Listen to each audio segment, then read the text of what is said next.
Hello, gamers! God, this music makes me nostalgic. I miss the Great Ace Attorney. Ugh. But we're gonna play an Ace Attorney game today. But hello! Echo, Abaddon, wrong screen, hi! My camera is tilted so high, hi! Hello! I hope y'all are doing well today. I've had a day already. I went to a bar class and felt so fatigued, I thought like I was gonna have to take a break, but it's okay. I didn't have like coffee before going to class. That might have had something to do with it. I have very low energy. You're still not paid, Echo? That is so fucked up.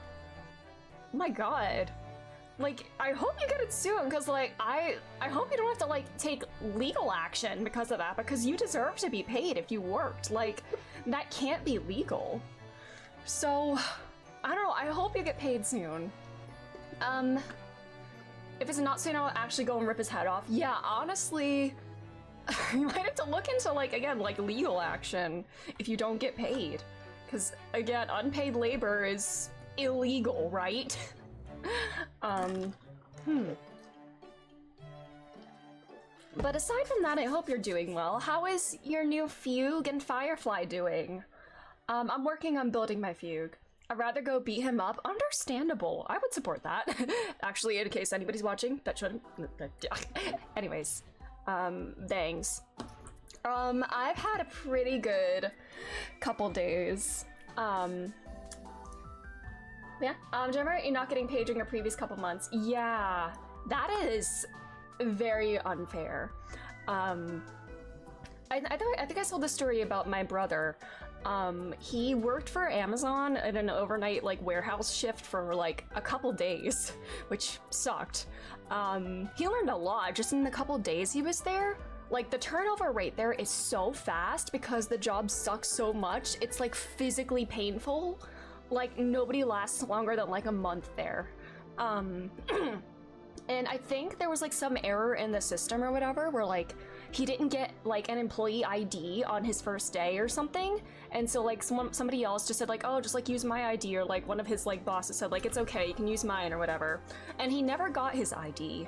And because he never like clocked in with his own ID, the system counted him as like having an absence. And so like after 3 absences, he was automatically terminated, but he was still working. So he was working while technically being terminated in the system and was not going to be paid for that. Eventually we did like bring it up, but he did bring it up with the higher ups and everything, and he did end up getting paid, but it was a whole ordeal. It was very fucked up, a very eye-opening experience into how these kinds of things work. It's utter bullshit. It's not cool. Yeah, capitalism, love it. You're probably just tripping down the stairs. What an accident. I mean... But yeah, it's... Man, fuck Amazon. All my homies hate Amazon.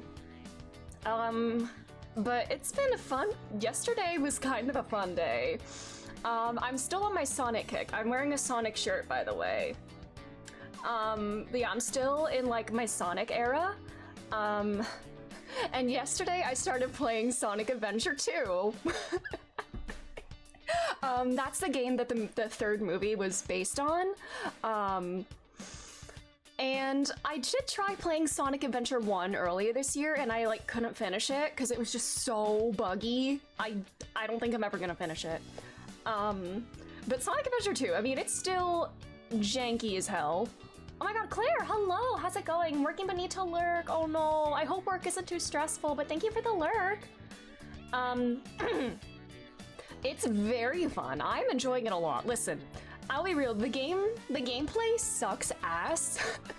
It's so janky. The camera angles are very, like, you will just be like staring. If you're walking around like something, the camera will be focused on like the wall that you're walking like behind or whatever, and like you can't like adjust it, but you learn to work with it.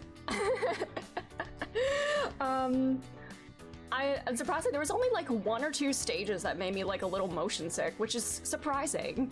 But I'm having a lot of fun with it. It's so absurd. I feel like it's been a very educational experience. I'm learning a lot. One of my biggest takeaways is that so far, I'm on the last stage of the hero story right now. I tried to finish it last night, kept getting fucked up by the grinding and the rails and all that. Janky games can be fun, I agree. It's kind of funny sometimes to like learn how to actually make it work. And that's part of the fun of like an old Sonic game. It sucks and I'm having the time of my life. That's just the old Sonic experience. I guess that's like, I mean, I think Sonic Adventure was like their first big 3D game. I think there were some spin-offs that were in 3D, but early 3D Sonic was kind of rough.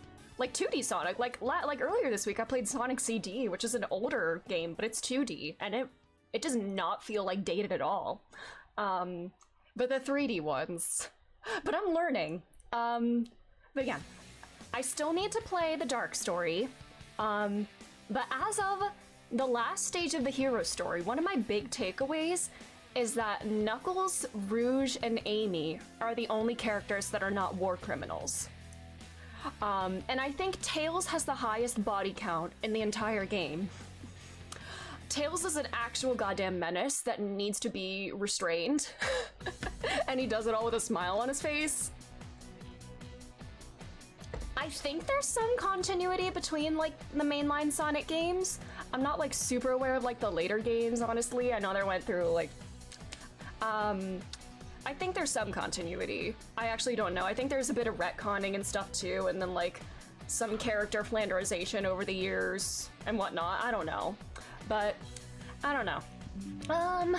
But what was I saying? Yeah, Tails. Good God, Tails. That is an 8-year-old fox that needs to be on like an international like watch list. Good God. In Sonic Adventure 2, the Tails stages are basically GTA.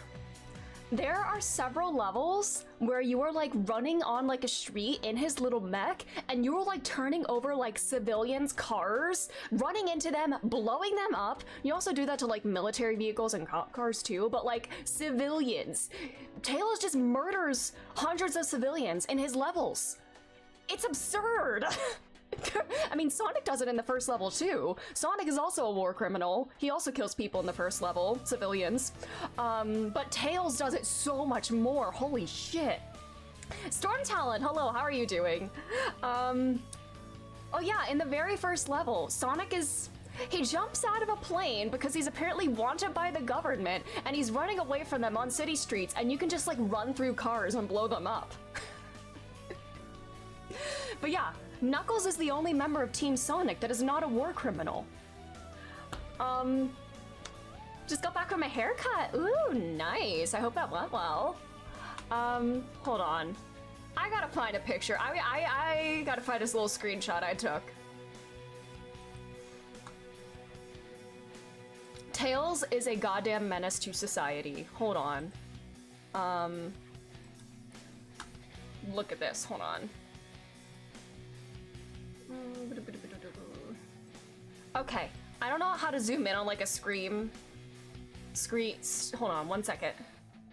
Steam screenshot, show on disk. Hold on. Haircuts are just take it down like to half an inch. Nice. All right, hold on. All right, this is a real screenshot from the game. This is one of the Tails stages, one of the GTA stages. Tails has a bounty on his head. Look at this. Miles Tails per hour, 1 million. No currency stated, just 1 million. Wanted. Description. Date of birth, none. Hair, fox brown. Place of birth, none. Eyes blue. Height, small. Complexion, fox. Weight, light. Sex, male. They say sex in a Sonic game. Build, small. Race, fox. Occupations, none. Nationality, none. He's 8 years old, by the way, or thereabouts. But yeah, he is an international wanted criminal.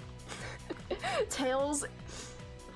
And I think in the Dark story, like, Eggman is like the counterpart to Tails when you play as him, which makes sense, because Eggman is actually a villain in this game and not just like a Doofenshmirtz cartoony villain. Like, he's an actual villain in this game. And it makes sense that Tails is his counterpart at this point. But yeah, and this is only part of the thing.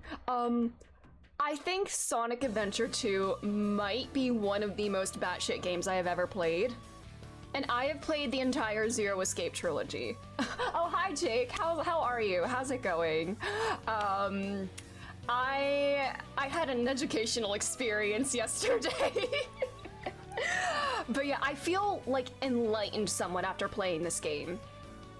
But yeah, Tails is probably the deadliest, like the most actually violent character in the entire Sonic franchise. Eggman, he pissed on the moon, who cares? Tails murders civilians like on a daily basis, just like walking through the streets on his mech. Hi everyone, I will allow that. Hi. But yeah, so many other things too.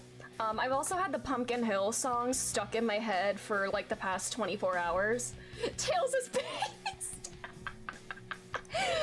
God, this game is a fever dream, I swear to God. Please play Sonic Adventure 2. It sucks and it's incredible. When I say it sucks, I mean the gameplay and some of like, you know, it's a little cheesy, but you know, it's a kid's game. It's a kid's game where an 8-year-old fox murders civilians, but yeah, this is GTA for kids basically. At least the Tails stages are. Yeah, Sonic is on the run from the government. Tails is like killing civilians, and Knuckles is just going do do do do do do do do do do while hunting emerald shards. The Knuckles stages are so funny. They're kind of like a pain sometimes. The Knuckles stages are so funny because The music for his stages is just like rap music, where like the lyrics are like describing what like Knuckles is doing. It's like his inner monologue. And I like to imagine that Knuckles is like actually like rapping in his head. That is his internal monologue that we are hearing, and he's just narrating everything that he's doing in his head. Serious is actually great. Nice, that's where I'm playing it. I will say though, my brother helped me with this. If you get it on Steam, you might need to cap the frame rate, because I think when it was originally released, it's designed to run at the highest frame rate for whatever device you're playing it on is capable of. And back in like the Dreamcast or GameCube era, that was 60 FPS. But now we have more powerful devices that can run higher than 60 FPS. So it defaults to the highest frame rate that your device can manage. So if you go into like your NVIDIA settings or your graphics settings, whatever, and just like cap the frame rate at like 60, it will make it much more playable, because otherwise you will be zipping and zooming over the entire map. Oh yeah, you can play this game at 180 FPS. Good luck. Been binge playing Faker in order to catch up on the story. Nice, that's exciting. God, I need to play the Dark story. But yeah, I have to finish. I have one stage left in the hero story, then I'm gonna play the Dark story, which I'm very excited for, because the hero story left me with more questions than answers. And apparently, most of my questions will be answered in the Dark story, which is good to know. Old games are such a hassle to get them to work, yeah. I kind of wish I had like got some mods for Final Fantasy VII to like increase like the frame rate and like battles and stuff, because battles felt so janky in 7. And I know that sounds weird because it's a turn-based game, but it was so slow and choppy, and I know there are mods that can fix that. And I'm wondering if I should look into see if there are any mods for 9 when I get around to that. As soon as I put off playing some older games I want to play, that's totally valid. Like, I want to have, like, the classic experience, but, you know, sometimes getting them to work properly can be a bit rough, you know?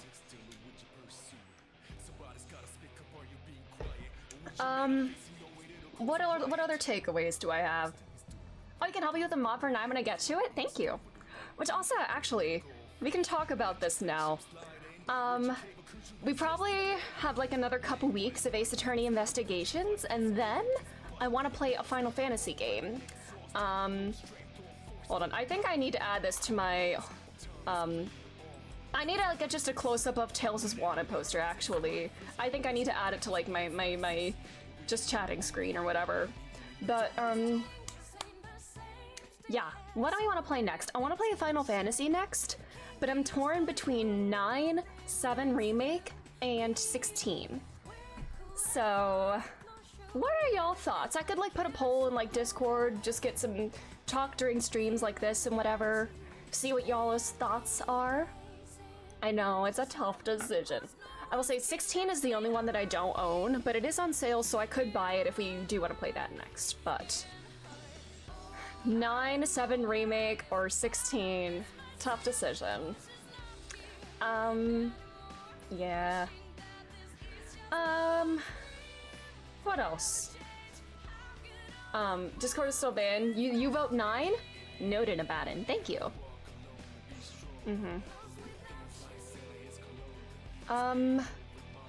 What else was I gonna say? More Sonic absurdity? I don't know. But yeah, this game is very educational. I feel like a changed person after playing even just a portion of this game. Yeah. Anyways, should we play another game now? Should we play some investigations? Do some, Miles Edgeworth? Alright. Oh, it's also in real life. It's December 28th, which means it is the 23rd anniversary of the DL6 incident. So, it feels appropriate to play a Miles Edgeworth game at this point, on this day.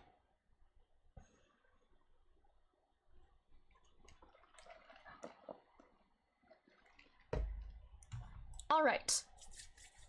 I think we're close to the end of Case 4, and then we'll start Case 5, which is the last one in Investigations 1. We're kind of like zipping and zooming, it feels like. Alrighty. Let's go. We're in the courtroom. We're cross-examining the judge, right? Oh, Kay and Gumshoe, that's what's going on. We're in flashback mode here.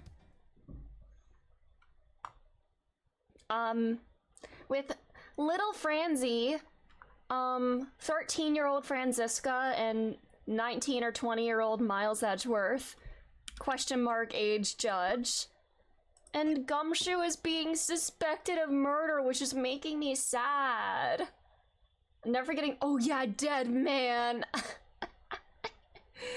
I need to send that to my family, actually. Yeah, the victim in the case that was being tried is named Dead Man.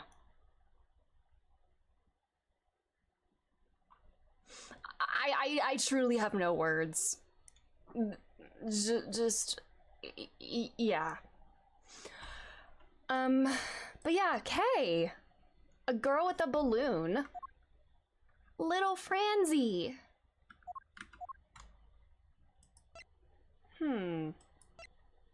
These three are suspicious to me.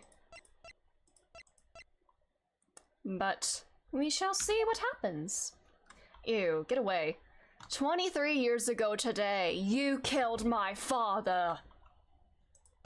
Rest in peace, Gregory Edgeworth.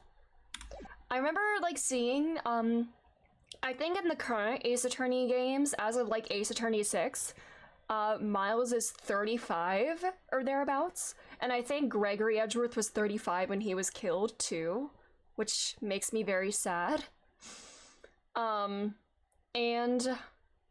when in his portraits from 5 and 6, where he has, like, the glasses on and more wrinkles on his face, he looked so much like his father, and it makes me very sad. And I also think Maya Fey, as of the current games, is now older than Mia was when she died. I think Mia died at 27, and Maya was 28 in the last game. So she's now older, she's now lived longer than Mia, and she looks a lot like Mia now, and that makes me sad as well. Any more Gallagher content? Yeah. It won't happen because, yeah. I should probably actually try to build my Gallagher now, since I am working on my break team, since I could, Fugue. I'm working on leveling up, and building my Fugue, trying to see if I have any relics that I can, like, scrounge together for her, or if I need to, like, farm something. Hiccup. But I should probably build my Gallagher so I can actually have a healer that, like, provides break buffs. He's the most handsome HSR dude, you know what? I agree. He's not like your... I think you said it best last stream or something, where he's not like your typical gotcha twink.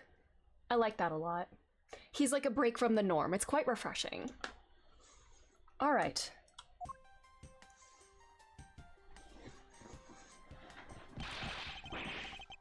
Yeah, not your typical gotcha twink like that.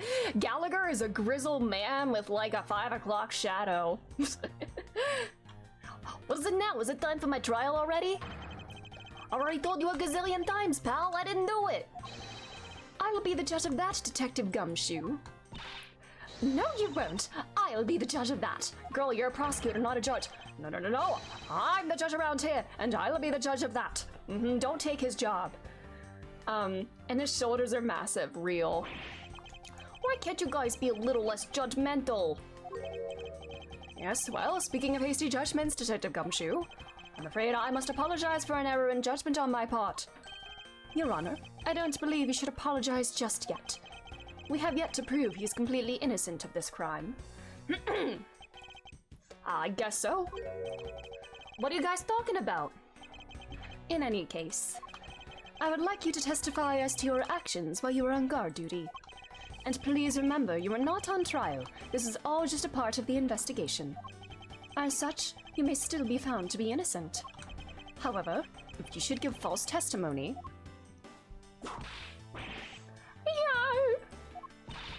My whip will object loud and clear. If you are found to be lying, you will be held indefinitely. Understood? I gotcha, pal. Thinking back on the state of the crime scene and the judge's testimony, it's obvious that Detective Gumshoe is lying. And if I can't break his lie, then we may never get a break in this case. Alright.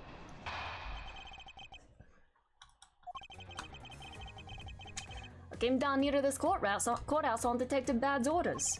As soon as I got here, he ordered me to stand guard in front of lobby number 2. From that time on, until I heard the gunshot, I was in the hallway the whole time.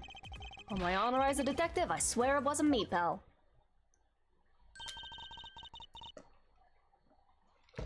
He's still singing the same tired tune. Oh my god, they look so similar when they're like this.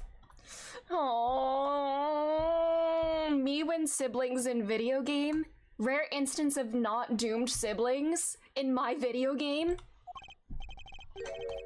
In that case, I'll just have to change the melody. I know he's lying, and it's time I pulled the information I need out of him. The only male on Gystara that isn't a typical twink is maybe Welt. True, yeah, Welt is kind of like your like grizzled, not grizzled, you know? Your aging uncle, I guess. Hold it! So, was it really Detective Bad who called you down here? You bet it was, Belle. I was left in charge of the precinct while everyone was out and this call comes in. I want you down here in 1 minute flat, he said. Well, I thought this was my big chance, my first case, so I made a mad dash down here. Was that about this? Why did Bad call him over? Why did Bad call him over? Did he know there was going to be a murder and wanted to free Gumshoe? Welt is also the dad of the Trailblazer family. Real. He's so comforting. So how long did it take you? About 10 minutes, I guess. And what was Detective Bad doing when you finally made it? He was waiting for me down on the first floor in the entranceway, Belle. Hold it! And by he, you mean Detective Bad, of course, and this being my first time at the courthouse. He also welcomed me up to the 3rd floor hallway in front of the defendant lobbies. And did you meet anyone along the way? Well, just as we entered the hallway, we ran into Miss Yu.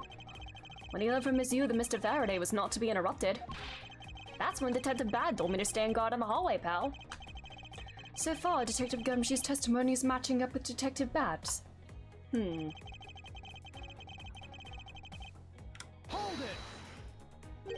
You claim to have been in that hallway the whole time. However, is it not a fact that you did something while you were in the hallway? Of course I did something. I guarded the door to lobby number 2, pal. What else? Very well, then. And what exactly does guarding that door entail? Well, to put it simply, why no? It's my job to stay in front of the door without moving an inch, and he did not do that. You mean to tell me that you didn't take a single step away from the door to lobby number 2? Is that really what you wish to testify to the effect of? Got it, pal. I didn't take a single step from that door, just like I was ordered not to.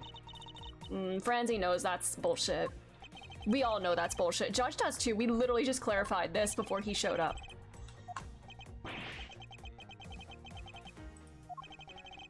Because we are all in shock and in awe of your utter stupidity. Aww.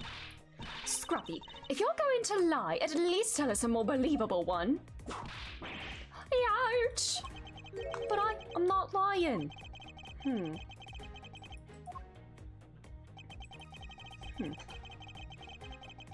I mean, we know what the thing is, you know, we know he sat down. But I want to press for dialogue. I'm only going to ask you one more time, Detective Gumshoe. Are you sure you stood in front of the door to lobby number 2 the entire time? Yep, after I was told to by Detective Bad. I stood guard and run the door without a single break. So believe me when I say that I was in that hallway the whole time already, pal. Okay, buddy.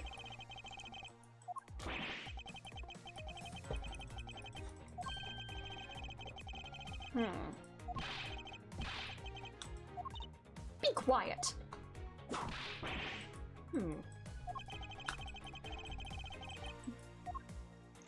I just want to press the last one. Hold it! Would you also be willing to swear that there was no one else in the hall besides you? What are you talking about? I just swore to you that I was doing my job, pal. Oh? Then what are you acting so nervous for? What? I'm not nervous at all, pal. Anyway, not a single person other than myself was in that hall the whole time. I should just let it go. Pursuing this train of thought at this time would just be a waste of time. You have such a foolishly foolish contradiction. And such a foolishly foolish testimony. It's just plain old foolish. Indeed. However, in the pursuit of the perfect investigation, I'm afraid we have to deal with it. By squashing it under the weight of the evidence. Alright, buddy. Are you sure you didn't move, bud? Objection!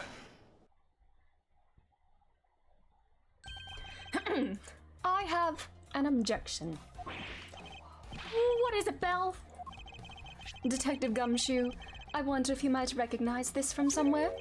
Hey, it's one of those things, the courthouse special Swiss rolls, right, Belle? Precisely.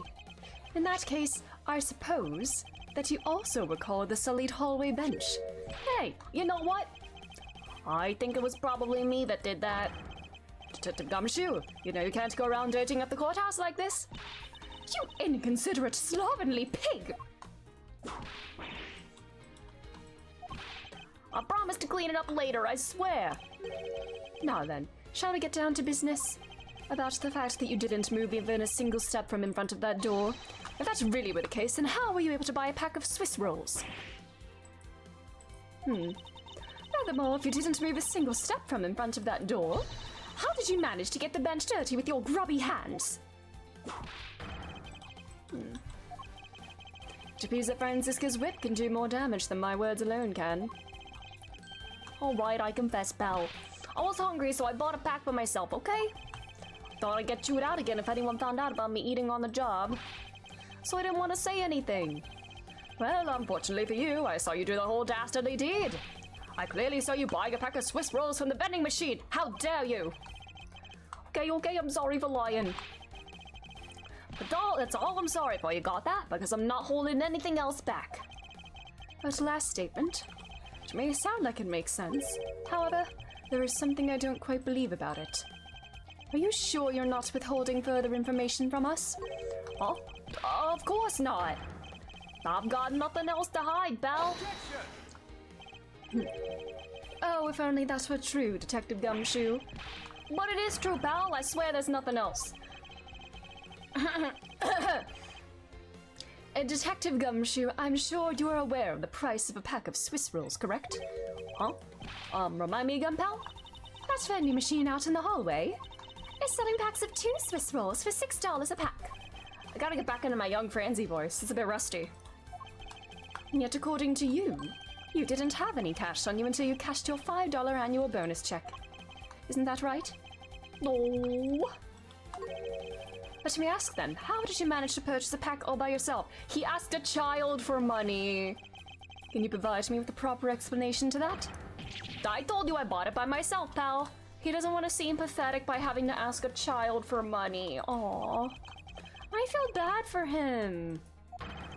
There's no one who could help me buy it. Wait, don't tell me. You got some kind of proof that was someone else in the hallway, don't you? Correct. As if you could. I mean, what are the chances of that? Wait, you do? Of course I do. What? How? Well, I can't present a profile, so... Alright, is it the balloon or the Swiss roll?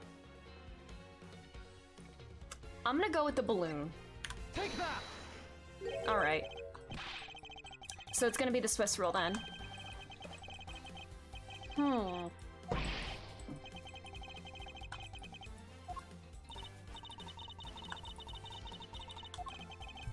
Alright.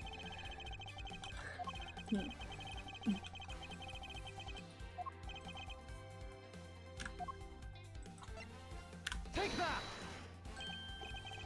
Hey, you showed that to me not 2 seconds ago, pal. Ah, I think you're under the mistaken impression that I bought this pack of rolls. Wait, if you didn't buy it, that means you must have stolen it, you thief! Speaking of thieves, Kay. Oh my god, yesterday was the first Faraday Friday that I ever celebrated, which was fun. We have Fuka Friday and Faraday Friday now. I would never do such a thing.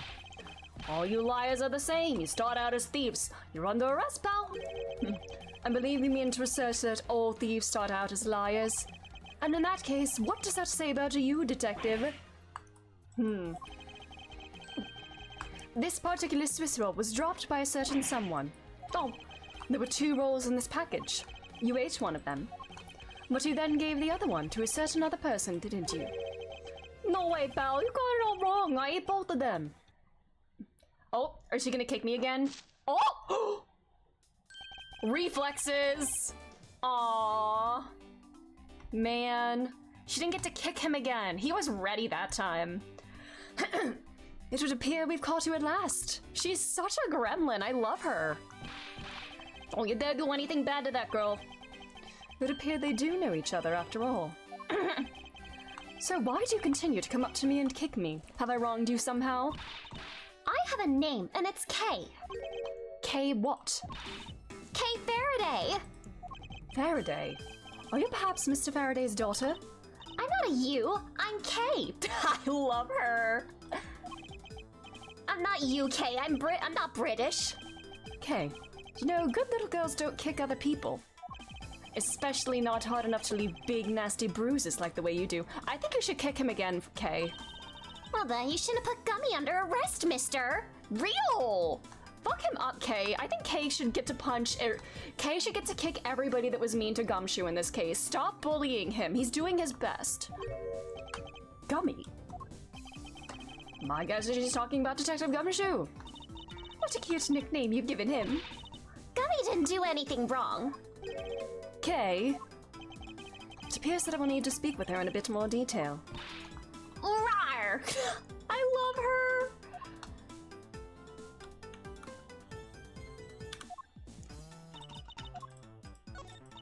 That girl, she seemed to know that scruffy detective. Maybe she knows something about him that we don't. Agreed. However, she seems to be rather uncooperative at the moment. She's like a stray alley cat. I wonder what would happen if we fed her. Perhaps I will try feeding her. With a Swiss roll? It appears we caught you red-handed eating a Swiss roll. Look, I'm sorry about lying to you, pal. And do you have nothing else to say? If that's the worst thing he did all day, can we please let him off the hook? So do, so fluffy and sweet and big. Was perfection, Belle. And totally worth every penny of my bonus. I see. Well, good for you, detective.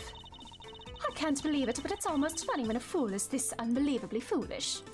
Oh my god, look at them! They're so same. Oh dear. What is the matter, Your Honor? I claim to have unfair verdicts, why I unfairly cast suspicion on the big fella. If this had been a trial just now, I would have destroyed his life. Oh my god. Speaking of destroying somebody's life with an unfair... Yanni Yogi. I mean, he was declared not guilty, right? But, you know, the stigma of it all. I am the guilty one! Ah. We all make mistakes, Your Honor. To err is human, to forgive divine, as they say. Oh my god, Miles, you pretentious fuck. Although, if you were to make a mistake during a trial, then it will be quite unforgivable. Hello, child. Now then, Kay. I love her! She's like a stray cat. Eat my badge. Eat my badge. Rawr! Miles, I'd imagine that you'd do something to calm her down this instant. Alright. Take that! Kay, I promise to give this to you if you calm down. Oh, a Swiss roll. It really belongs to you, though, doesn't it? Yeah, I was saving it for Daddy. Aww. Oh my. Your father, he's... Don't you say another word, pal. She doesn't know yet. Thanks for watching out for me, Gummy. But I already know about Daddy. I overheard the guards talking. Oh, about how he's not here anymore. Oh. I'm sorry. I'm sorry I couldn't protect them. Kay. I'm not gonna cry. I'm not gonna. Oh. Oh, sweet girl. It's alright. Let it all out. Your father just passed away after all. I myself was also involved in a case at this courthouse when I was a young child, and it's the exact date of it. A case in which my father, who was a defense attorney, passed away. All of my dreams of becoming a lawyer were crushed into fine ash on that nightmarish day. Even now, the wound festers deep in the depths of my soul. Ever since that incident, I've dedicated myself to locking away every criminal I can. And now, to have this happen right in front of me. This child, I feel a certain shared fate, a common bond between us. Miles Edgeworth, what sort of gentleman are you? Are you going to just stand there and watch a lady cry? Oh, you're right. Sorry about that. Okay, here. How about we use this handkerchief here and dry your little eyes? Aww. She kept that this whole time? The handkerchief? Aww. Oh, Jesus Christ! Ah! Not the cravat! No! No! No! The cravat! Rip. I feel better now. Thanks. I love her so much. Okay, are you going to be alright? Yup, I'm already alright. Somehow I highly doubt that, but I'm not going to push it. I promised Daddy I'd never cry in front of strangers. And you're a good kid, aren't you, Kay? You always keep your promises, right? Uh-huh, that's right. Even if I can't see Daddy anymore, I'm still gonna keep all my promises. You're a very brave girl, Kay. You're a very good child for keeping the promise you made to your papa. I'll even testify that you didn't cry just for you. Okay, so you get to lie. All right, cool. Thank you very much, lady. It's nothing. I'm only telling the truth after all. It appeared that because her father was a respected prosecutor, Francisco is sympathetic to Kay's feelings. Look at my badge. Oh, Daddy showed this to me before. Well, he was a prosecutor too, so it's only natural he had one as well. Daddy would pin this badge on me a lot, just for fun. Pinning a prosecutor's badge on a child for fun. Daddy said that if he put it on his clothes, a scary prosecutor would get mad. Okay, fuck Von Karma. All my homies hate Von Karma. He also said the scary prosecutor said it was more fashionable to not wear it. I wonder who that scary prosecutor could be. I wonder. Could Kay be talking about Mr. Von Karma? Hey kid, look at this gun. What the heck are you doing? Reminded her of her father's death.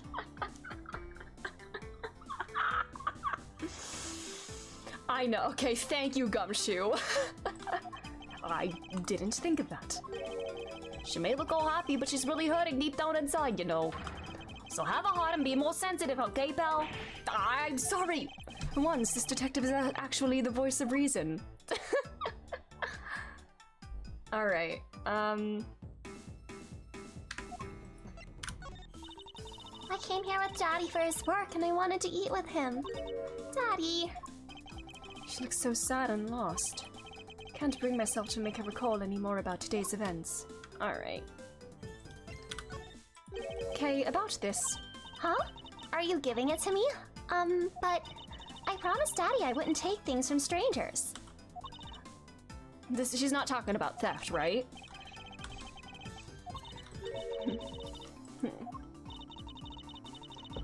Alright.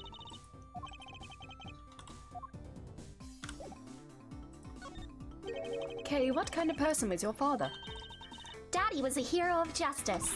His job was to catch all the bad people in the world. So to you, a prosecutor is a hero of justice, huh? She's like 10 at this point, right? Aww, she's 10. Sorry, my camera's covering it. Aww. I suppose we are, in a sense, as we are the ones who seek guilty verdicts for criminals. Plus, you know what? Whenever I came to the courthouse, Daddy would buy me my absolute favorite treat, Swiss rolls. Oh? I want to be a hero of justice someday, just like Daddy. Aww. And she becomes the great thief of justice. So I've been working really hard. I see, and what have you been working hard on? I've been working hard to keep all the promises Daddy— Oh, wait, that's so sweet. Oh. A promise notebook. May I take a look inside, Kay? Sure, okay. It appears to be an exchange diary of sorts between father and daughter. Mr. Faraday's writing conveys a sense of the kind of man he was.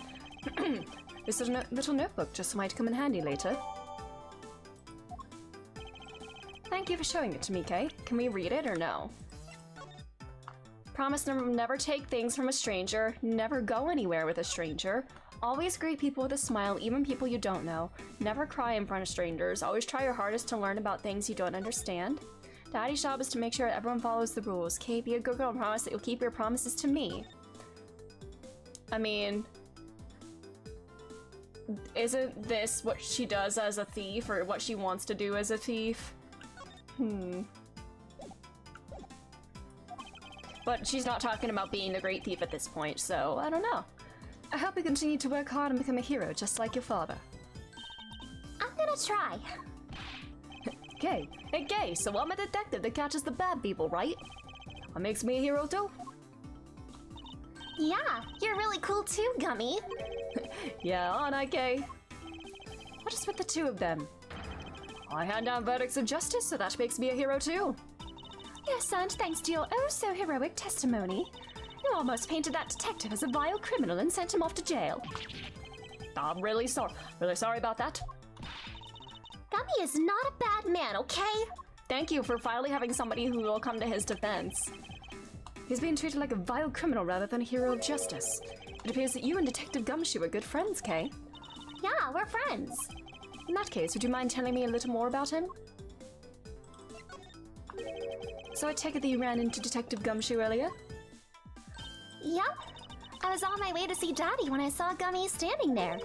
He was standing in the hallway staring really hard at the vending machine, so I said hi. And when was this? Huh? Oh, before everything got crazy. How long were the two of you together?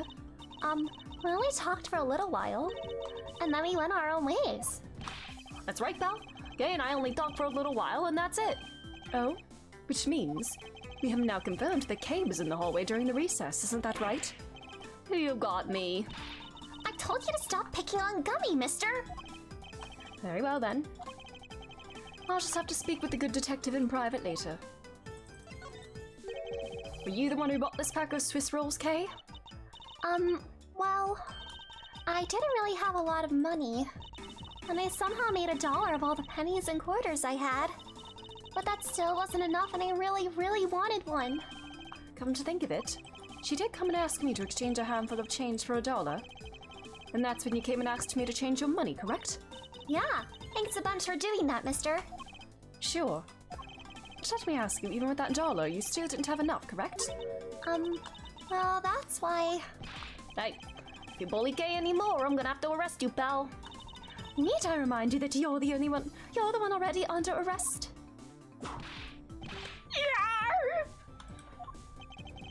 I sense that Kay is going to be less than forthcoming with this question. Sorry about your roughly thing. Yes, well, now that it's positively drenched in your nasal mucus, of course, oh wow. Don't worry, Kay, I have a spare. So here, you can have this one. Aww. Ah! Edgeworth with no brim! No way! But Daddy said, never take things from a stranger. That's one of the promises you made in your promise notebook, correct? Yeah, look, see? It's right here on this page. Alright then, I'm not giving this to you. I'm merely allowing you to borrow it. You can take it home, wash it nice and clean, and then give it back to me next time we meet. Okay. Daddy never said I couldn't borrow things from strangers. The nice clean cravat now. Now then, Detective Gumshoe. Uh-oh. I believe it is now crystal clear that you were with little Kay in that hallway. No. I told you to stop being mean to Gummy. Miles Edgeworth, the loophole has been found. Oh! Got him. There's still something you have yet to resolve. I beg your pardon? You still haven't offered an explanation for why that man would lie to us. That's, well... Gummy, don't tell me you lied for my sake. Hey, don't worry about it, Kay. Everything's gonna be okay.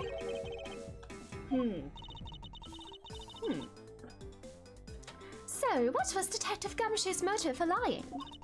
If you can't explain that, you can't call this a perfect investigation.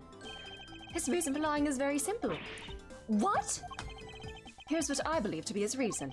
From simple observation of the detective's actions and interactions with Kay. Real, hello! How are you doing? Thanks for being here. It's obvious the detective is lying for the young girl's sake. And this piece of evidence will show you exactly why.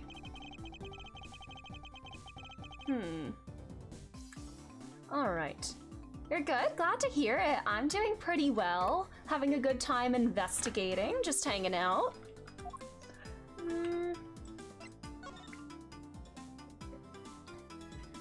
Gumshoe isn't a stranger to her, so she didn't take a Swiss roll from a stranger. Okay. I don't know.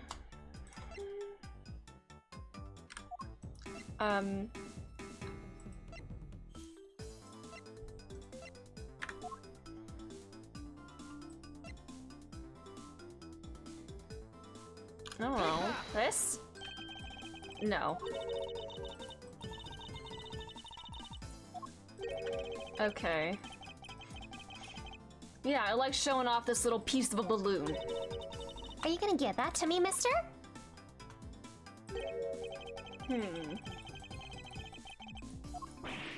Alright. What is wrong with everyone? Why are they all teasing me all of a sudden? Yes.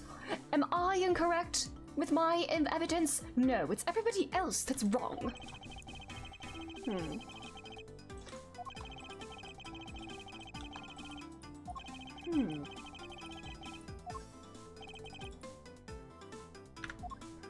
I don't know, the... Take that! Oh.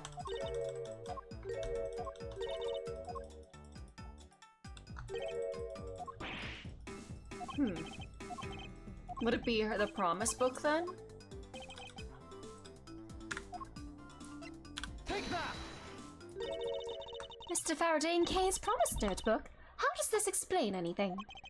If you could take a look at this page, it's clearly written that Kay should never take things from a stranger.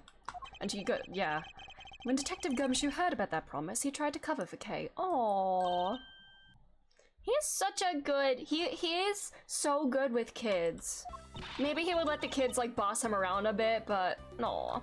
What a foolishly foolish fool's full of a foolish reason for a fool. Aww. Mommy, you lied because of me, didn't you? Because I'm your friend, Kay, that's why. Gummy. At long last, Detective Gumshoe, can you please tell me the whole truth now? Guess there's no beating you, huh, pal? Okay, I'll spill the goods. I've been standing on guard for a while.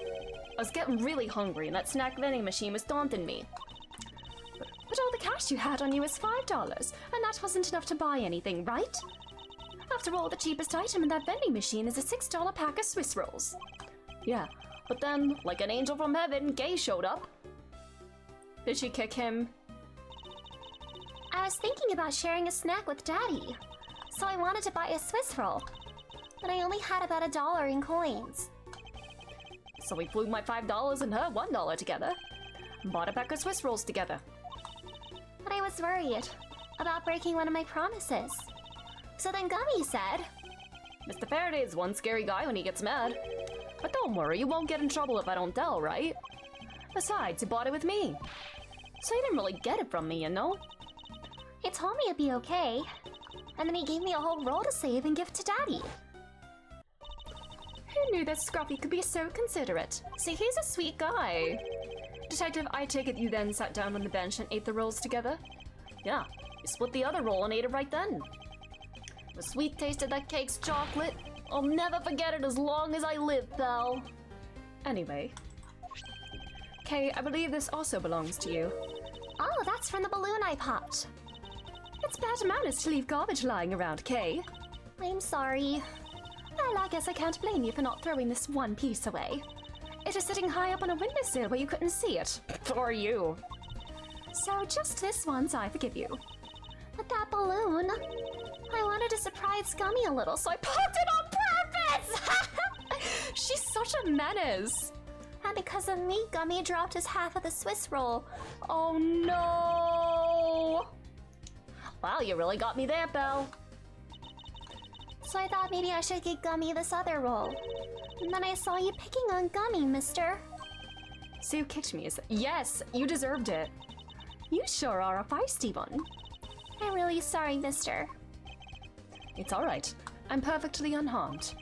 But about this Swiss roll, would it be alright with you if I held on to it until Detective Gumshoe is cleared of all the charges and free to go? Yeah, sure.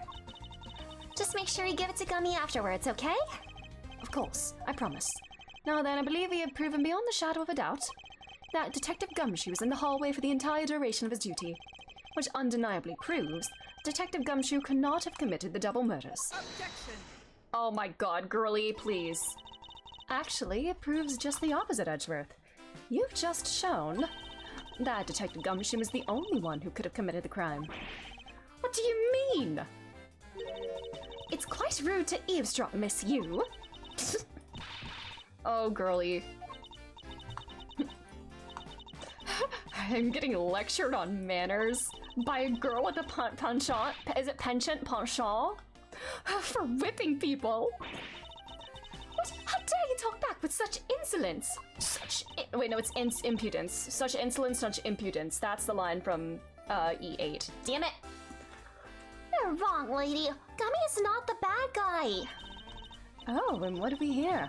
What's a child doing here in a courthouse? Bailiff, please take this child away. Aww. Run, Kay! Miss Callisto, you! That girl is Mr. Faraday's. I know. So what? Girl, have some empathy! You think that just because she's the victim's daughter, she gets to just run wild all around the crime scene? I think it's actually quite dangerous for her, to speak nothing of getting underfoot. I suppose you're right, however. As long as we're in agreement on that point, let's get back to the real issue at hand. Now then, Detective, you were in front of the door to lobby number 2 the entire time, correct? Yeah, but...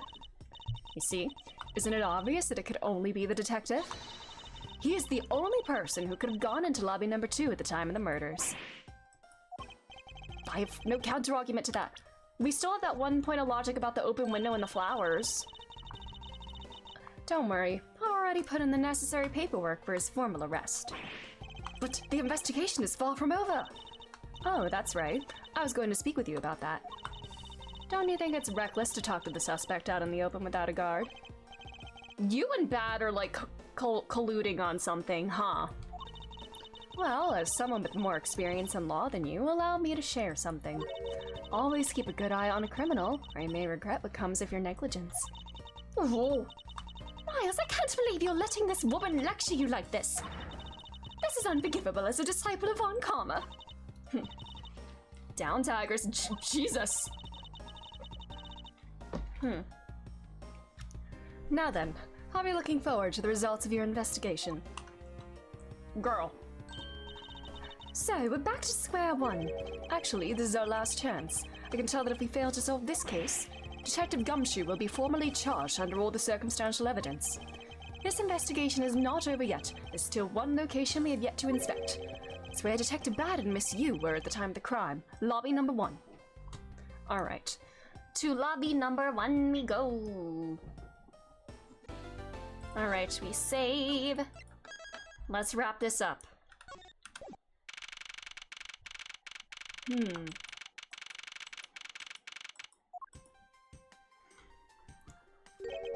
What is this incredibly overpowering sweet scent? The flowers.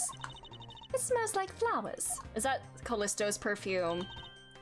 Uncle Bad, is this it? Isn't that Detective Bad and Kay over there?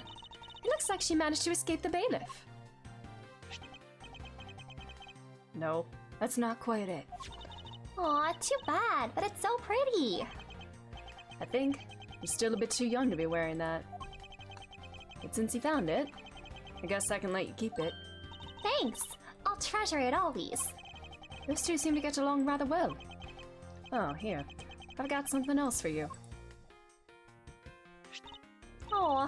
Yay, thank you, Uncle Bad. Aw. Earlier, I ate one of these with Gummy. Gummy? Oh, you mean Gumshoe. Gummy is... Aw. He was trying to be nice to me because I was gonna get in trouble. And then he got in trouble because he lied to protect me. Gummy. I know he didn't kill Daddy. Aw. Don't cry. Faraday would be sad if he saw you crying. I'm not crying. Okay. Oh, it's the mister from before and the lady too. Don't you think it would be a good idea to go home for the time being? We're not involved in the investigation, so it's for the best if you do. Actually, I'm Uncle Bad's assistant. So I'm related to the investigation. Is that so, Detective Bad? Yeah, I guess. What? You were just scolding us like kids to not mess up the crime scene. And now you let this child run free? Why? People are free to investigate things outside of the actual crime scene. You also had a few things she wanted to look into. Got a problem with that? Mm-hmm. I don't have a problem with that, but I am curious as to what Miss Yu is looking into. Uncle Bad, I'm gonna look somewhere else now, okay? Alright, I'm counting on you. Oh, that's right. Hey, mister. Hmm? Yes, what is it? I know Gummy really isn't the bad guy. I mean it. So please, find the real bad guy, okay? Bad guy here, bad? I won't forget whoever did this. But in the absence of the perfect piece of testimony and evidence, there's no one else who could be the true culprit other than Detective Gumshoe.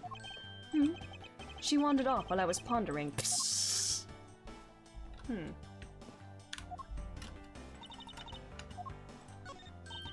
What is this smell that has permeated the air? It's sweet and flowery, although with this strength I'm likely to suffocate from it. I can't conduct an investigation under these circumstances. We need to open a window and air this room out. I demand that you open a window right now. Hurry! Francisco, one of the windows is already open. I can see that.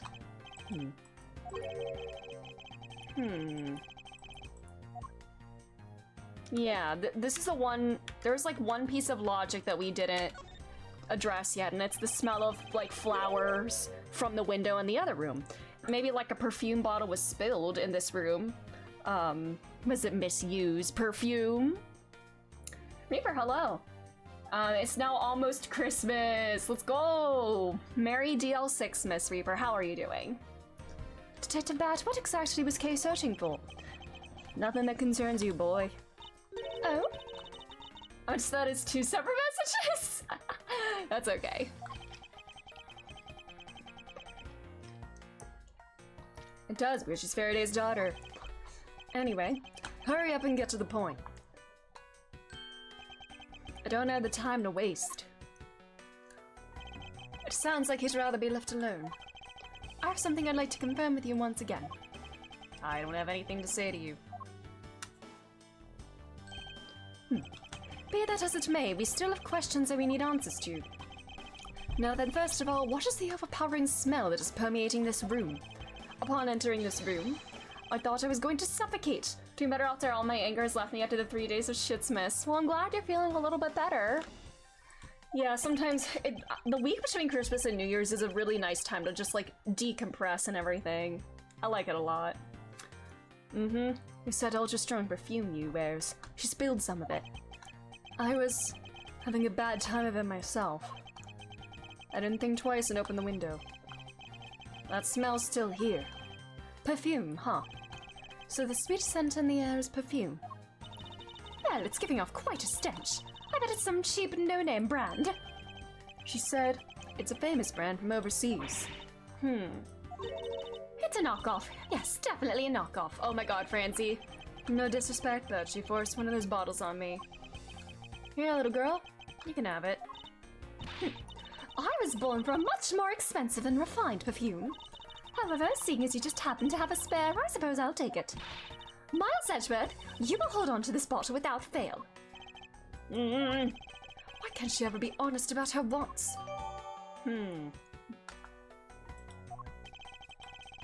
So now we have the perfume Miss Yu wears. Just fantastic. Angel. Is that all you wanted to talk about? If so, I'm going back to investigating. Actually, I still have a few other things I wish to inquire about.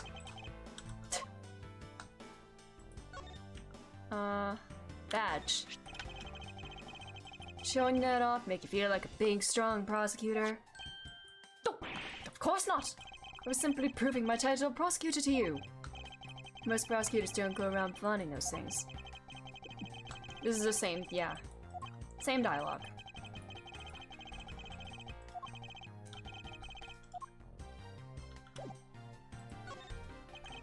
So you were in this room the entire recess.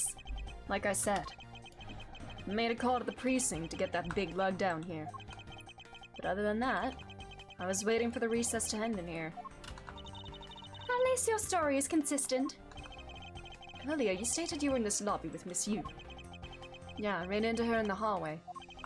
She said she wanted to talk to me about something, so we came in here. Then what you're saying is that until Detective Gumshoe's arrival, you and Miss Yu were in two different locations. Guess I am. Interesting.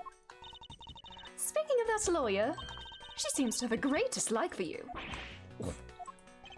Let's see. Miss Yu is the sister of the victim of the KG-8 incident, and as I recall, Detective Bad was the lead detective on the case. I wonder if the reason for her disdain isn't simply because you failed to guard Cece, but because you were the lead detective on the case. Damn. You knew? Yeah, we have young Francie here. Oops, sorry, I bonked my mic. My bangs are being weird again. I also know that today's trial involving the Kodopian Embassy staff member is being referred to as the second KG-8 incident. Now then, Detective, I believe it's time you were honest with me. Edgy hasn't aged one bit. He looks he has more wrinkles in his face now, and his eyes are a little duller.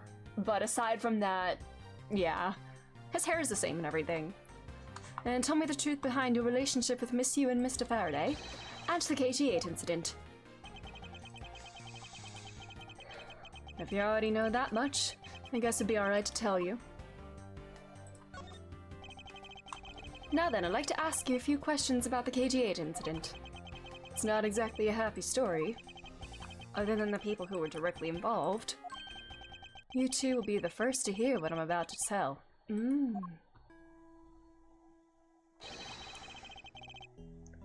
Is that the first time we saw him take that out of his mouth? Because I was like, there's no way that's a real cigarette. They wouldn't do that in Ace Attorney. I mean, aside from like Dee Vasquez, she actually did have a pipe, but you know, they love to be silly in this game. Faraday, you and I. As I already know, we three were involved at the KG-8 incident. Faraday and I, we were originally on the trail of a smuggling ring. You mean the smuggling case involving one of the Amano Group's secretaries? That trial was just a front. A facade? Yeah, but the case became tainted.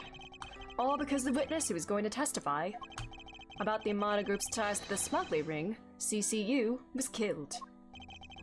And what became of the secretary who was arrested? This man's still alive? What do you mean by that? Because he's been here this whole case. This is the first case he showed up in. His name was Colin Devray. To be honest, the guy didn't know a thing about the smuggling ring. Did Ernest Amano make him, like, coerce him into confessing?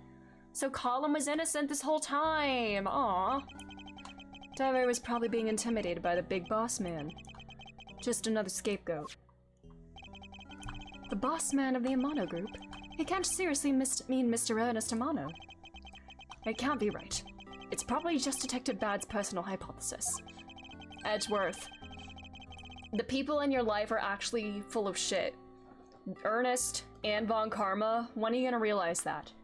What is he trying to do, suspecting Mr. Amano of being involved in the smuggling? I suppose it would have been quite different to secure an acquittal after he confessed. But the man who killed CCU, Manny Curtin, was a completely different person. But since he's already been acquitted once of her murder, Mr. Faraday, how could you have let him go? Mr. Faraday's dead. If I remember correctly, I heard that Mr. Faraday had an important piece of evidence stolen from him. That wasn't Faraday's fault. It was mine. I wasn't vigilant enough. Faraday, Cece, I was supposed to protect them both. Miss Yu did mention that as well, about how Detective Bad was supposed to guard her sister. And even I, who was supposed to protect them, I fell into their trap. What kind of a trap? The holes in this jacket are a testament to that trap. Oh, there's actual lore behind them? You were fired upon? You were shot at that many times in one gunfight? No. Did he make this himself as a reminder? Only about half of these are from that case. But the reason I continue to wear this jacket is to remind myself of the lessons I learned from the KG-8 incident. I see. I couldn't protect CCU, and the suspect was found not guilty. He'd hit a brick wall, as far as the law was concerned. And that's when she came to the courtroom. The victim's sister. He's a holy man, haha. Hello, Wasted, how are you? That's when I first met Callisto Yu. About when you first met Miss Yu. It was on the day the verdict of the KG-8 incident was handed down, was it not? Yes. Faraday and I, we apologized to her from the bottom of our hearts. It was all we could do, but just saying you're sorry won't bring my sister back, she said. And then she gave me a hard slap across the face. Well, she certainly had a lot of self-control to stop at just a slap. If it was me, not even 100 lashes would have been punishment enough. I suppose not. You said it herself. That she never wanted to see either of us ever again. But after that, you've seen her many times over, correct? Faraday and I, even after the KGA incident had come to a close, we continued to hunt down the smuggling ring and got involved in a variety of cases. But it was no use. We cracked so many different cases. But the result was always the same. Couldn't find the real mastermind behind the ring. Is the ring really that big? It was in the pursuit of the ring. Then we met you once again. Is she involved in it? No. No. It was during another trial related to the smuggling ring. Faraday was the prosecutor, and I as the lead detective. Took to the witness stand. She appeared out of the blue as a defense attorney. Her client was related to the smuggling ring, and she was defending them. Yeah. Yu was pursuing the ring as best she could as a lawyer. I think she defended Rel this time, for the same reason. She did say something to the same effect. I have my own agenda. I'm still on the hunt for leads regarding the KG-8 incident, alright? And for that, you have not a single qualm about defending a known killer? Don't put words in my mouth. I said no such thing. The only way I had to get close to Mr. Rel was to be his lawyer. I had no intention of covering for him. Ever. So don't you dare suggest I was going to. It doesn't matter what her reason is. Helping a criminal is just despicable. Sorry, something just fell off my chair. You're so naive, little girl. I could have stolen this lollipop from you. That's how naive you are. How dare you insult the daughter of a Von Karma? Just like us, you felt that she had hit the limit of what the law could do. That's all. The law is merely a tool. There's no limit to it, only the skill of craftsmen. You two are still too young. One day, you'll know what I mean. But enough sidetracking. What matters is that we met you again in pursuit of the smuggling ring. That's all. So what was your relation to Mr. Faraday? You even seem to know Kay fairly well. I met him when he was the rookie prosecutor. Known him ever since. And Kay, I've known her since the day she was born. Faraday and I, we cracked quite a few cases together. But you two seem to have made no progress at all in the Yatagarasu case. Did we touch a nerve? What if he's the Yatagarasu? I have only one thing to say to you. No one knew more about the Yatagarasu than me and Faraday. That's why I was called upon to testify in today's trial, to prove that Rel was not the real Yatagarasu. Which I would have done if he hadn't turned around and accused Faraday. After the accusation, I was asked to testify, but this time, to prove or disprove the accusation. But I guess I won't be doing that either. I sense there's more to that statement than meets the eye. Perhaps a bit more digging into the Yatagarasu is what's necessary. You claim to know much about the Yatagarasu. Would you care to share what you know with me? What you two should be looking for right now is proof of murderous intent towards Faraday and Rel. Why are you, like, trying to steer me away from that? What if that is you, buddy? I agree, which is exactly why I'm asking about the Yatagarasu. And it sounds like Kay knew the first Yatagarasu, and she calls him Uncle Bad. She's known him for a while. I guess it would make sense if she's his successor. I don't know. The KG8 incident and the second KG8 incident. Both of these cases are tied to the smuggling ring. And in both of these cases, the witness who was to testify about the ring was murdered. However, there is one point in which they differ. And that is the presence or absence of the great thief Yatagarasu. Mr. Rel claimed to be the Yatagarasu, however, in the middle of the trial, he suddenly declared Mr. Faraday to be the real Yatagarasu. Then, during the recess, they were both killed. Don't you find that to be the least bit odd? Miles Edgeworth, stop beating around the bush and just spit it out already! I believe there must be some reason that the two men suspected of being the Yatagarasu were both killed at the same time. A reason, huh? Or is it? It's not Callisto, is it?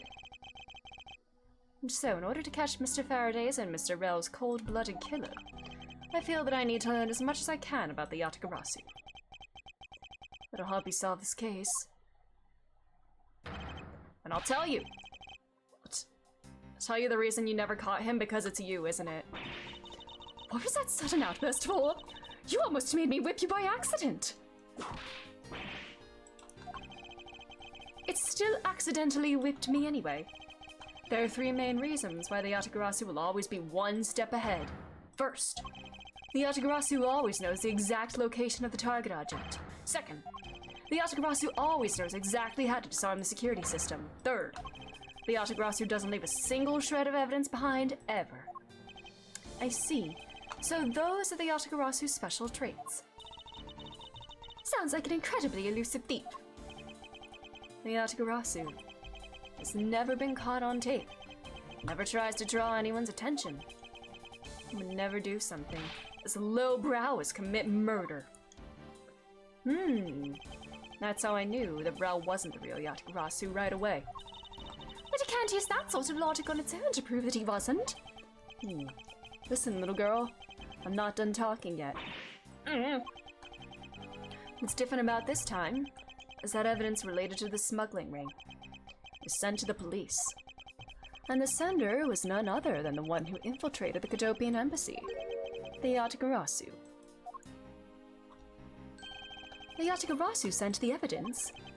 Until now, the Yatagarasu would always publicize any corrupt dealings through the mass media. Not this time. The evidence this time?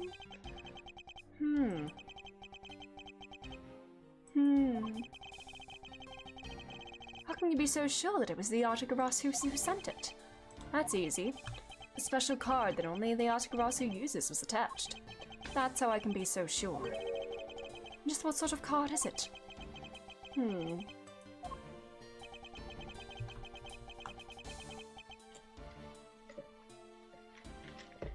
What if it is Callisto? I don't know. I'm just trying to think of all the possibilities. A white card is sent along with the stolen information. But when we questioned Rel about what was sent along with the white card, Rel had no idea what it was. And that's how Detective Bad knew that Mr. Rell was a phony. Thank you very much. I have a much better understanding of the Yatagarasu now.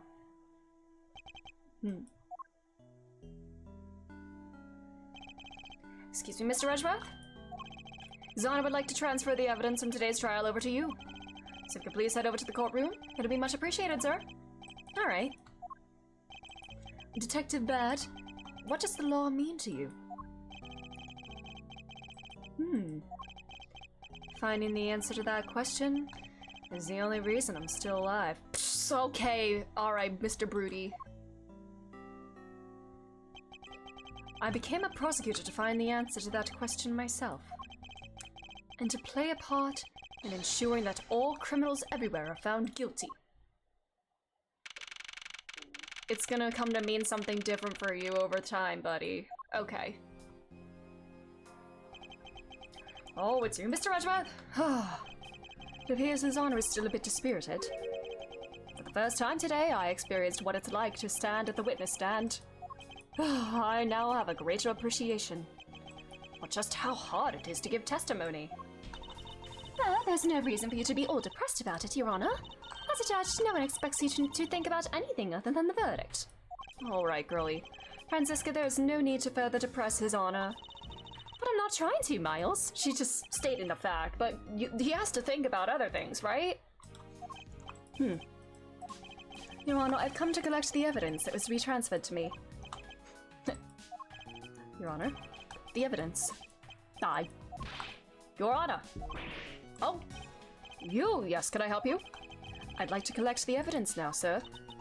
Your Honor, do you think you can stay focused long enough to at least do your job? Yes, I'm sorry. And I won't accept the defense attorney has yet to arrive. She is busy with the investigation, so let's keep this brief, shall we? Very well. In that case, please confirm that all the pieces of evidence are present.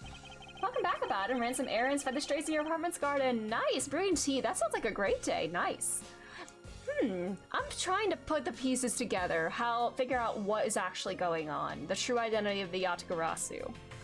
Furthermore, the evidence that was used in the murders of Mr. Faraday and Mr. Rell are also included, so please go ahead and use them in your investigation into their case. Understood, Your Honor. The pieces of evidence that were used in the murder of those two men. This could be a very good chance for me to find new leads regarding their case, and maybe even something that will finally lead me to the truth.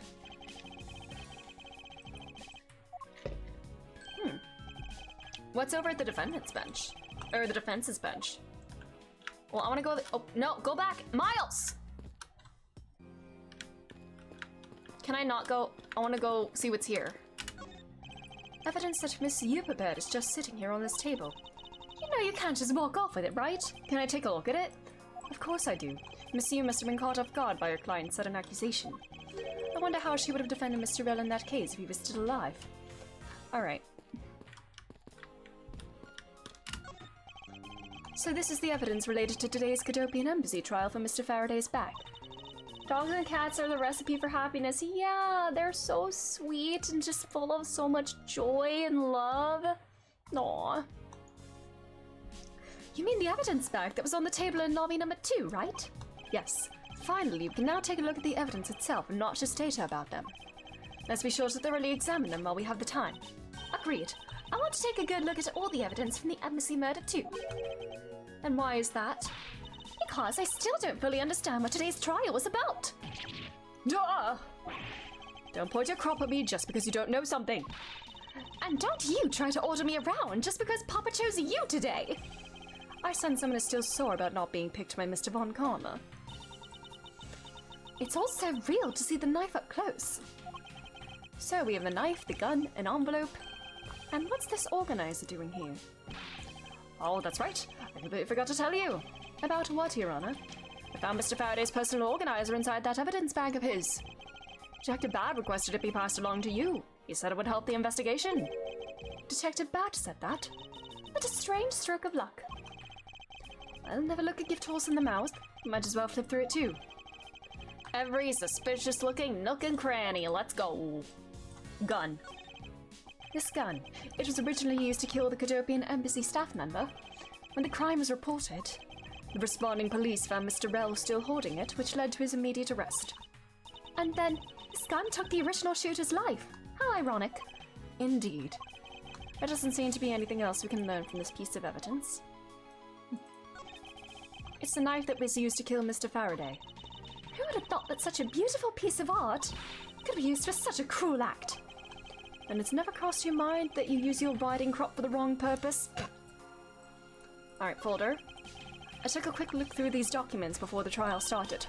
Well, I wasn't even afforded the opportunity to skim it. I suppose I should explain it to you then.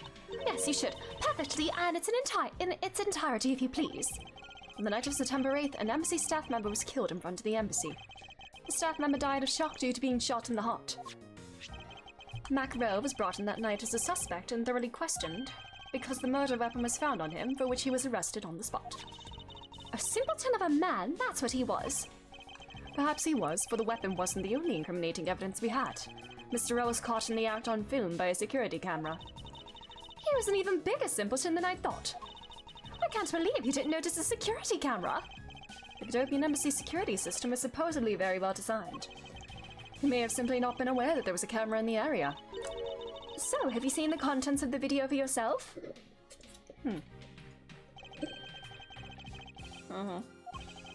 It's played during the trial by Mr. Faraday. Where do you identify Mr. Rell? He's wearing a hat, though. Although they always wear the same outfit, so if he had, like, that shirt and the chains... So the footage included sound, huh? I don't think I'd ever want to see the moment of someone's death in real life. Me neither. Alright. Mr. Faraday's organizer. It appears he was in the habit of using it. It looks like he wrote his strategy for getting Mr. Rell convicted down in here. I have to collect the evidence I need to prove that Rell was the killer.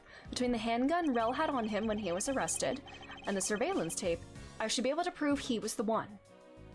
The handgun he had on him and the surveillance tape. The sound of his handgun going off was recorded with superb clarity on the surveillance video. I also have evidence that I can use to prove that Rell is not the real Yatagarasu. What evidence? No matter how he may try to play it, as long as I have the Yatagarasu's key. What? Did he know? Okay. Okay. I wonder if Bad is the Yatagarasu, then he would know that. Or did Faraday know that? I don't know.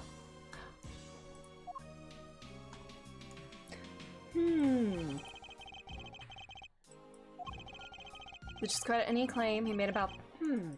So what's this Yatagarasu's key? Huh.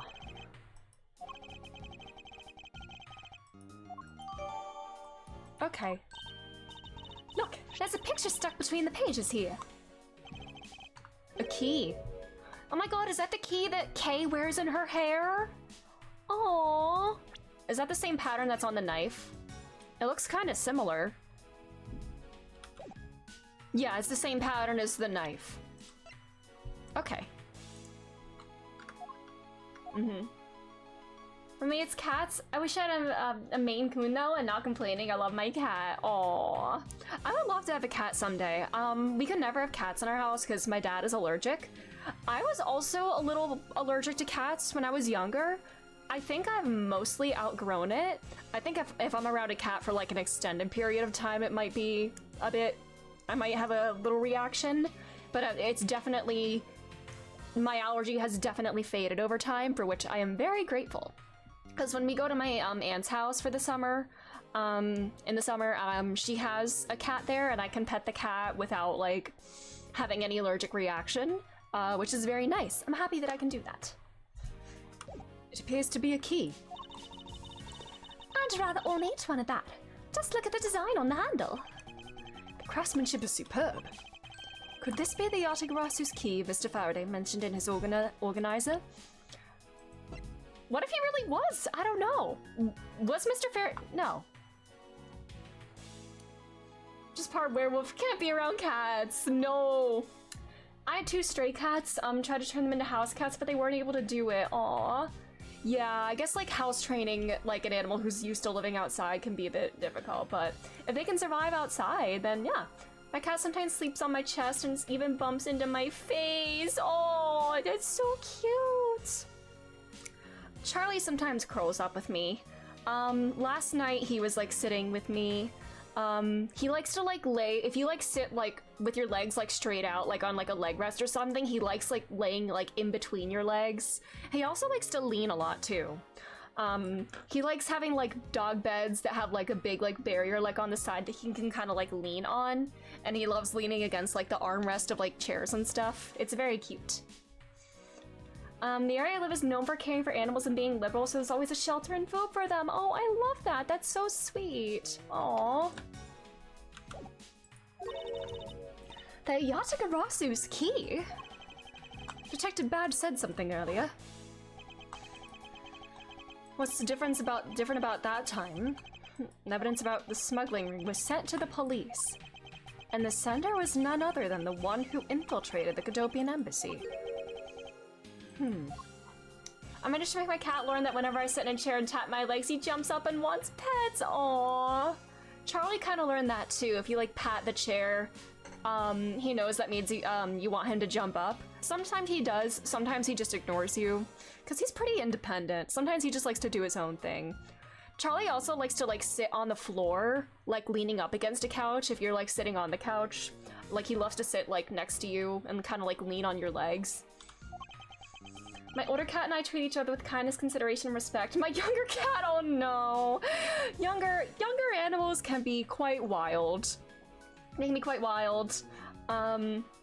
Yeah, my neighbors have two little French bulldogs that sometimes I would like take them out and stuff. Like, I think one of them is like a little over a year old now, and the other is maybe like 9 months old or something like that, but he's like really chunky. They're very jumpy and playful. Man.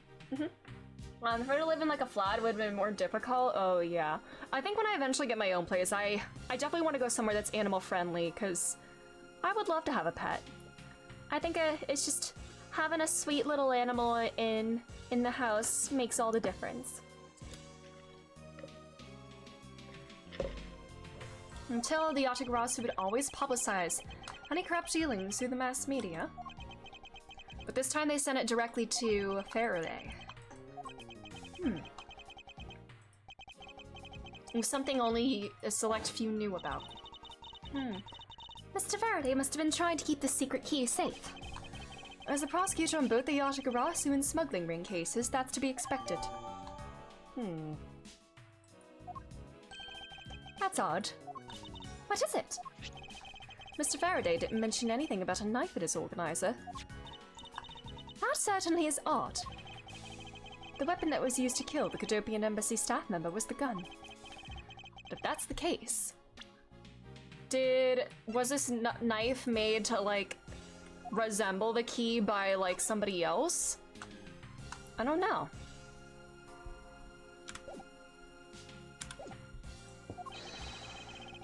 And where did the knife that was used to murder Mr. Faraday come from? My cat learns to live outside and he enjoys the inside during cold months because he can sit on something and get really warm. Aww. It's so like cute when animals learn like where like the heating vents are and like will sit on them when it's cold outside.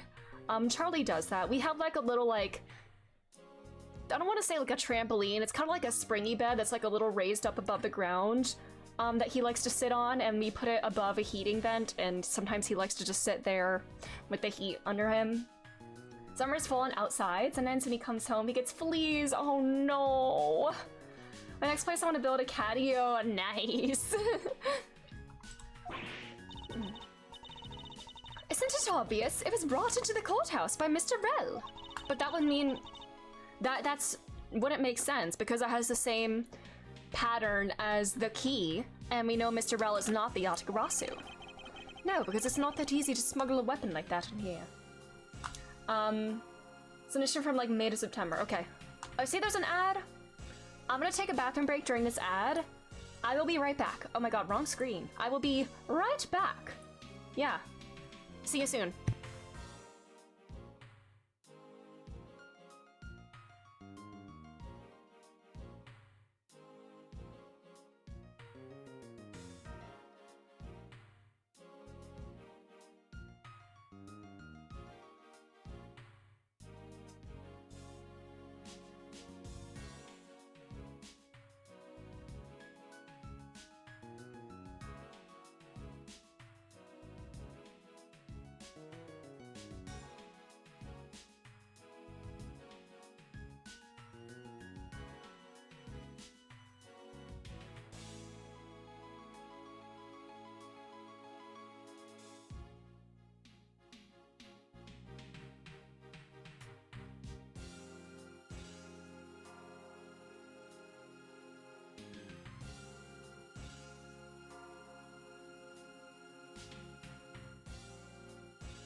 Hi, I'm back. We're gaming. No, we tried some Nexium and a collar, but he didn't like the collar, and the Nexium worked for like a day or two at most for the fleas. Aw. We've never had fleas with any of the dogs that I've had. We would give them like a flea treatment once a month, and that seemed to do the job. We have like found ticks on them like once or twice, but it was like a lone tick, and we were able to like get it off before anything like that could happen. But yeah, fortunately we've never had to deal with fleas. Every person who enters the courthouse doors is checked thoroughly for contraband. Furthermore, the suspect was handcuffed, making it impossible for him to bring a knife as large as this inside. In that case, how do you suppose this knife ended up inside the courthouse?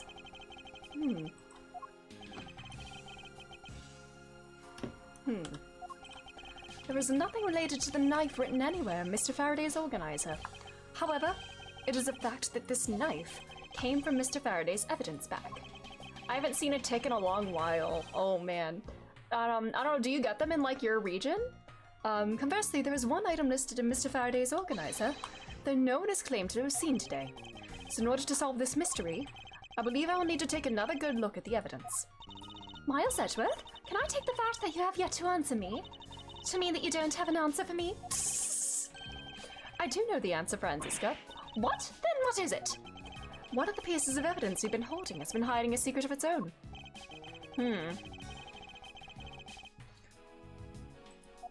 I mean, this knife is probably part of this. Take that! This Yata-Garasu's key Mr. Faraday mentions in his organizer. This is how the knife was brought into the courthouse. You're not making any sense, Miles Edgeworth. Oh, they're usually in the grass there after rain during summer. Okay. You just need to look a bit closer, Franziska, to see what I mean. Don't the color and ornamentation of the key's handle remind you of anything? They do remind me of the knife. Very good. So the key is maybe just a knife sheath. Both the Yata-Garasu's key in this photo and the murderous knife have this very unique design on their handles. Furthermore, even though Mr. Faraday mentions the Yata-Garasu's key, the only object we found at the crime scene was the knife. He didn't even know that he was hiding a knife in there. I don't seriously mean to say. It appears that you finally caught up. And yes, I do mean to say that these two pieces are in fact one and the same. But that's impossible! Celia Doggerhead died due to having too many ticks. Oh, that's so sad. I'm so sorry about that. Yeah, ticks can be really nasty. And that's also where Lyme disease comes from, right? Jesus. But that's awful. I'm so sorry. And if that is what you believe, we should still investigate this possibility. Now then, let us examine this knife in a little more detail.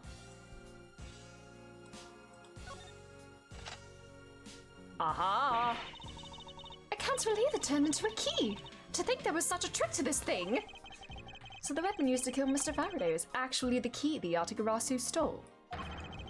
This piece of information is more critical than anything we learned up until now. Frankly, I'm shocked. Mr. Faraday only mentioned the key aspect of this piece of evidence in his organizer. That's alright. Aww, but still, that's very sad. I'm so sorry, Reaper. It's possible that even he had no idea the key was holding a knife blade inside. But if that's true, then only someone who knew about the key to knife trick could have killed Mr. Faraday. Even among law enforcement, this key was top secret. We're looking for someone who knew even more about the key than even Mr. Faraday. Meaning that the only person it could be is the one who sent the key in the first place. The great thief Yata-Garasu. And maybe Mr. L really was the Yata-Garasu. And he was the one who killed Mr. Faraday. Isn't that one possible scenario? No, not really, especially since Mr. Faraday was absolutely convinced that Mr. L was not the Yata-Garasu. Besides, as Detective Bad said earlier...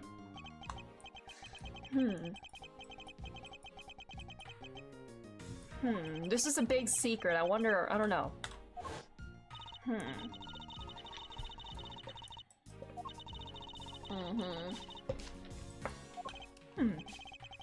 It seems this key is truly the key to solving this case.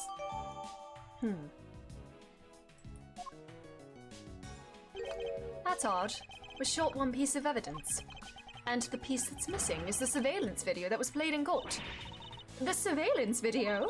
How could a piece of evidence just disappear? Where did it go? That the Atagarasu took it, didn't they?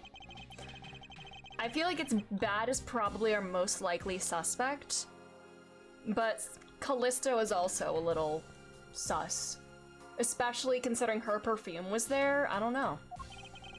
One of the two of them is probably the Atagarasu. You done with your inspection of the evidence? Yes, I'm finished. However, Your Honor, I am missing a single piece of prosecutorial evidence.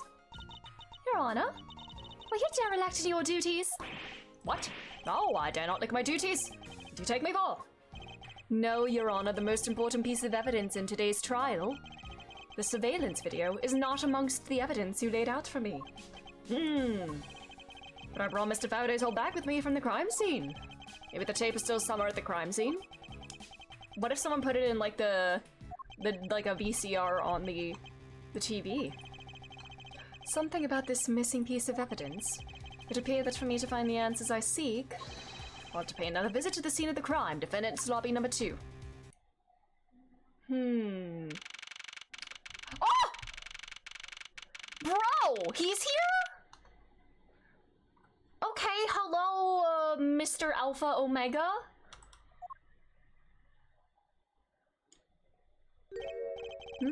That's Detective Bad, but who is he with? I've never seen that officer before. The werewolf, yeah, the furry is here. So, did you find it? No, not yet, and I've looked everywhere. I see. Now then, please continue with the search. Understood. I'll continue the search. So you're the one running this show. Prosecutors like you shouldn't even be allowed at crime scenes. How dare you? Just who do you think you are? Okay, bye. Skulking away like that? What was that all about, and who was that man just now? Whoever he was, I've never seen a more impudent officer in my life. Such impudence! Does he even know that we're standing right behind him? I know you're standing right behind me. What do you want, kids? Yeah, he was a werewolf even back then. Is he in the court record or no? He's not. It looks like you were paying attention after all. Of course I was. I have eyes in the back of my head. Oh, so that mirror isn't for vanity's sake. It's for him to keep an eye on who watches behind him at all times. So tell me, Detective Bad, who was that rude man just now? The guy came here from the Republic of Zhengfa to study. He's Agent Lang. He's trying everything he can to revive the long-lost honor of his family. He's traveling the world to study different philosophies of detainment from scratch. By visiting various police departments around the world, he has a lot of dedication. He's still just a rookie cop, but I sense a strong grudge of some sort from him. The guy's more useful than Gumshoe, even if he is rude. Well, he sure has a lot of guts to come to this country and give prosecutors a hard time. I agree, however, I can think of one young lady that statement also applies to. What is that agent looking for, Detective Bad? Earlier, that little girl was poking around in lobby number 1 as well. Like I said before, it's got nothing to do with the two of you. I highly doubt that it has nothing to do with me.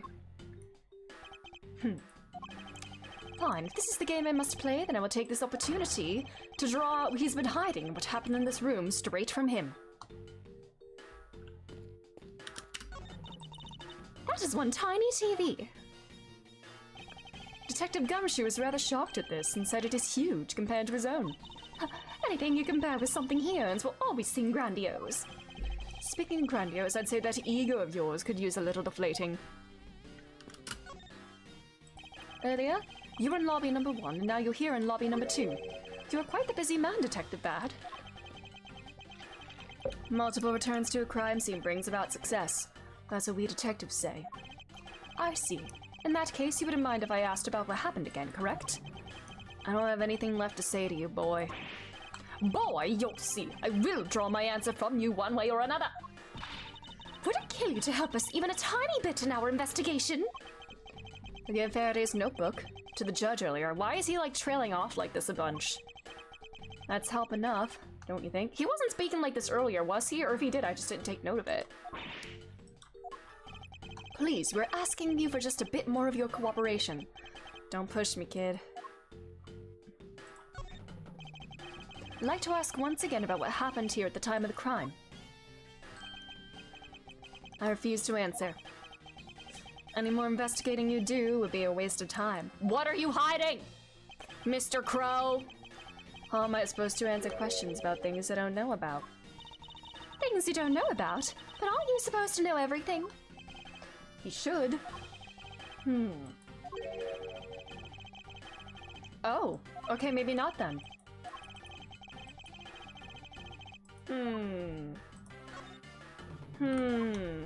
What if it's Mr. Wolfman who shows up? No. He's still, I don't know. Did you know of the existence of the item in this photograph? What if Wolfman is the Yatagarasu? I don't know. It's my job to know everything related to the Yatagarasu case. In that case, let me ask you something. Did you know that the knife that killed Mr. Faraday and this Yatagarasu's key are one and the same? What? It's impossible.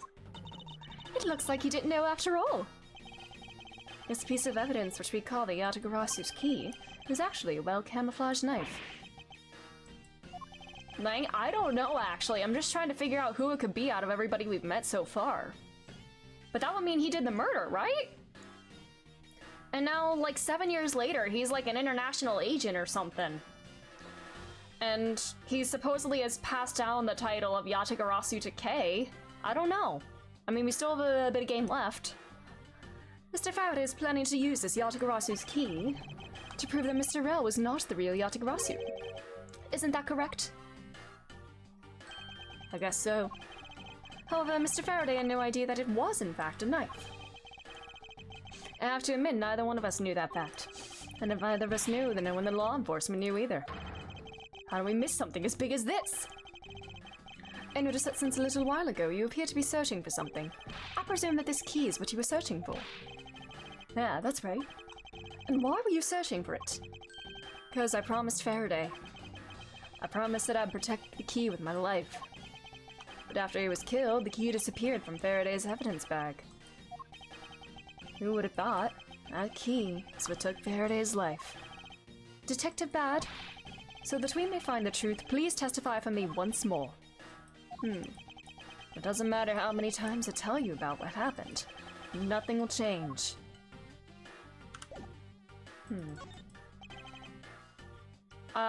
Kay. Kay Faraday is her name, the girl's name. Detective Bad, I ask that you please testify once more. Actually, now I love this new information. It makes complete sense, but Edgeworth always carries a spare cravat. We have like actual factual proof of that. And I love that. He carries multiple cravats with him at all times. What a loser. My answer is still the same. And this is the last time I'm going to do this. That's fine, because I only need this one last time to clear everything up. Find the truth behind this case. I was in lobby number 1 talking with you. We're talking about some trivial things. I heard the gunshot right before the trial was about to reconvene. He has a spare cravat. Were you here earlier? Kay blew her nose in Edgeworth's cravat. That's why he had to swap it out. We heard it. You and I immediately dashed out into the hallway together. I saw Gumshoe goofing around in there, and then we all ran in lobby number 2. It sounds like the exact same story he told us before. Indeed, however, I feel that we have yet to draw out all the information we can.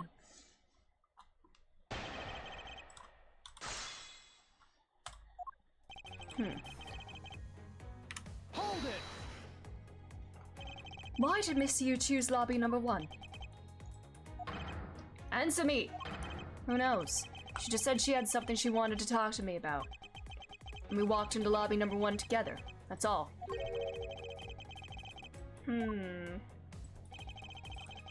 Trivial things, I don't buy that.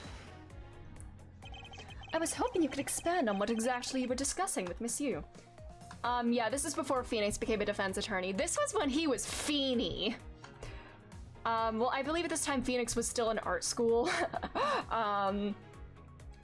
Yeah.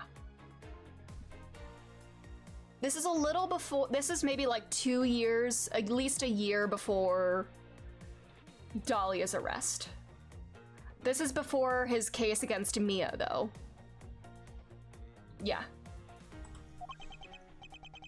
Trivial stuff. It was nothing important. That's for me to decide.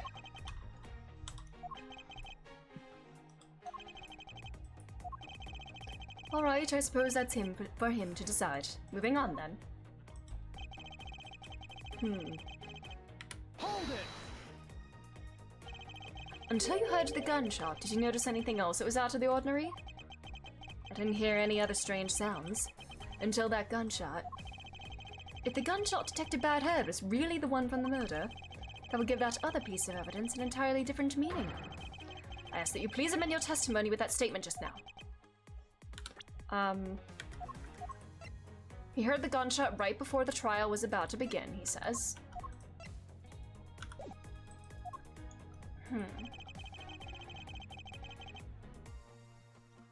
I didn't hear any other strange sounds until that gunshot. What, the balloon? As Manfred von Karma, yeah, he has appeared in this case, and he's like, give me a perfect investigation, you worthless fuck! And Edgeworth's like, yes, sir, I will gladly do that. Detective Badge, you honestly don't remember hearing anything else? Yeah. Is it possible you were so involved in your conversation that you missed something?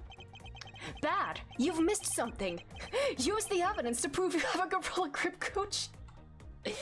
I've been a detective for a long time, and even if I were involved in something, I've got quite the habit of keeping tabs on everything that goes on around me. If there had been some other strange sound, you can be sure I would have heard it. But why didn't you hear the pop?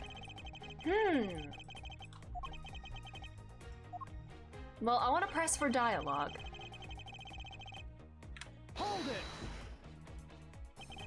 And why did the two of you dash into the hallway straight away? Because we clearly heard the sound of a gunshot. We knew it came from somewhere nearby. So he's still alive even after Phoenix became an attorney and until present day. In the present day, Manfred von Karma is presumably dead.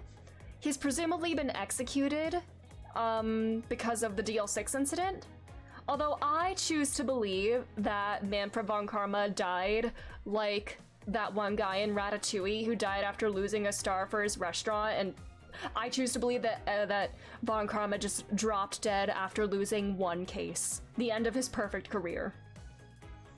Loses one case, fucking dies. My line of work, you hear enough of them to know. Oh, also, yeah, Reaper, also today, December 28th, is DL6 Day. This is the day in 2001, December 28th, 2001. That's the day Von Karma killed Gregory Edgeworth. Gregory Edgeworth has been dead for 23 slutty years.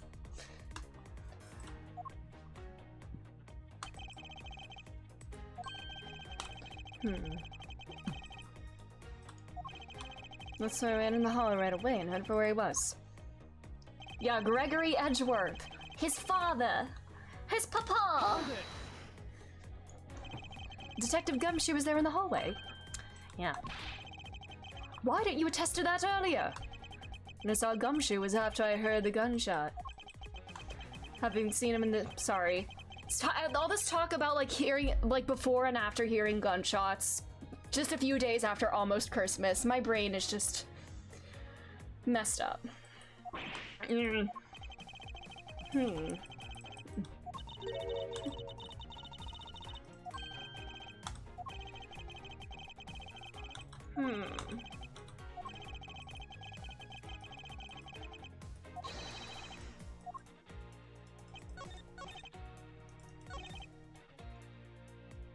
Alright, I'm gonna go with the balloon.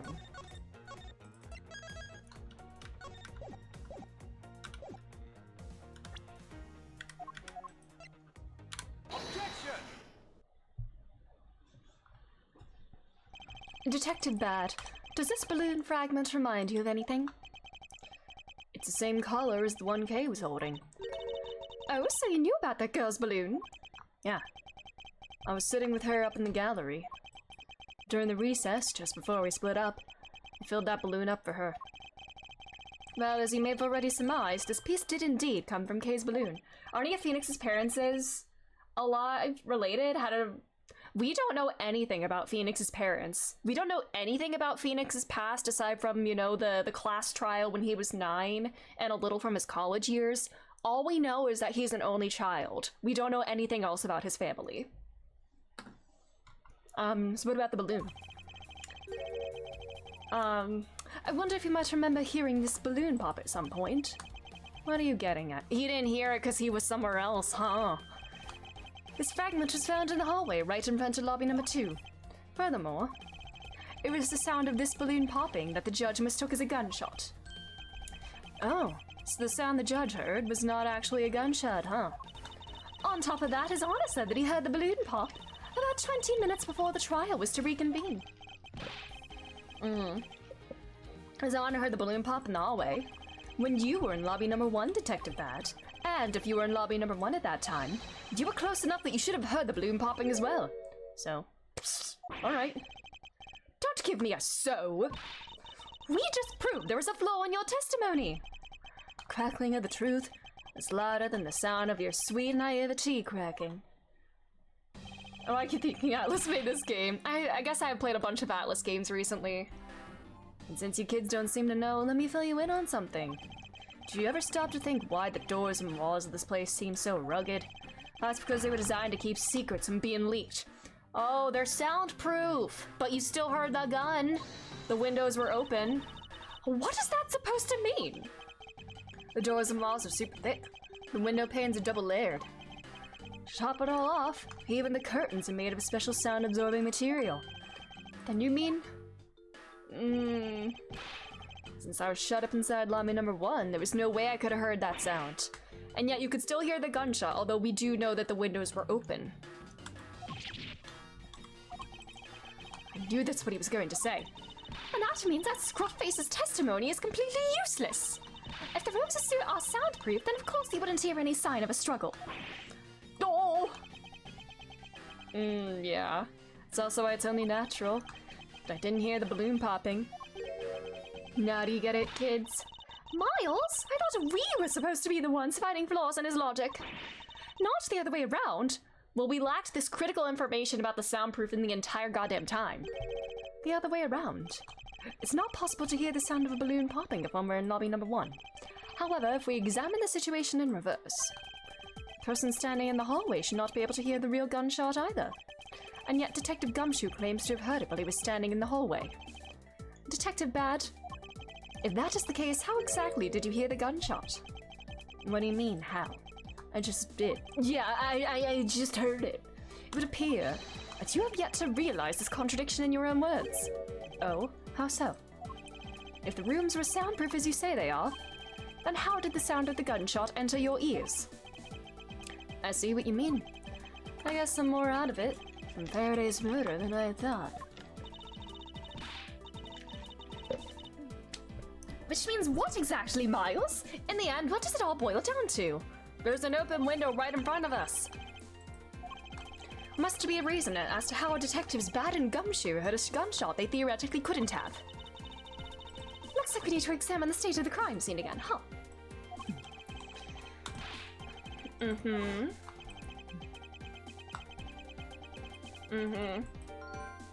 Yar. Now we do a logic.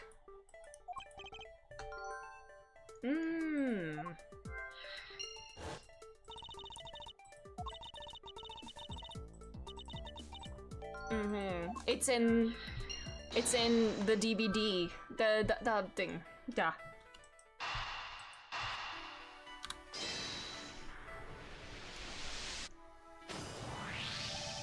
It's simply not possible for the killer to have escaped through barred windows, and yet the fragrance of the perfume managed to escape from defendant lobby number 1. Of course, incorporeal things can move freely through these open barred windows. Incorporeal things? Like sound? Well, first let's do these. What? So the missing evidence is not in, like, the TV? Alright.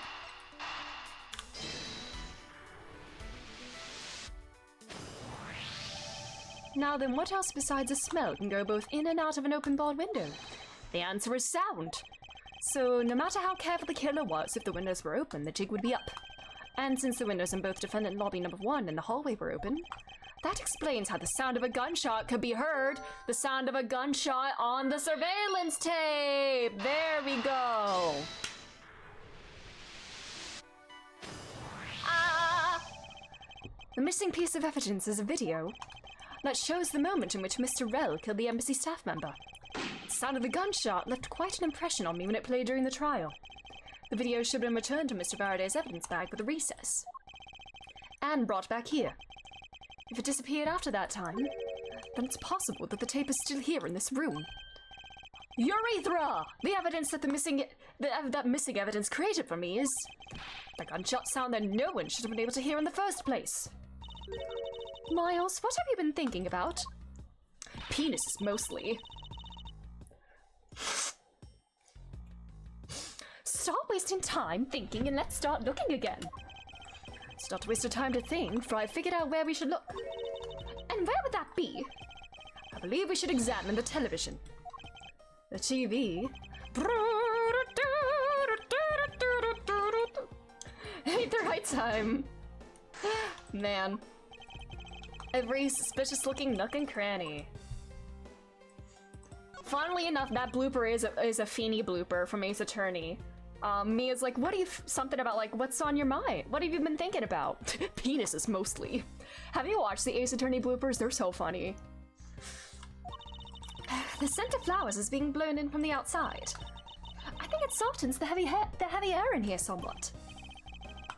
Windows in both lobby number 1 and 2 were opened. Maybe they were trying to air out the room, just like in lobby number 1. Maybe they sought to ease some of the tension through some fresh air. Mr. Faraday and Mr. Rell in the same room, I imagine the latter to be the case. Was there a need to open the window just for that? Earlier, when Detective Gumshoe touched this, it made a most terrible racket. You mean when Scruffy turned the television on, right? Actually, come to think of it, I don't think Detective Gumshoe actually touched the television at all. Furthermore, it seems more like when the video feed suddenly stops. At least it did to me. I wonder why that is. It's a video player, and there seems to be a videotape inside. A VCR in my... Wait, no, this is like around 2010 or so. Kind of like the last legs of the VCR era. I suppose, but Detective Bad would be alright with you if I verified the contents of this video. Sure, knock yourself out. Alright, let's rewind this and see what we have here. If I remember correctly, the footage of Rell killing the embassy staff member should be at about the 30-minute mark from the start of the tape. Understood.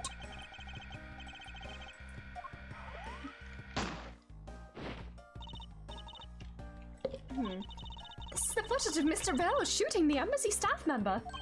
I knew it. The missing piece of evidence, the surveillance video, was here all along. The sound. What's the meaning of this? It appears Detective Bad has figured out the true source of the gunshot he heard. With this, I think we can figure out the trick behind this double murder. Do you mean you figured it all out, then? Yes. All I have to do now is show what the gunshot detectives Bad and Gumshoe heard was, and through where they heard it from. Oh, fine. In that case, show me what you've deduced.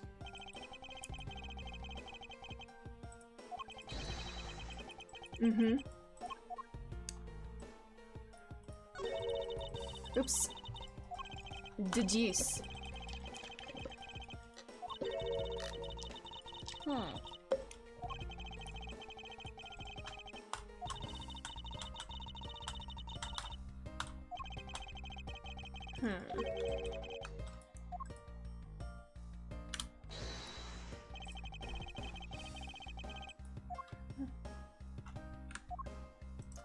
Urethra!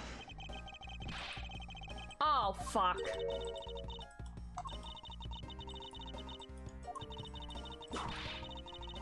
Damn, Franzi. God damn. Well, maybe... Alright. Maybe I point that out in the window.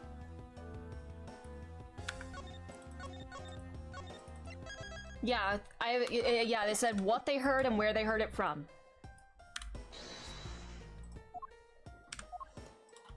Urethra! If the door and windows to the crime scene, namely this room that we're in, were closed, the killer could have used the gun and no one else would have been the wiser. That's true. This courthouse does seem to be well designed for such a thing, as it were. However, what happened in reality was, Detective Gumshoe, Detective Bad, and Miss Yu, all three of them heard the gunshot. Oh, the windows in lobby number 1, number 2, and the hallway were open. So naturally, the people in those locations could hear it. Ah, but then why would the criminal open the window in the first place? To allow the gunshot to be heard, I suppose. Correct. That's the only logical conclusion we can draw from this.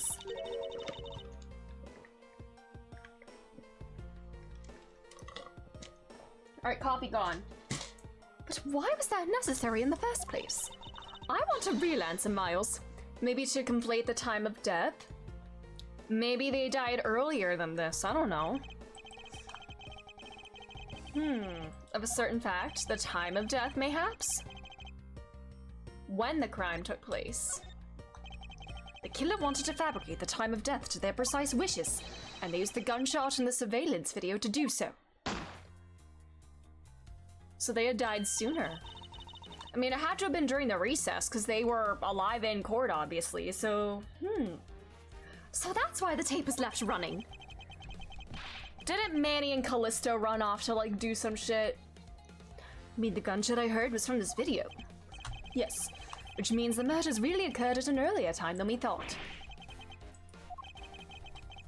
It must have been during the recess, but before Detective Gumshoe was on guard duty. Someone who has no alibi for that time period. And planned this crime out in advance.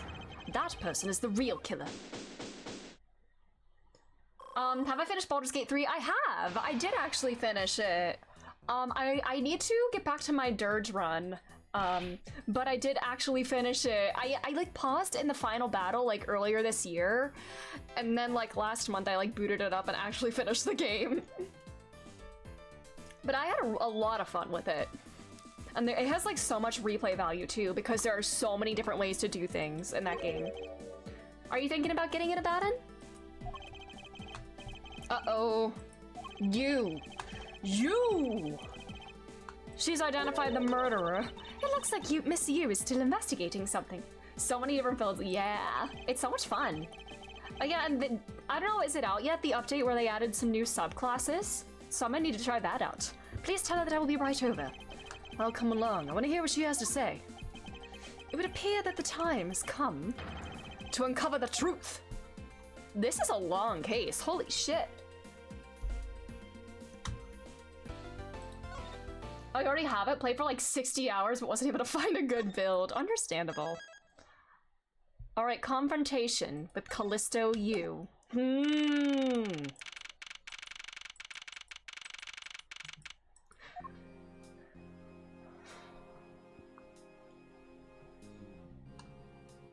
Aw, Kay.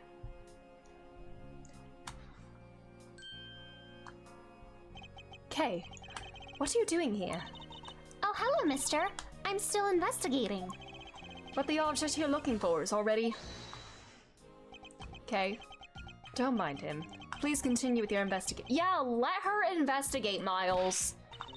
Okay, you got it. Detective Bad, haven't we already found what you were looking for? It means I can keep her in the dark just a little longer. Any little task will do. Oh, more sympathetic than I thought. Thank you for the follow.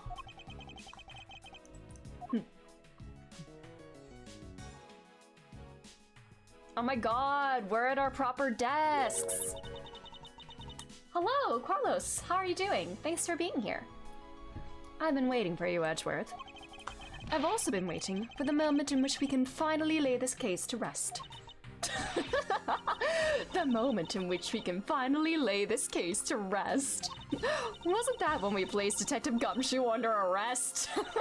I think we've more than solved this case already, don't you?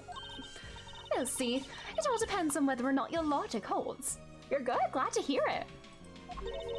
Oh, I see. We even have a viewer in the gallery. Why, even Mr. Bad is here. Have you played this game yourself? A viewer in the gallery? I'm hardly just a bystander. For once, the prosecutor has an assistant. You have? Nice, nice. The investigations games are the last Ace Attorney games that I have not yet played, and I am having a great time with them. I love Miles Edgeworth. I love just making fun of him. So it's great. I love when people make fun of Miles Edgeworth because I do it all the time. I have a duty to see this case through to the end, no matter how it turns out. Oh? Is that right? I'm in that case, but in the first day. Ooh, nice. And you said you have played this before, so there's like no spoilers for you, right? Anyway, I thought you might like to hear what I've slaved away to find out. I've taken statements on every single person's movements. Okay, wait. Oh, so wait, is this spoilers for you? Because we're close to the end of this case. If you need to like lurk for spoilers, please do that. I don't want you to like spoil yourself if, yeah. Okay. I've taken statements on every single person's movements during the time when our suspect was in the hallway. I also confirmed there's no possible route of escape from lobby number 2. Therefore, the killer must be, without a doubt, be Detective Gumshoe. And that's all you have. Yeah, that's all there is to my conclusion and this case. Sorry, but I beg to differ. In a trial, there is always time for rebuttal, and we are standing in a court of law. Oh my god, we're doing like the Uno reverse. You testify, the defense attorney testifies, and then like the prosecutor cross-examines in a sense.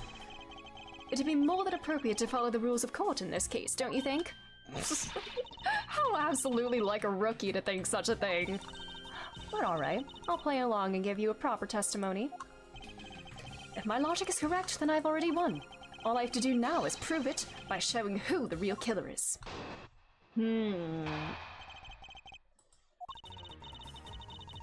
Or like we got to say? Ooh, what's up? Everyone, Sans. Oh my god, Sans Undertale mention? Everyone, Sans the suspect, has an alibi for when the gun went off. Furthermore, the areas around the crime scene have all been thoroughly investigated, right? I also confirmed that there is no possible escape route from lobby number 2. Which leaves us with one unshakable conclusion, that Detective Gumshoe is the killer. Oh, now that you have your testimony, I expect a good rebuttal, Edgeworth. But of course, there's no need to confront her logic head-on right now. I should instead focus on drawing out any trump card she has up her sleeve. From Portugal? No worries, Carlos, no worries, it is all good. Okay. Hold it! A suspect, but I thought Detective Gumshoe's alibi has already been proven. Are you joking, Edgeworth? I assure you this is no joke.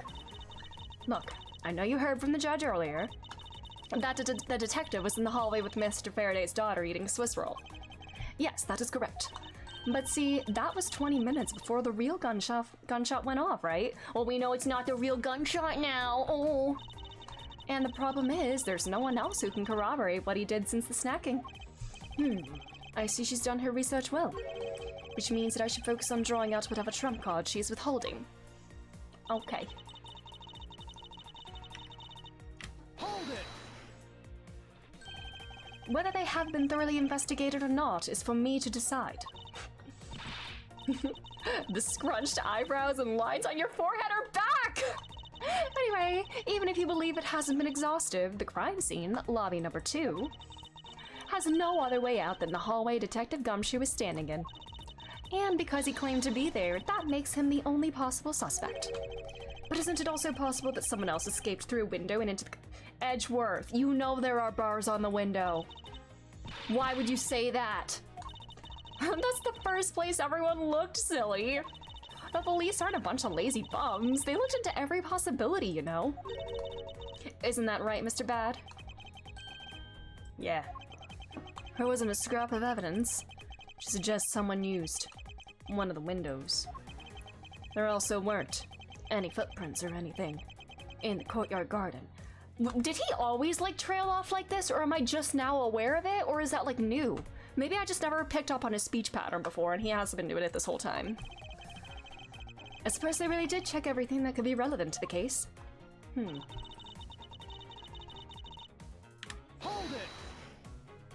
it! Are you absolutely positive there are no possible routes of escape? Of course I'm sure.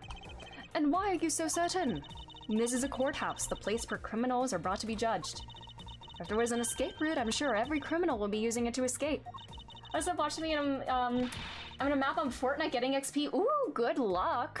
I've never played Fortnite, and honestly at this point I'm too scared to, because I know a bunch of like 12-year-olds would destroy me. It's just common sense. Miles Edgeworth, I suggest you use a bit more of it in the future. I haven't paid attention to it either, so we're trying not to get spoilers. No worries, no worries. Oh my god, that is a lot of XP, nice. Reading stuff on something else in the meanwhile, nice.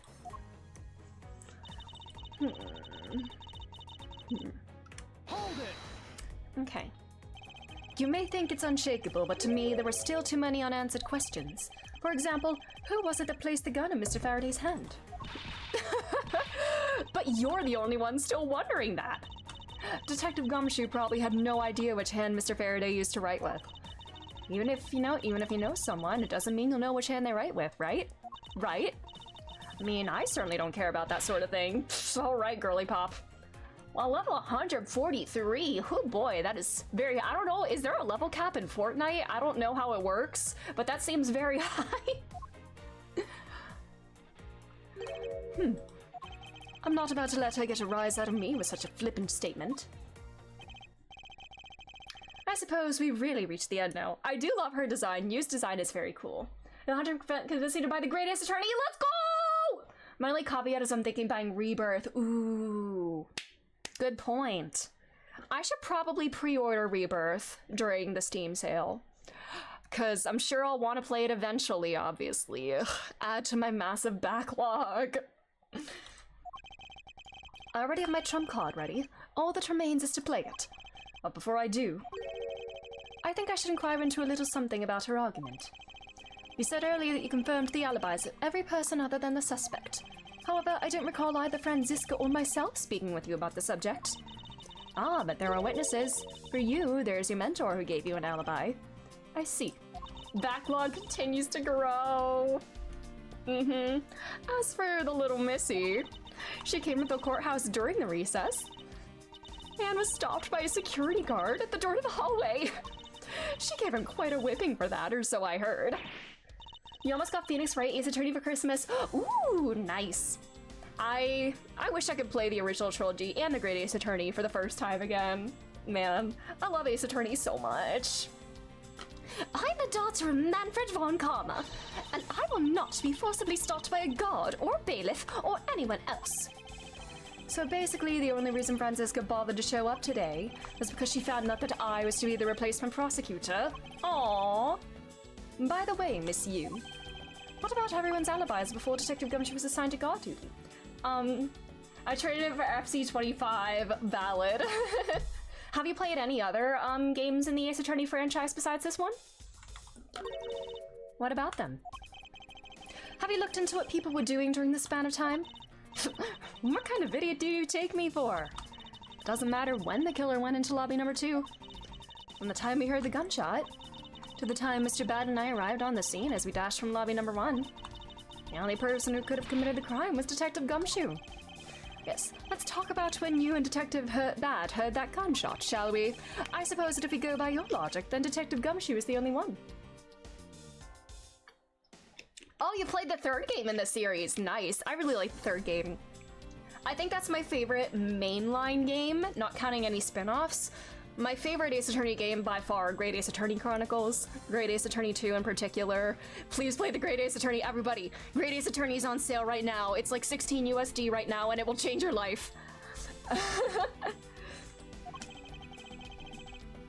What if the crime occurred at an entirely different time than when that gunshot you heard went off? What then? That gunshot was a trap meant to manipulate our perception of... Sadly, your explanation is very lacking, Edgeworth. The gunshot we heard in lobby number 1. Hey, look at this video. That tape. You know of it. Yes, it's exactly what you think it is. This is the surveillance tape of Mr. Rell the prosecution presented in today's trial. You know, you can buy them. I'm also gonna buy Rebirth and hurt my already weak wallet. I have a couple Steam gift cards and I need to decide what I want to get with them. I did get the Witcher 3 Complete Edition, so I have that now, but we still got some time left in the sale and I have money to spend. Do I get Rebirth? Now I have money to buy Phoenix Wright, Ace Attorney, and Apollo Justice together. That's 60 euros. Let's go. Nice. That's a pretty good deal for like 6 games. That was connected to the large television that had its volume turned all the way up. You can't honestly mean the sound we heard was the gunshot in the video. Ah, but I do. In that case, I'd get Rebirth. That's valid. Murders occurred much earlier than when anyone heard the gunshot. Uh-oh. That's the only thing I can think of, too. After committing double homicide, the killer took the surveillance video out from Mr. Faraday's evidence bag, turned the television's volume all the way up, and left the video to play. If played from the beginning, it would take 30 minutes for the gunshot sound to come on. And since we now know that this method of time manipulation is possible, it opens up the possibility that the killer is someone other than Detective Gumshoe. Sounds from a television doesn't amount to much here. But of course, Mr. Prosecutor Edgeworth and Little Miss Von Karma already knew that much from the very beginning, right? Of course we knew! Didn't we, Miles? Yes, of course. We know about the soundproof quality of this courthouse's rooms. Of course, I'm not about to admit we had no idea until only a little while ago. That's right, and if the rooms were soundproof, then we should not have been able to hear that. And yet we heard the gunshot clear as day. And that's it. End of story, girl. You did it, didn't you? But it's not. I feel like her powdering is getting quicker. She's starting to panic. And there was a hole in the wall. I mean, a window is technically a hole, right? There was actually one common point between lobby number 1 and lobby number 2. And that is despite the fact that both rooms have air conditioners installed, a window was open in each. Now, we know that the window in lobby number 2 was opened by the killer. However, a window in lobby number 1 was also opened. Objection! I know, Franziska! She's so young here! She's just a child! That's my daughter! It's probably just coincidence that they were both open at the time. It is no mere coincidence, I assure you. Why was the window open in lobby number 1? The answer is that a certain person did something to cause that window to be opened.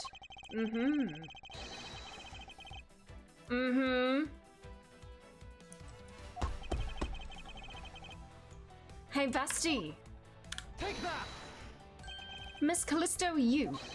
I hereby formally indict you of the murder of Mr. Faraday and Mr. Rell. What? You indict me? Oh my god, she's mad. Are you serious, Miles? Why do you think she is the killer? I don't understand her motive just yet. But of course I'm serious. It probably has something to do with her sister. Because she is the only one who could have done it. Well, Miss Yu, do you still feel like laughing now? Of course I do, Edgeworth. My argument must not be tight enough yet. Although I never thought things would spiral into this. But I'll have you know, I'm enjoying this dance quite a bit. I guess this means it's time for my own rebuttal now, right?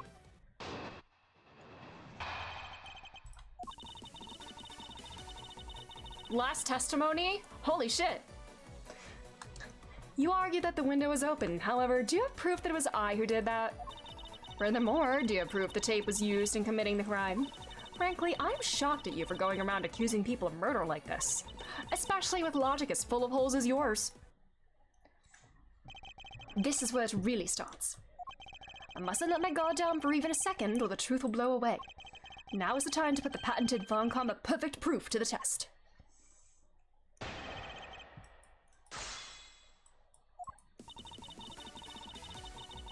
Hold it! Evidence. All I need to do is have some prints analyzed and we know straight away. Be my guest. She sounds as though she has the room to maneuver. Look what I got. A Wii? Oh my god, wait, did you get a Wii? Wait, I don't know, did you get a Wii for Christmas? Nice. I remember I got a Wii for Christmas when I was a kid. That was like the best Christmas ever. And we got like, oh my god, that's so exciting! Nice. I miss playing Wii games. I mean, I still have a Wii. I feel like the motion controls don't work as well as they did back in the day, or at least, I don't know. Maybe it's just because our remotes are old and stuff, but that was so fun. I loved it. I love playing on the Wii. You beat Elisa on tennis? Wii Sports, let's go! Wii Sports slaps.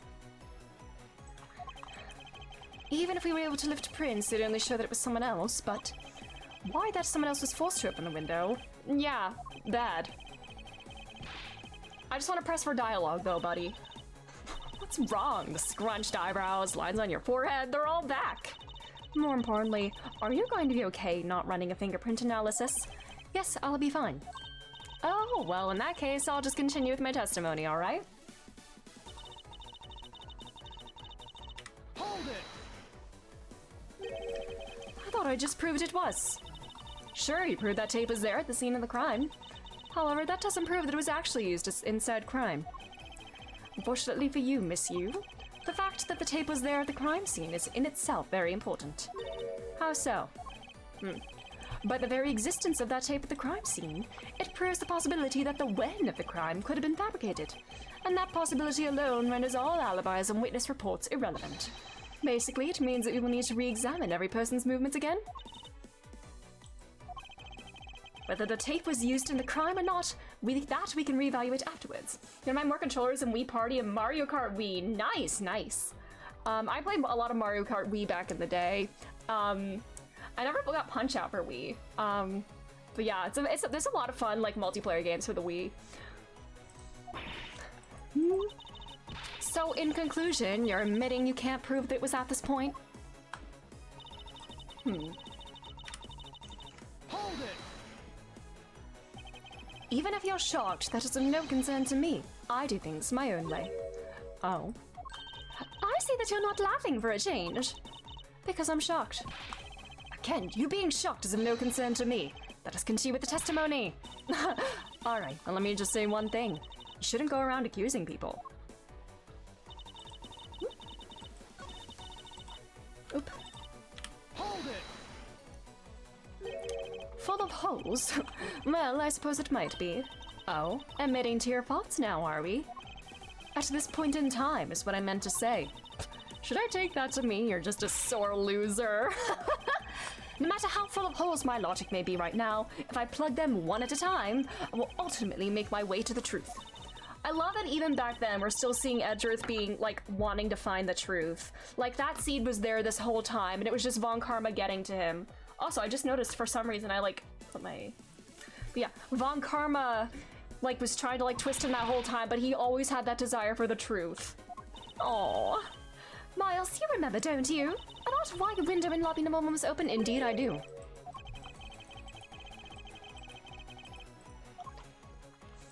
Girly decided to... Oops, I didn't mean to do that. I meant to present. Girly intentionally stanked up the place.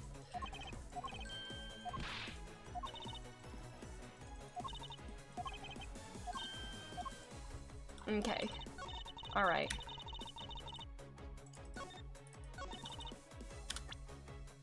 Does this look familiar? Objection!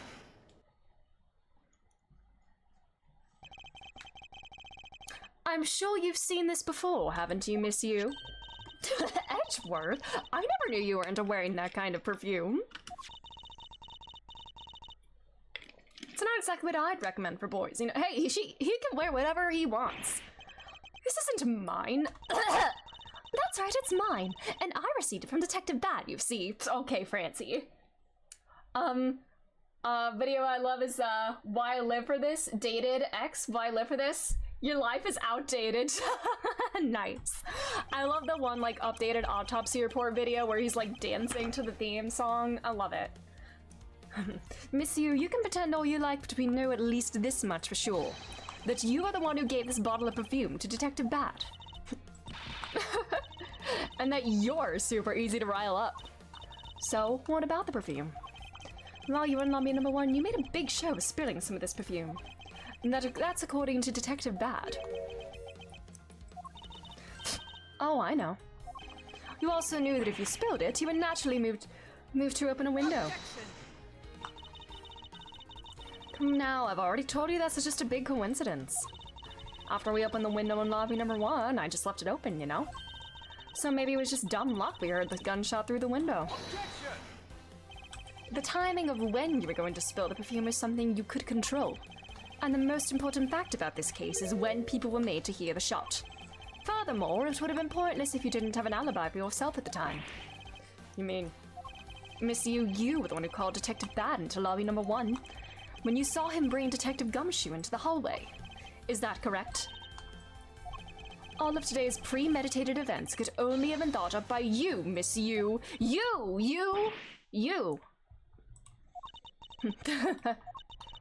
You accused me of murder on the fact that I spilled a little perfume. Well, allow me to say this much. Actually, before I do that, I need to run to the bathroom. I will be back in a moment. I'm gonna run an ad. And I'll be back momentarily.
Alright, sorry about that, I'm back. Hi. Let's finish this. Let's do this. Watching this on chat? There's just people lurking in chat, and that's perfectly fine. Like, I don't mind if people lurk. Like, I don't want anybody to feel pressured to chat. I don't want anybody to feel like they have to chat. I lurk in streams all the time. Like, it's perfectly fine. Well, allow me to say this much. I couldn't have killed Mr. Faraday. Would you care to testify as to why? Look, I've had a lot of fun today, really. But I grow weary of this game of cat and mouse. Let's make this the last testimony and wrap this absurd case once and for all. Alright, girly pop. You did something? Did you buy a game? What did you do, Abaddon? Why, it couldn't be me. Using someone to murder over a spill bottle of perfume is a bit over the top. You bought Great Ace Attorney in Rebirth! Let's go! Let's fucking go! I'm so excited at that end. I'm so excited for you to experience a Great Ace Attorney. I want to know everything. I want to know your thoughts. Man, I love that game so fucking much. And I'm excited to play Rebirth too. God. Oh my god, too many Final Fantasies, too many games to play, too much happening. But I suppose forgery of evidence is to be expected of a disciple of Von Karma. In any case, it simply could not have been me who killed Mr. Faraday. And why aren't you saying anything about Mr. Rel either? After all, I don't even know where that knife that was used to kill him came from. Are you the Yatagarasu bestie? It's your Christmas or New Year's present for yourself. Let's go. Miles, her testimony is flawless. Yes, but no matter what sort of trick she may try to pull, she won't escape me. And if I'm lacking in information, I'll just draw it out of her.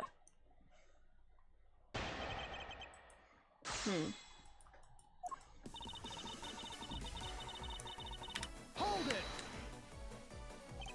I think I already explained the significance of that earlier. I was to tell you something. If I stop saying anything and play in that case, no worries, all good. You only confirmed that I did spill some perfume. But that's all. Like, you would accuse me of murder based on a simple spill? Don't you dare complain I sue you for defamation of character. Do as you like. But as for me, I believe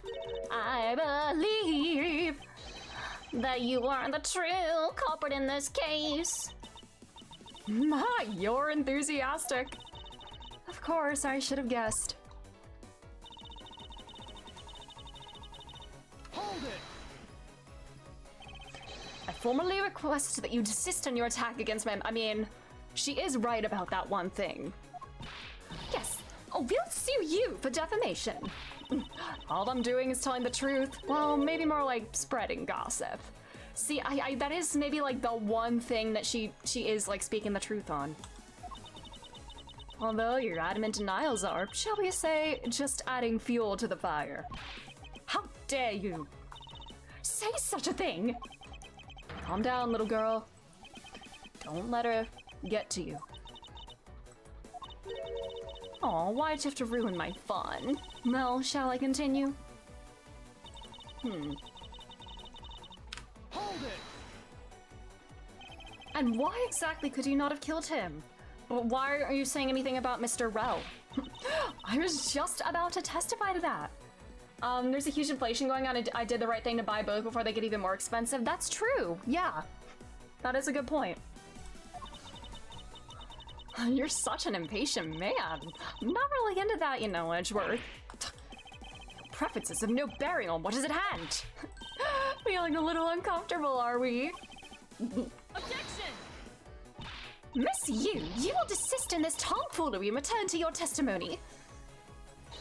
And Miles, if you're going to lose your cool, then I won't show you any mercy. Sorry, Miss Yu, please continue with your testimony. Sure. As I was saying, it couldn't possibly have killed Mr. Faraday. Hold it! This we do know.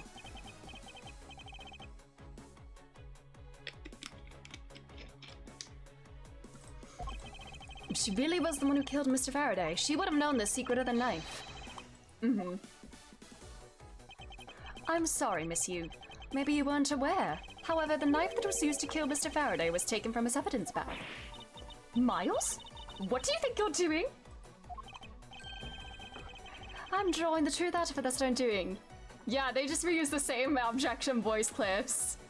Even though we would think her voice maybe be a little bit different when she's younger, but it is what it is. Huh? But I don't recall a knife being presented at the trial earlier today. Well, I suppose that's because the evidence was something Mr. Faraday had yet to use. So that's what you're trying to do. Look, why don't you cut it out with the lies? I've already figured you out. There was no knife inside Mr. Faraday's evidence bag.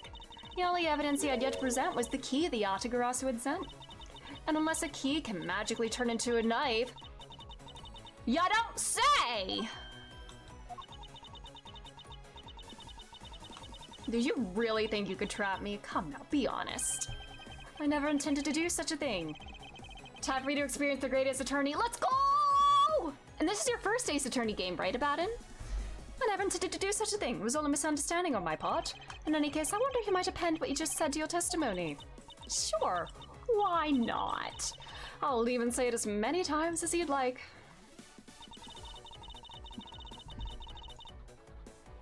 Okay.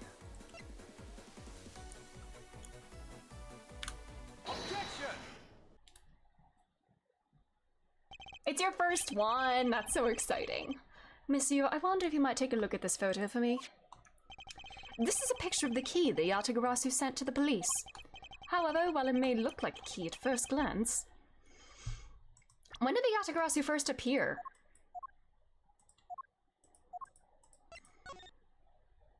Was it after this? A vengeful... I don't know. If she is a Yatagarasu, I don't know. It has the secret ability to transform into a knife, which means that what was inside Mr. Faraday's bag was both the Yatagarasu's key and the murderous knife. You knew that the key was inside Mr. Faraday's bag, did you not? Yes. Well, with the Yatagarasu's key alone, it's more than possible to kill Mr. Faraday. 28 levels to endgame pass on Fortnite, let's go! Do you understand now? Just knowing of the existence of the...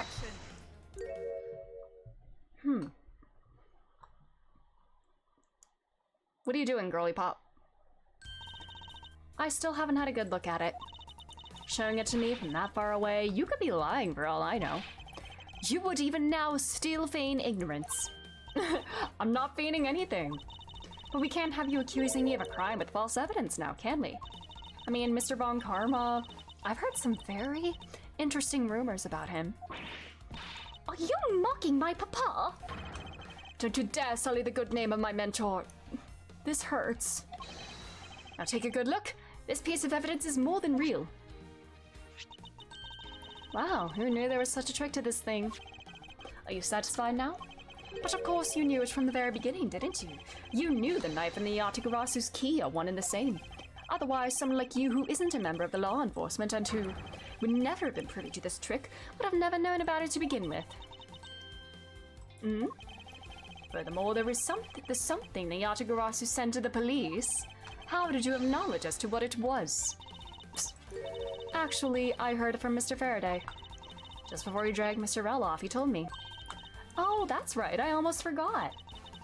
He also told me about the key turning into a knife at that time. But he didn't tell me about how that key actually transforms. What you were saying is simply not possible. Oh, and why not? Because Mr. Faraday himself didn't know about the hidden knife within the key. From within these pages, he mentions nothing about a knife. I'm not sure he would have written everything in his organizer, you know. Wouldn't something of this importance be better left to oral communication? Unfortunately, that is also impossible, because Detective Bad didn't know about the knife aspect either. Let's go. Let's go. What would have been highly classified information, even within the police force? And as something that even the lead detective on the case didn't know, why would Mr. Faraday felt the need to share such information with the opposition? Yeah, I guess he wouldn't have much of a reason to. Looks like I gave a pretty lame excuse, huh? How can you laugh at a time like this? She probably just realized the flaw in her logic and is actually in a panic over it. But that's not something we need to concern ourselves with. Actually... Objection, dumbass. Miss Yu. I'd like to state that I also know how you got the real nature of this knife. Do you now? Well, why don't you put your money where your mouth is and show me? Oh, I will, and I'll wipe that smile off your face by the time we're through. A moment of truth.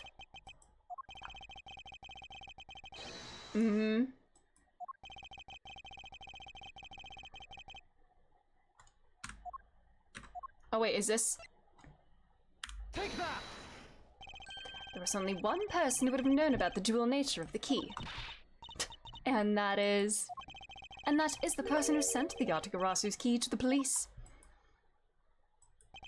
That is to say, the Yatagarasu herself.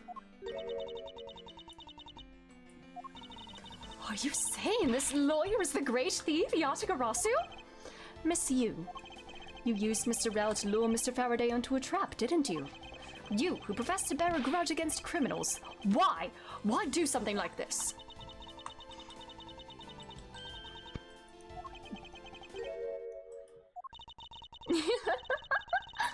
Girl? Girl? Girl?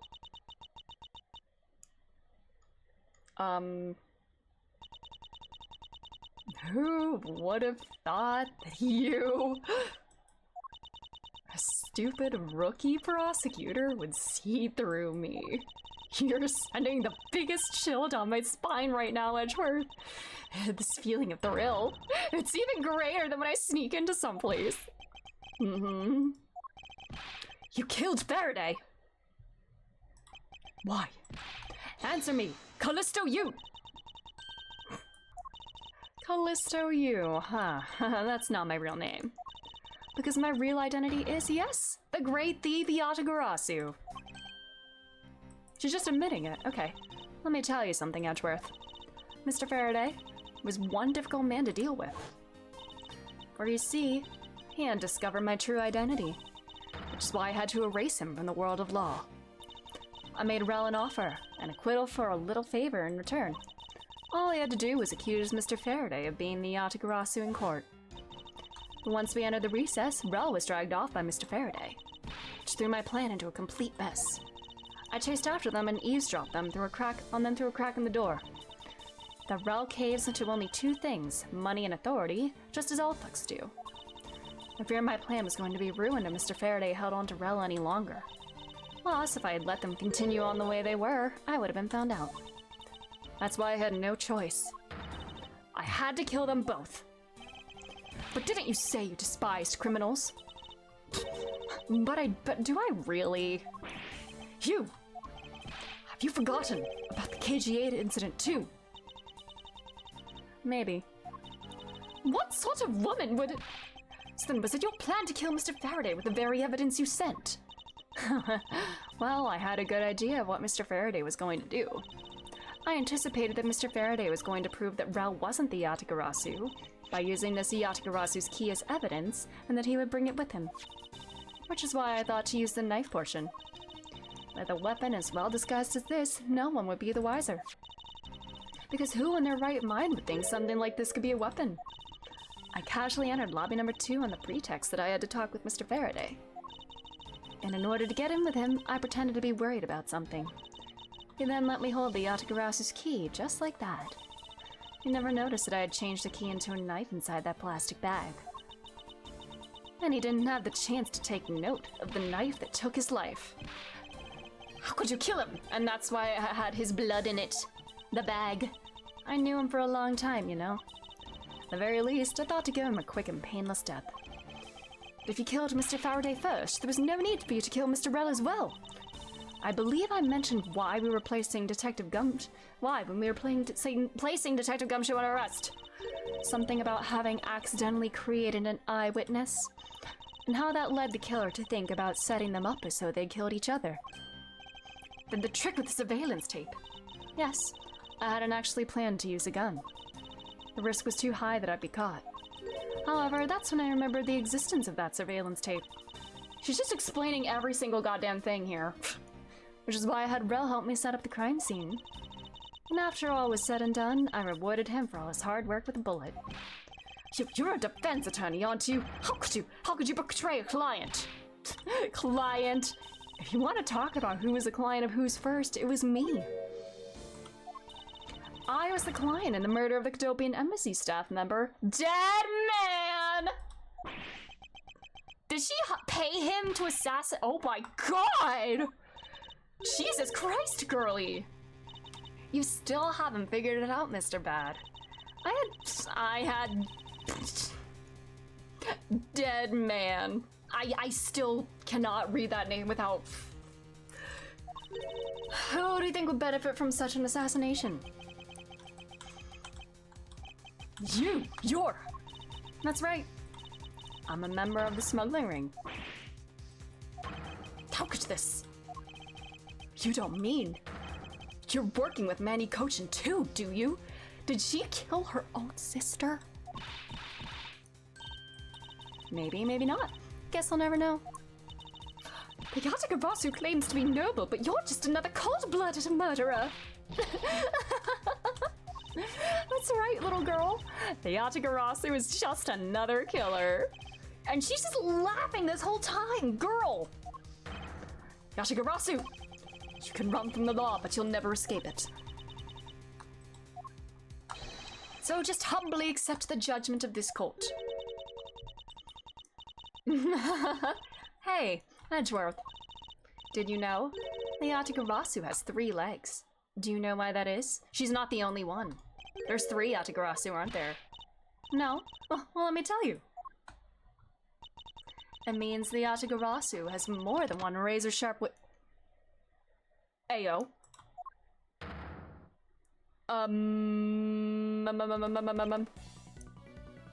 Get down! You really are too naive, Edgeworth. You've been handed the Yatagarasu's key right to me without a second thought. Everything may not have gone according to plan, but I'll still gladly take it. You mean the key was your real target? And even after I gave you such great advice, didn't I tell you to always keep a good eye on a criminal? Or you may regret what comes of your negligence. You two, get down! Bad's gonna die. Oh, Francie. My body, I can't move. Hey, mister, to your right! Oh. You! Okay, bye.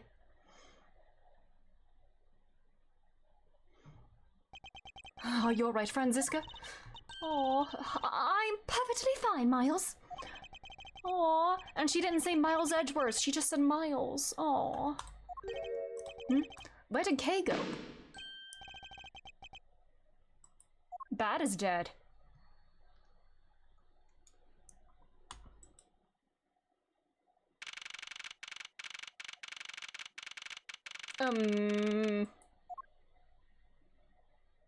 Oh, never mind. Sorry, but it looks like she got away. I called the precinct. They should have a perimeter set up soon. Detective Bad, are you alright? I heard a gunshot. I'm okay. Just got another hole in my jacket. You may say he's fine, but he looks quite shaken. But more importantly, boy, Mr. Edgeworth. Aww, upgraded name. Aww. I'm absolutely fine. I'm also alright, thanks to Kay. Speaking of Kay, where is she? I don't know. She just sort of disappeared. I'll go look for her. Oh, and hey, Detective Gumshoe. Yes, sir? Detective Bad, sir? I'm sorry I doubted you. Don't worry, sir. It's not your fault. Die. Well, I lied to you guys too, after all. Hiccup. Oh my god. At least it wasn't under oath, technically. I heard about what happened from Kay. It wasn't under oath, though, so, like, he can't be charged with perjury. And plus, perjury is only a crime when it's convenient in this series. But in this case, you were protecting Kay and her feelings. Looks like you just might have what it takes to be a real detective. Now, don't you ever lose that detective spirit, okay? You got it, Pops! Pops! Watched one too many detective dramas recently, have we? They just single-handedly destroy the cheery atmosphere with one snarky comment. I should get back to the investigation. I swear I'll catch you if it's the last thing I do. You! Be careful, Detective Bad, and take care. I hope he's still alive today. Well, I'm off. Maybe we'll run into each other again someday. Alright. Thanks a bunch, Belle. You're the best. You really did find out the truth behind everything. Yes, well, I'm glad we solved everything before you were taken to prison. No. Judgy, I can't believe how much trouble I caused you with my testimony, Detective Gumshoe. That was no problem, really. I mean, I lied too, so I didn't help anything. It's really not your fault, Joanna. Well, even if he didn't have his honest testimony, I think that lawyer would have found another way to get you convicted on her behalf.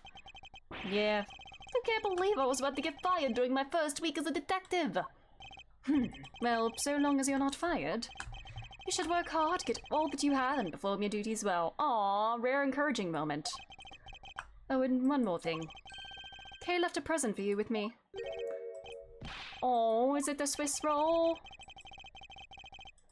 Aww, here's a snack for you. It's a courthouse special Swiss roll. Can I really have it? Yes, it's a present meant for you after all. Thanks a bunch. You have no idea how happy this makes me, pal. I'm gonna eat this right now. Sure, go ahead. The Swiss rolls Detective Gumshoe and Kay bought together, while the one Kay saved never reached her father. Aww, it would appear that her sentiments have touched the heart of this detective. Aww. He's so happy, it's as though he's having a welcome back celebration of his own. Well, I was asked by Kay to give it to him. Ooh, that was good, Belle. I can't believe I got to eat 2 of these delicious things in one day. It's like I'm in Swiss roll paradise or something. I gotta thank Kay myself. Hey, where is she? He only noticed just now. Was his mind not present when we discussed her earlier? Detective Bad left to go search for her earlier. Maybe you should go join him. Yeah, you betcha, Belle. I'm gonna go help him. Oh, but first... You know what, Belle? Actually, I guess I shouldn't be so rude to you anymore, huh? I'm gonna stick right by your side from now on, Mr. Edgeworth, sir. Aww. I sense nothing but a most troublesome relationship from that ominous statement. We should go home too, Miles. We have to hurry and report what happened to Papa. Agreed. Well, I'm afraid we must be going now, Detective. Roger, sir. Don't you worry. I'll investigate the next case we're on real well. I'll be counting on you. A scent of trouble is definitely in the air. Thus, like a bad dream, my first outing at court came to a disturbing end. A few months later, I was finally able to properly stand in court as a prosecutor against Mia. But the detective in charge of the investigation was, as I dreaded, Detective Gumshoe. Detective! Shut the fuck up! After that, he became my direct subordinate. I have tried, but words fail to describe the immeasurable suffering he has caused me. But I suppose that's just how things are. As for the little girl who suddenly disappeared, she's now... Aww. He remember. So, do you remember me now? Yes. I remember everything. Kay. It's been a while. Kay, you sure grew up a lot. Of course. But thank goodness.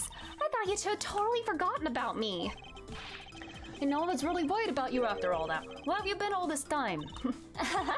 Gummy, I didn't know you cared. After my father died, I went to go live with my mother's relatives. They lived really far away, so I wasn't really able to come back here all that much. Oh, is that what happened? Well, I'm just glad you're all right. So, does it all make sense now? You betcha it does. Oh, you know what? I was going through my father's bookshelves recently, and... Hold it! Oh? Actually, there are still a number of things that don't make sense, Kay. Huh?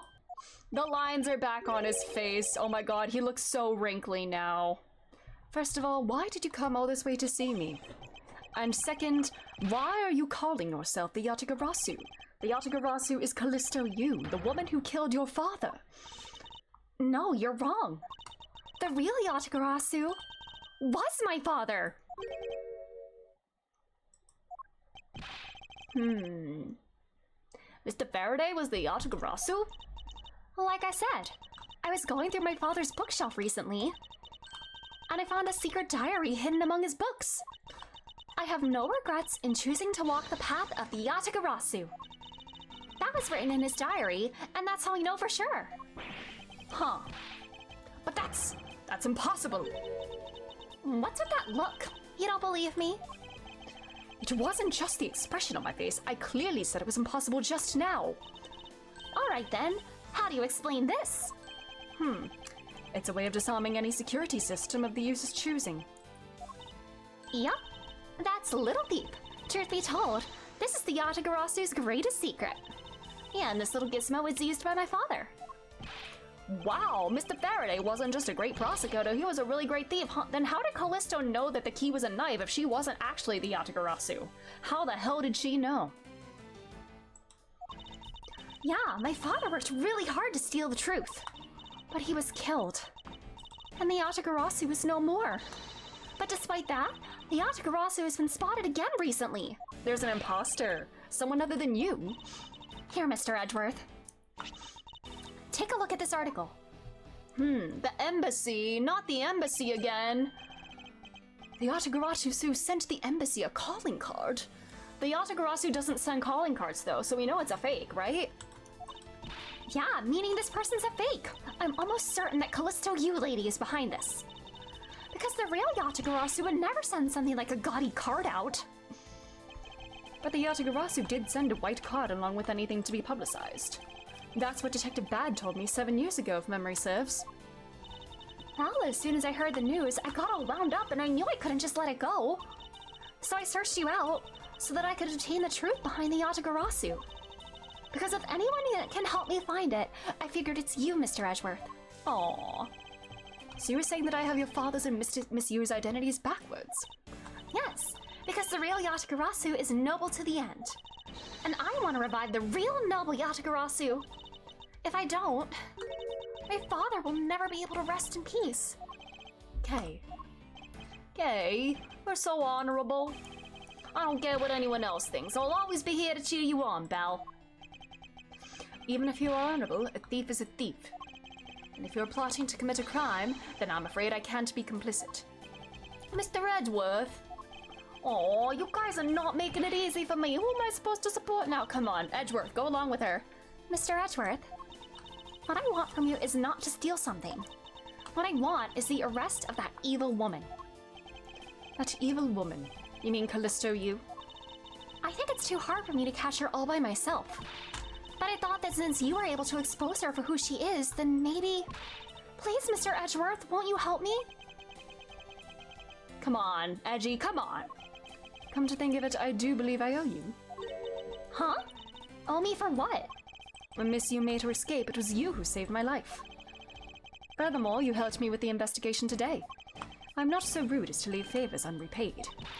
Then you mean... Yes. That case has been weighing down my soul ever since that fateful day. Perhaps the time has come to settle things once and for all. If you don't intend to sully your hands in crime, then I believe I can help you. Mr. Edgeworth, thank you! Yay, Mr. Edgeworth, sir! Isn't that great, Kay? Yeah, it sure is, Gummy. Even though we had completely forgotten about her until just now. What is with their chummy relationship? Friendship! The great thief Yatagarasu. After all that time, the true identity of the thief sank back into the darkness. Byrne Faraday, Callisto U, and Kay Faraday. The phantasmagorically changing identity of the great thief Yatagarasu, and the Yatagarasu's real goal. It would all come to light the day after I made that promise to Kay. Oh my god, this game really does take place on the span of just a couple days. This is really like a Jesus Christ, Edgeworth's having a week. Alrighty. Final case of game 1. Turnabout ablaze. Oh god. Burn ablaze? He is an arsonist. No way. Gummy! Kay!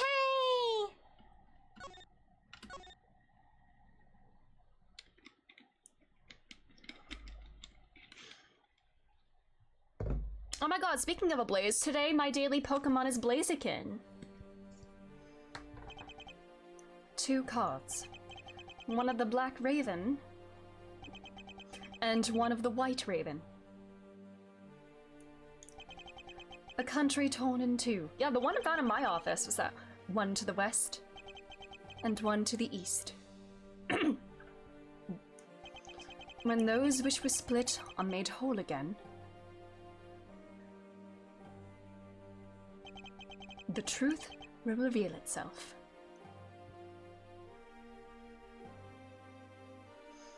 Byrne Faraday is dead. Who's doing the burning then? It's the Yatagarasu! The Yatagarasu's here! Oh. Oh my, oh my. Car! Oh my god!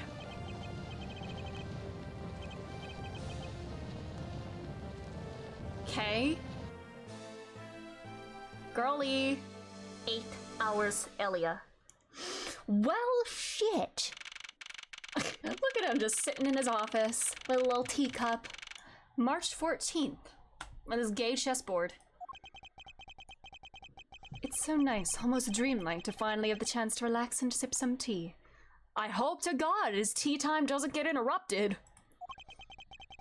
Especially after what a whirlwind the past few days have been. Well, on my return flight, I was dragged into a case involving an Interpol agent's murder.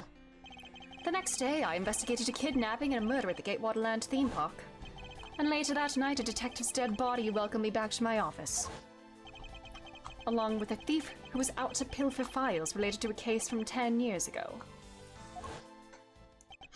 10 years ago! How did I manage to find myself in the middle of so many cases back to back? Is he getting paid for this? I hope he is. Well, at least I have today. All I ask is that I be allowed to spend it quietly. Noise. Mr. Edgeworth! Oh my god, that's Kay. Sorry. Mr. Edgeworth, this is big. Big, I tell you. Hey, what's wrong with you? Where's your enthusiasm? And suddenly the phrase, the fragility of dreams, comes to mind. What are you talking about, fragile dreams? Come on, let's go. The fake Yatagarasu isn't going to just find herself, you know. Well, if you must know, it's possible that I was paid a visit last night by your fake. Say what?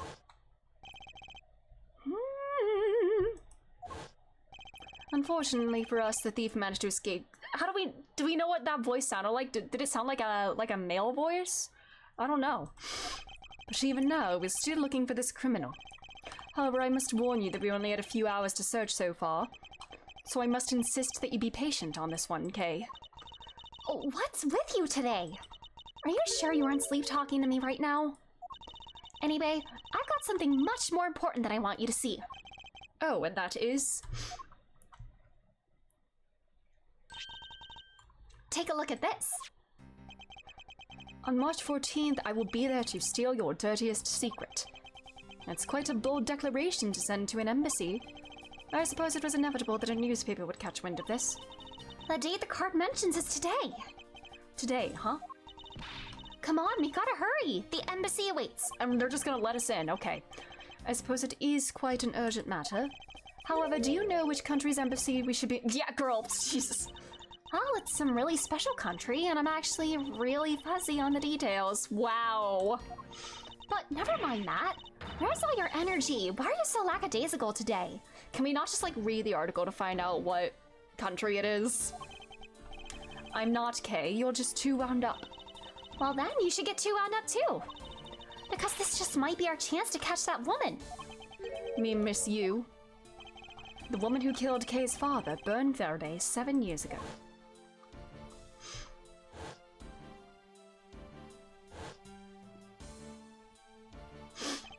Callisto Yu.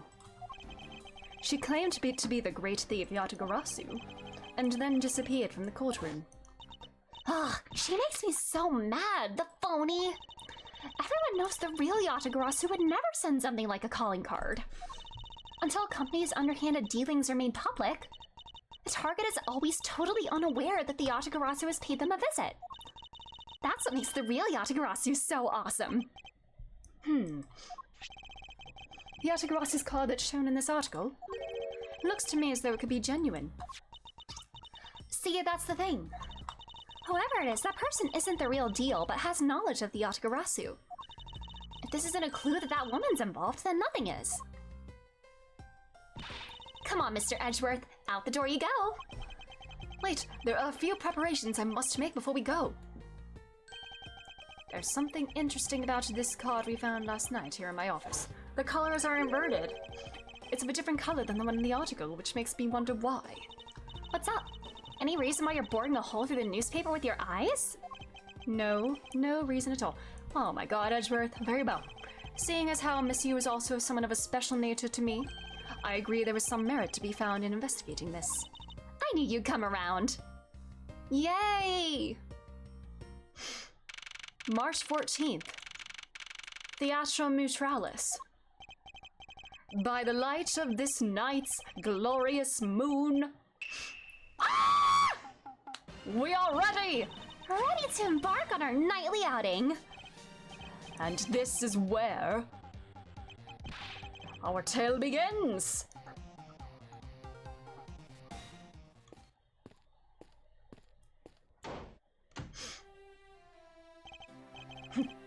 What a coincidence. Oh, they got the Steel Samurai here. Who would have thought that a Steel Samurai stage show would ever be held at such an elegant theatre inside a foreign embassy? Psst. Yeah, that's the real attraction for Edgeworth. Yeah, the climax was really awesome. Steel Samurai Sushi Slash! I got chills down my spine when he pulled that move out. I suppose it really is more impactful to watch a show in person than on television. I have to say though, this embassy is set up kind of funny. This is a very garish carpet. I mean, they have two countries sharing the same building. Well, as you said yourself, this place and the countries it houses are very special. Even this theatre is special in that it is a neutral zone shared by the two countries.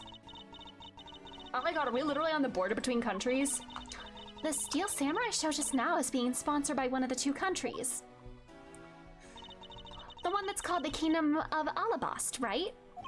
Yes, it would appear the Steel Samurai is very popular in that country as well. Seems that way. But you know who I'm really into? The Jammin' Ninja. Oh! Kay. Why would you say that, Kay? I think you may have just permanently fractured your relationship with Edgeworth. How dare you? You're gonna make him so mad. The Republic of Babel is sponsoring a Jammin' Ninja stage show. That's something for fangirls like me. We totally gotta see that too, Mr. Edgeworth. The Jammin' Ninja show is gonna kick the Steel Samurai show's rear end. You know, ever since I first met this girl, I've always had this inkling that she's a Jammin' Ninja fan. The heathen! But what she really wants to be is not a thief, but rather a ninja. Real! So anyway, about today's event, what's it called again? The Kingdom of Alabast versus the Republic of Babel Goodwill Jubilee. Oh, surely this isn't gonna cause an international scandal of sorts. The small European countries of the Kingdom of Alabast and the Republic of Babel. These two countries used to be a single entity that was abundant with nature. And it was called the Principality of Cadopia. And only in the past 7 years they split. Interesting. Is everything alright, Mr. Edgeworth? Yes, I'm alright. Moving on. Is this reminding you of Dead Butterfly? That's the same butterfly that was on the knife. The Yatagarasu knife. That's the same pattern. It's on the fucking flag. I don't have it in my thing anymore. Yeah, I don't have it in my court record anymore, but that butterfly was on the knife. Interesting. So, After a period of civil unrest, the country split in two. There's signs of the past remain. Were these leaves on it too? But that butterfly was definitely on the knife. For example, their flags preserve the flower and butterfly motifs to this day. The knife! Cadopia, huh? The KG-8 incident, and what was referred to as the second KG-8 incident, in which an embassy staff member was murdered. Both of these cases were related to the Principality of Cadopia. In the 7 years that have passed, the country may have split into two. However, the Yatagarasu still sent a calling card here. What could it all mean?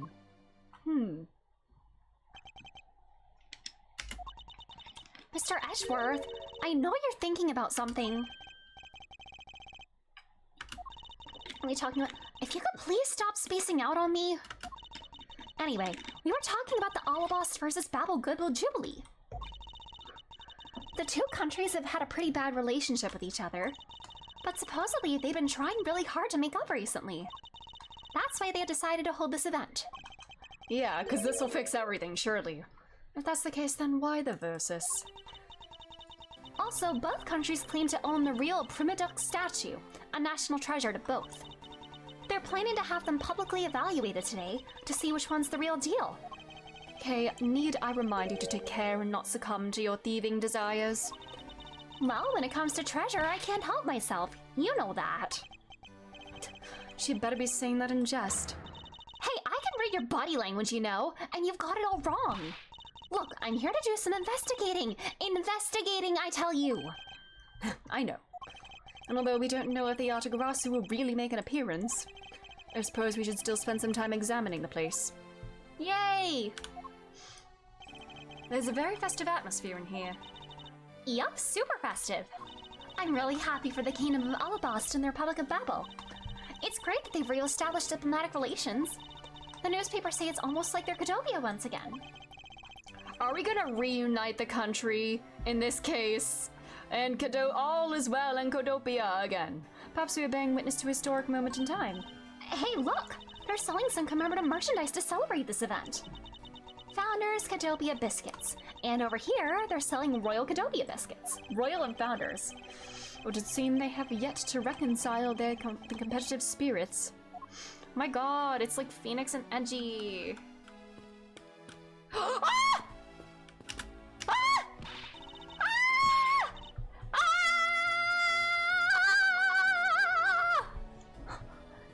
Where in tarnation are they? Come on, Big Scoop. Hey, mister, out of the way. Yeah, I'm talking to ya. I seem to remember this woman from somewhere, yet my instincts are directing me not to engage in conversation with her. Jesus. Perhaps it would be best if I left her alone. It's a lot of heart, y'all. The Steel Samurai. It appears the child is watching a video from the first season of The Steel Samurai. Go, go, keep on fighting until your last breath. Go, my hero, the Steel Samurai. Giselle, hello, how are you doing? Thanks for being here. Completely absorbed in singing the theme song, I'll see. I see, I'll let the child watch in peace. Aww. What's this? There was a flat panel, a tape deck, and a row of Steel Samurai videos on this tape. The Steel Samurai could, like, bring international peace, I think. If that's the one thing everybody can bond over, like, the Steel Samurai can bring about world peace, I am convinced. I suppose it's so visitors can watch an episode or two at their leisure. I guess it really is just that popular, huh? Yes, although I never thought I would see it reach this level of popularity. I wonder why they decided to call on the Steel Samurai for an event like this. I mean, it's like they intended to cut the two countries apart with the samurai sword instead. Wouldn't that go against the whole point of this event? Global Studios. These flowers were sent by Global Studios. Global Studios? That's where they filmed the Steel Samurai television show. They've been producing hit after hit recently, so the studio is being remodeled. Oh, I read about that in the papers the other day. The mascot of theirs is also getting a facelift too, right? Mr. Monkey. You mean Mrs. It's Mr. Monkey! Dumbass! Yeah, I thought it was something like that. You really have a great memory. Never underestimate my powers of recollection. It's not that it's Mr. Monkey. How was my holiday? It was pretty good. I literally spent all of Christmas Day just playing Sonic CD. It was pretty nice. I hope you had a good holiday too, Giselle. Was yours good? I was huffing and puffing bringing groceries into the house. No worries. No worries at all. And we're here reporting live from the Theatrum Neutralis. As you can see, tonight's audience is full of enthusiasm. Let's see what this member of the audience has to say. But okay, that was good. Okay, that was good. Let's do one more run through. Excuse me, but when you're ready to film for real, would you mind giving me a call? I sense that she didn't hear a single word I just said. Are they just doing a rehearsal or something? It was okay. That's good. Sometimes just okay is perfectly fine. Alright, now give me a dramatic slam right there. Stop, stop, hating mine. Get out of the way, buddy. Alright. Okay, was that my fault just now? Well, he's obviously working. I guess we should leave him alone. Is there something I can help you with? I was wondering what is beyond these doors. The Babylese embassy is just beyond these doors, sir. Do you have some business with the embassy? Do you require immediate access? No, that's quite all right. Are you sure, sir? Anyone and everyone is always welcome in the Republic of Babel. Well then, since we're here... Okay. An embassy isn't some sort of theme park, okay? You're such a buzzkill! Who are you? This is the perfect angle.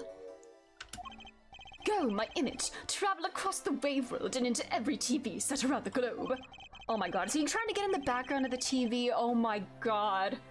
A more honest approach to appearing on TV might serve your ambitions better. There are pamphlets about the 2 embassies here on this table. It still looks weird to me. The country split into 2 a few years back. And they shared the building and its grounds 50-50 ever since. Oh? I guess it's because they don't have the money to build 2 separate ones, huh? I should think that's not the reason why, Kay. I suppose I'll just help myself to one of these. Evidence! Cool. Oh my god, was that all I had to do? I wanted to talk to more people! Ah. Hey, look! It's the Steel Samurai! And he's got a son, the Iron Imp. The Steel Samurai has a kid! No way! Is the Pink Princess the mother? Oh my god. Who's in the costume? Is it Larry Butts in the costume? If it is, I'm gonna scream. Well, first I have to talk to everybody else. You know, I've seen a lot of these shows in a bunch of other places, but today's show, it was like they went for a complete comedy, you know what I mean? Yeah, the last move, the Steel Samurai sushi stuff, I couldn't help but laugh. I know, right? And the Pink Princess move was really stiff. In the middle of the show, I could swear that I heard her hip crack. Oh, I know, I totally thought that too. The Pink Princess is that hip? Seriously? Just what are they thinking, you know? I suppose there's no graceful way to enter this conversation. 10 more minutes. No, in 5 more minutes. But isn't it really bad for me to spend time doing this? It's no use. Would someone please just tell me what I should do? You appear to be troubled by something. May I be of any assistance? Leave me alone! I'm trying to figure out just the right time to talk to that girl over there. And if I mess up, it'll be because I'm talking to you right now. Somehow I get the feeling he's about to fall flat on his face. Well, let's just do as he wishes and leave him alone. Those are some nice flowers. I wonder who they're from? Gatewater Imperial Hotel? Where's this, Mr. Ashworth? Ah, it's an ultra-luxurious hotel that sponsors the Steel Samurai series. I've been there once to investigate a case. Oh? So what kind of case was it? I believe it was related to the Nickel Samurai and the German ninja. Oh, I remember reading about that. You must be the head of the Steel Samurai affairs down at the prosecutor's office, huh? Indeed he is. I should think that even you can figure out such an office does not exist, Kay. He wishes it does, though. Even if it doesn't officially exist, you still are the head of it. The national flag of the Kingdom of Alabast is on display here. The crest on it features a flower. Flowers and butterflies are kind of rare motifs for flags, don't you think? Well, when they used to be Cadopia, the government used to take pride in its land. The citizens also loved the rich, bountiful nature all around them, thus the design. Hey, if the Steel Samurai got popular enough, do you think they put him on their flag? Oh, Miles will move there immediately. Are you in your right mind, Kay? Or maybe the German ninja would make a better candidate. Don't make me laugh. Only the Steel Samurai deserves such an honor. So true. Is there something I can help you with? I was wondering what is beyond these doors. I see Alabastian Embassy. Now let's hear some business with the embassy. I suppose I can't really claim to have any business with the embassy right now. Well, you don't have to be so rude about it, Mr. Guard.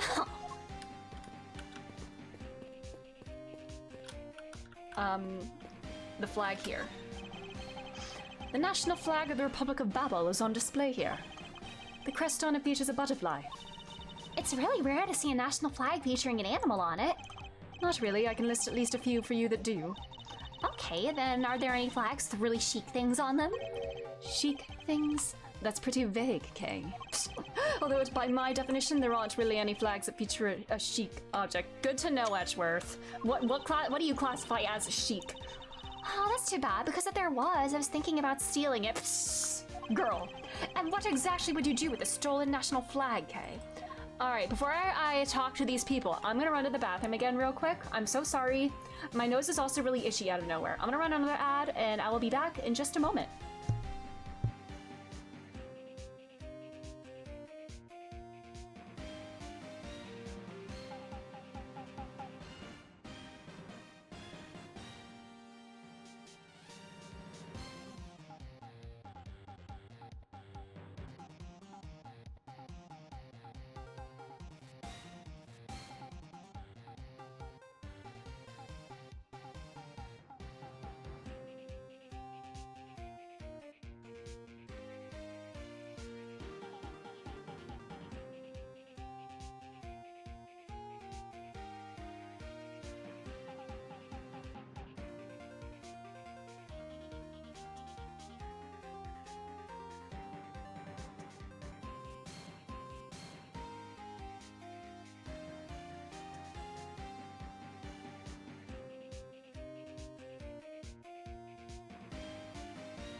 Hi, I'm back. Sorry about that, but it's gaming time again. Hello, welcome back, Barlos. All right. Let's go meet the Steel Samurai. Oop, I need to click in the game window. Hey, Mr. Samurai. hey. May I speak with you for a second? Do you want an autograph? If it's the Steel Samurai, oh my god, he's panicking on the inside, he's fanboying. If it is Larry Butts in that costume, I am going to scream. He's sweating. Mr. Edgeworth, what are you glaring at him for? Please excuse me? It's just that I've never seen a superhero up close before. He's fanboying. To Mr. Edgeworth, Steel Samurai Daddy? Worried, married man of Neo? What? How do you know my name? It looks like he's written something down for you. Wait, hold on. Did Kay say Kay did just say Mr. Edgeworth, okay. To Edgeworth from Steel Samurai Daddy, married man of Neo Old Tokyo. Steel Samurai Daddy, oh boy. Wow, an autograph. Pretty cool that you got one, huh, Mr. Edgeworth? He like telepathically told the Steel Samurai that he wanted an autograph, but like, he's so happy right now.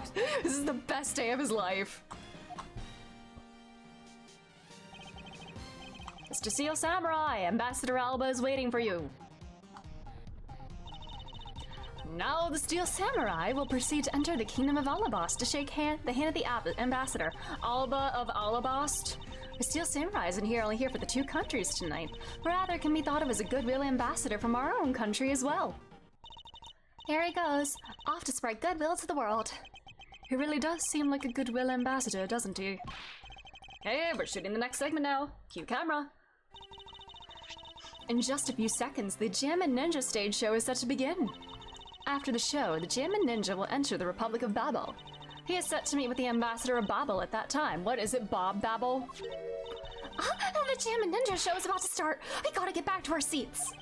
Regrettably, I don't have much of an interest in ninjas. Oh, this show will change your mind. Come on, we have to hurry. Come on, go with her. If you miss even a second of the Jammin' Ninja's awesome playing, I'll never forgive you.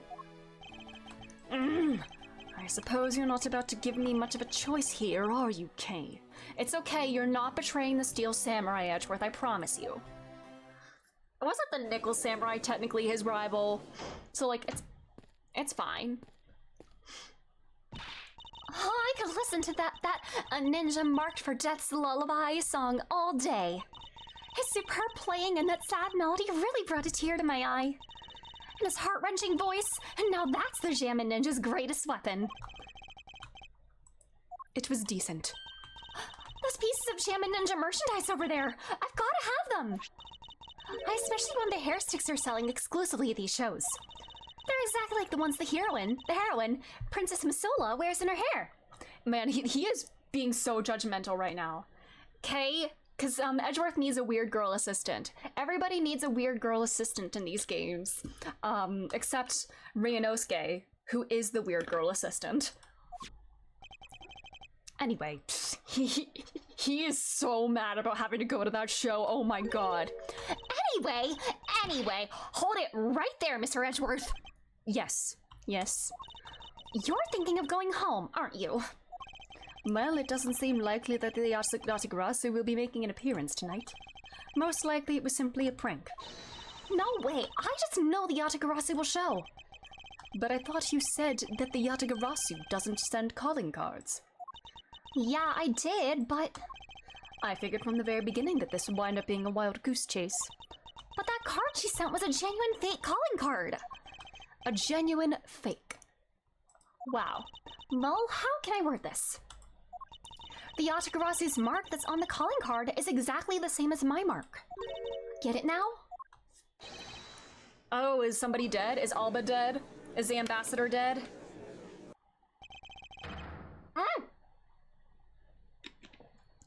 The Yatagarasu has been spotted in Alabast!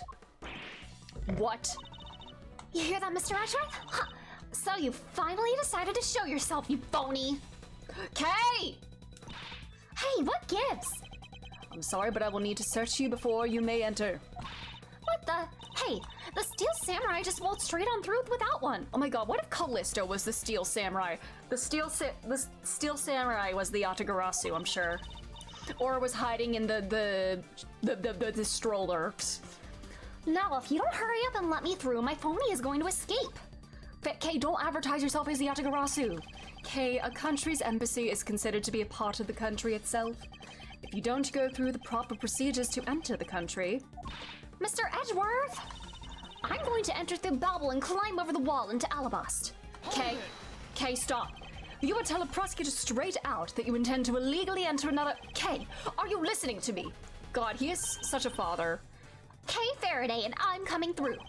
Yes, and welcome. Oh! Someone stop her! Anyone! Run, edgy boy!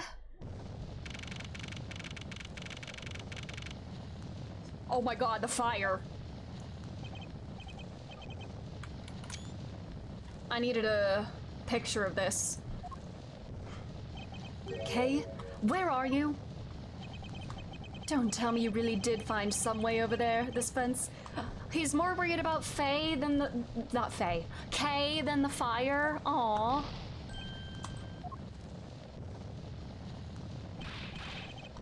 This is too big for us to handle. Looks like the Yatagarasu came to Babel too. Holy fuck. You accursed Yatagarasu. Kay, you better be alright wherever you are. Aww. Kay. No, they think she did it, don't they? Oh, Manny! Manny's dead, and Kay is the suspect. Oh, goddamn. They got the cowboy suit. This looks like Jake Marshall's office. I told you it wasn't me! Hold it! Kay, are you alright? Do I look alright to you? Now, can you do something about this woman? Mr. Edgeworth? Detective Gumshoe, what is the meaning of this? Well, sir, it's this. The key. It wasn't me! He was already dead when I ran in here and hot on the heels of the fake Yatagarasu. Look, I only came in here because I saw a suspicious person at the open air stage. A suspicious person? A long black coat and a hood over their head. I dare you to tell me that's not suspicious. When I saw that person, I immediately thought they must be the fake Yatagarasu. So I chased after them into the embassy and then into here, and then lost sight of them. But I just know that person is the one who did it. What are you so worked up over? There's no reason for you to be this loud. Correct me if I'm wrong, but you're Agent Lang's secretary. Sheena, I believe your name is correct? And if you're making an arrest, I assume you have evidence that it was Kay who committed the crime. Is that also correct? You refuse to answer? I don't need to answer. You are merely a prosecutor in this country, meaning you have no investigative authority. Hey, pal! Just what the heck does what you said mean? If it happened here, it's under Mr. Edgeworth's jurisdiction, the end. And seeing how this building is sitting on our soil, we can investigate wherever we'd like. Unfortunately, detective embassies are a different matter. Huh? We don't really have the authority. This office is considered to be a part of the Republic of Babel, which means that anything that happens in here defaults to the control of the Babelese government and Babelese law. Oh, Jesus Christ! Giving them exclusive extraterritorial rights. Oh, Jesus. Extraterrestrial rights? So do you really believe the truth is out? Oh my god. Gumshoe, please. Basically, our country's laws do not apply inside the embassy of another country. That's what was agreed to by our respective governments. Our authority to investigate was effectively nullified the second we entered this place, which means we can do little here in the situation. Well, Sheena can't do anything either then, right? No way, sir! Please leave this matter in Interpol's hands and go home. Mr. Edgeworth? Hey, you're not Mr. Edgeworth! In that case, allow me to join your investigation. Ah! Sorry. I thought that was gonna be Lang. Allow me to. Who the hell is that man? Hello, Franzi. Ambassador Paleno, I truly appreciate you allowing me to join the investigation. Butterfly, he is gold. It's really nothing. Manny was my secretariat, so of course I want to help you as much as I can. In fact, it's a blessing that Interpol agents were able to make it so quickly. Franziska? Well, I never imagined that I'd meet you here of all places. This is an embassy, meaning that you have no authority to conduct... Already? What is it? Ambassador Paleno. I got completely ignoring Franzi. And you are? I'm Miles Edgeworth, public prosecutor. I ask that you please allow me to investigate this case as Miss Von Karma's assistant. Assistant? Miles? What the heck do you think you're... Let Franzi swear. Please, I implore you, Ambassador Paleno. Very well. I'll be counting on the two of you, Miss Von Karma and Mr. Edgeworth. What do you mean by you'll be Miss Von Karma's assistant? I don't exactly have a choice, do I, detective? That's how he gets up. If I don't become Franziska's assistant, I can't participate in this investigation. What's his full name? Callias Paleno? Callias Paleno. What does that even mean?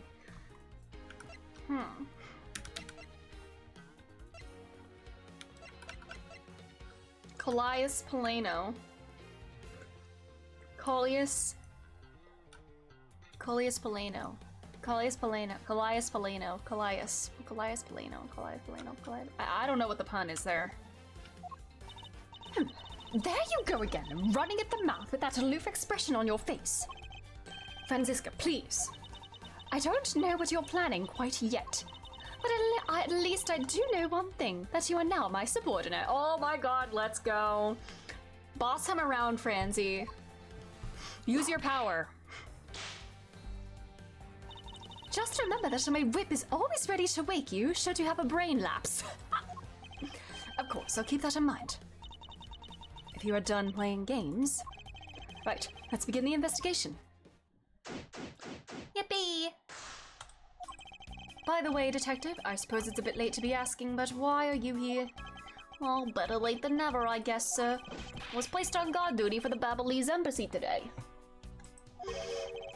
And why are our police guarding an embassy? Well, on account of the guard they got from the Yatagarasu.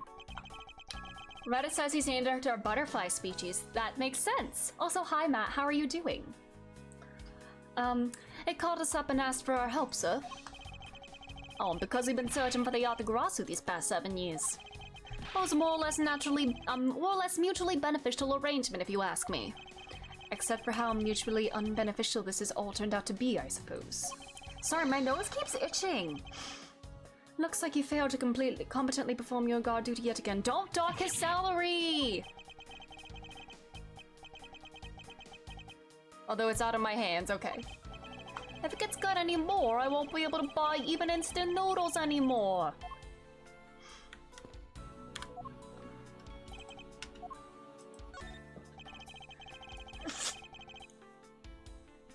While you were on guard duty, did you notice anything unusual? You're doing well, but later you have to go back to work. Oh no. I was lurking during lunch? No worries. I hope work isn't too stressful. Well, I was on watch inside the embassy. But unfortunately, I didn't run into the Yatagarasu, sir. But I did talk to an officer who was on duty near the border between the two embassies, who told me that not a single person crossed the boundary during the incident. I see. The investigations into the fire and the Yatagarasu were a mess thanks to both events. I'm so confused, sir. Should I be putting the fire out or investigating? What do you think, sir? Aren't you old enough to solve your own problems yet, detective? I'd like an update on how the investigation is going. Oh yeah, well, it's going, sir. In other words, no one has any idea what happened here, correct? To put it simply, yeah, you got it, sir. But we do know that something happened in this room, sir. Gee, yeah, I wonder if something happened here. Any moron with a pair of eyes can see what happened, detective. Oh, Well, anyway, let's investigate every suspicious-looking nook and cranny. We have to get serious, okay? We'll end up getting arrested as the killer. Yes, I am already well aware of that. Oh. In order to find out what really happened here in this room, we will need to gather whatever information we can. But first... Hey, it's a prosecutor's badge. Thing's really important, right? So what happened if you lost it, sir? Why are you asking me such an ominous question? Well, because I lost my police badge before, sir. I just wanted to tell you to be careful, sir. Because writing the explanation section on those requisition forms is really annoying. I believe someone needs to listen to his own advice a bit more often. Look what I have! Okay, nothing in particular. Alright.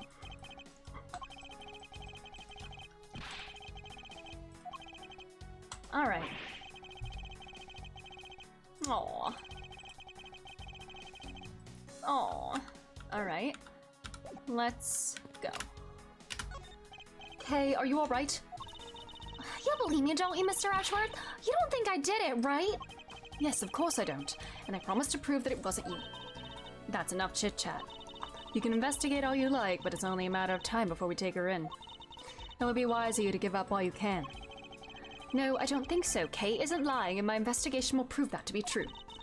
Go ahead and try then, if you're that confident. Can't allow this to continue on this way. I must prove her innocence post-haste. Let's talk to everybody first. Miles Edgeworth! Let me tell you something. You are currently my subordinate. And if you wish to convince everyone else of that, you will speak to me with respect. What's with the giddy glint in her eyes? I don't think that will really be necessary, Franziska. Oh, really? Well, it doesn't matter. It doesn't change the fact that we're still under me. I thought Franziska was flying around the world in pursuit of the smuggling case. So then why is she here at the embassy?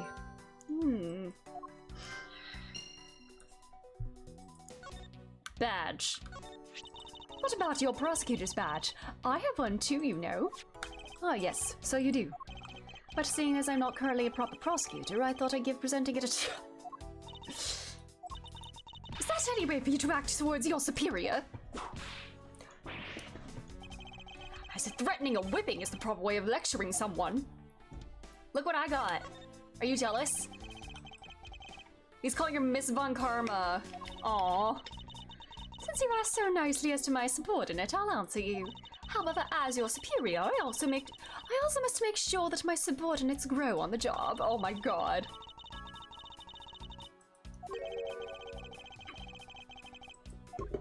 Man, she loves having authority over him, and that's so real of her.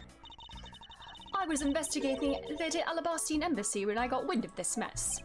That's right. The Atagarasu is due to appear at the embassy as well. Yes, but the difference is that we didn't have a fire over there. Although there was an incident at the Alabastine embassy as well. But I left Agent Lang in charge of that case and came over to the Babalese embassy. So Agent Lang is here as well, huh? I see you've met. Well, he's in the Alabastine embassy acting as bodyguard for Ambassador Alba. However, he seems to have a different reason for being there.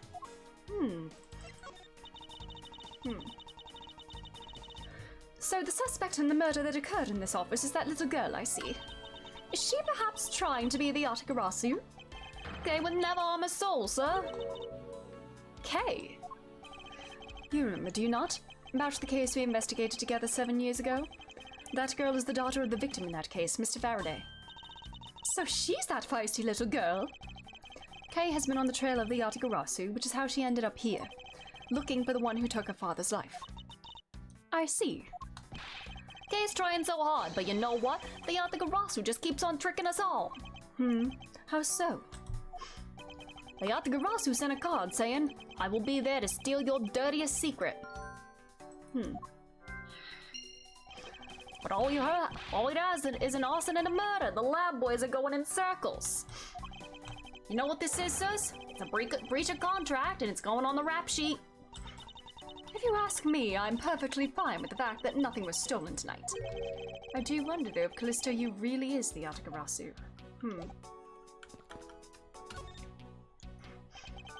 Can't believe that Manny fell among thieves tonight. Without him, I have no idea what my schedule for tonight is. Ambassador Paleno, I believe your schedule tonight will consist of listening to reports from the police. That and only that. I ask you to cooperate not only for your sake, but for Mr. Koshan's as well. Oh my god, he has eyes! Sorry. Oh, he blinked. He opened his eyes. It was covered by my camera. He opened his eyes, and they were like bright blue. It's probably good that he keeps his eyes closed, otherwise we need to get him contacts. You're a rather strong man, aren't you? How fascinating. I know it isn't much, but I'd like you to have these. A public babble coupon? What? I'm sorry, but it would be against my principles to accept a bribe. Oh, no. These are simply coupons we distribute to promote... What do they do? Are they just, like, applicable to any store in the entire country? It's for tourism. Okay. I was wondering if you might tell me a bit about the deceased, Manny Kochan. Alright, eyes. There are his eyes. Look at them. He was my secretary in the embassy secretariat, charged with running the whole place. He was an admirable man. His death is a great loss to our country. He was in charge of everything. Accounting, printing, taking care of our national treasures. Did you just say printing? Our country's primary source of revenue is our tourism industry. So in order for us to print the necessary pamphlets, flyers, coupons, etc., we have a printing press here at our embassy. I see.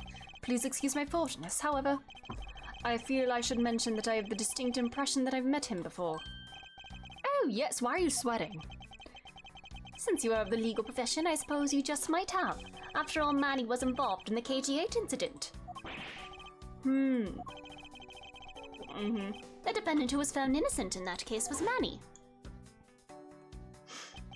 So your Mr. Kochan is the same man as the one in that case? It's been 10 years! 10 years!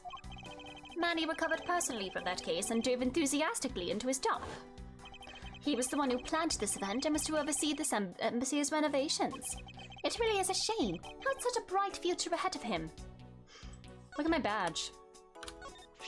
Oh, is that a prosecutor's badge? It has a very cool design. I know. We should start selling items like this as souvenirs in Babel. The tourists will absolutely go nuts over them. Please don't compare a proud symbol of my profession to a cheap souvenir. Look, I have an autograph. Alright, nothing.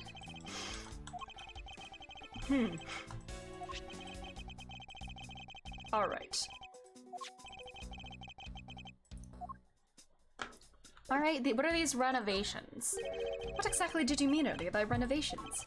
We can't have tourists and visitors to our embassy thinking we're a poor nation, can we? So renovating the embassy is something of an investment. We may have a rather paltry budget, but we're trying our best to make do. However, I guess the only person who could have helped us do our best is no longer with us. I want to talk to everybody and then... Oh my god, Kagami!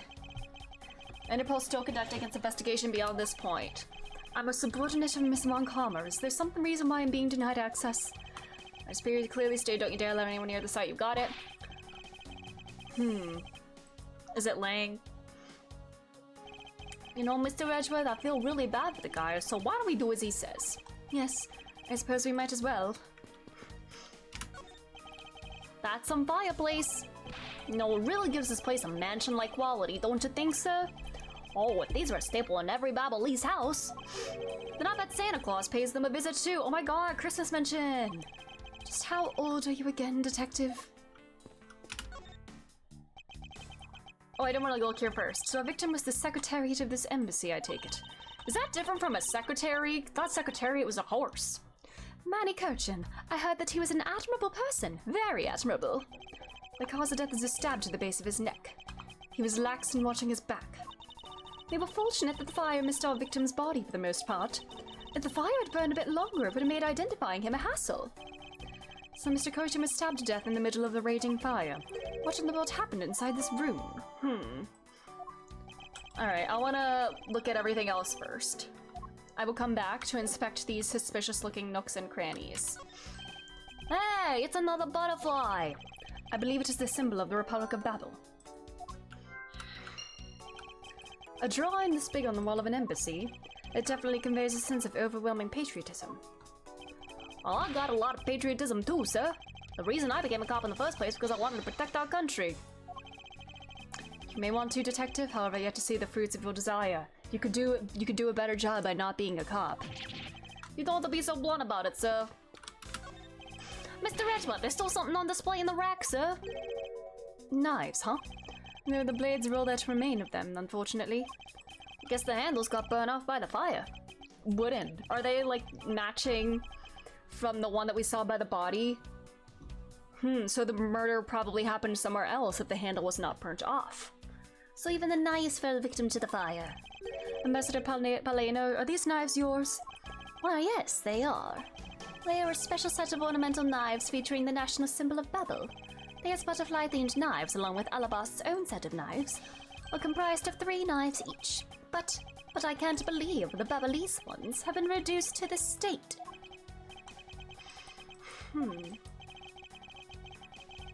A small release. Ambassador Paleno, what is this knot here for? Oh, that! It's a feature of these knives where you can freely exchange the handles on them. Oh.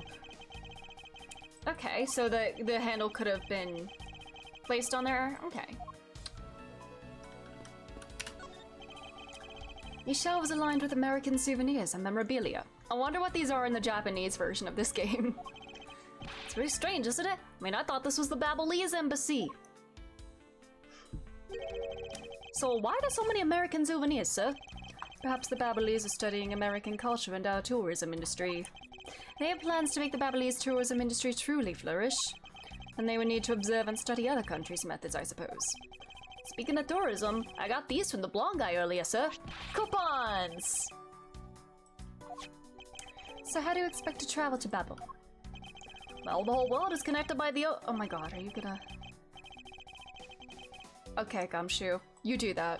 Can a few simple coupons really motivate people to do such fantastic things? Have you ever watched Extreme Couponing, Edgeworth? People go crazy for coupons. Looks like this was once a magnificent grandfather clock, but it has fallen victim to the fire. Hey, Mr. Edgeworth, is it okay for me to talk about the clocks in my house, sir? If they're unrelated to the case, I hope that you will refrain from sharing, but... Well, this is one clock I made by myself, but the timer... Oh my god, that's quite enough, Detective. It's not like the Thinker. There are still some burnt objects scattered on the floor. Oh, burnt things get burnt, and then they become burnt things, you know? So true, Gumshoe. No, because there's no way to prove that the burnt thing started out as a burnt thing. Was it a burnt thing, or was it not? I have no idea what it is anymore, sir.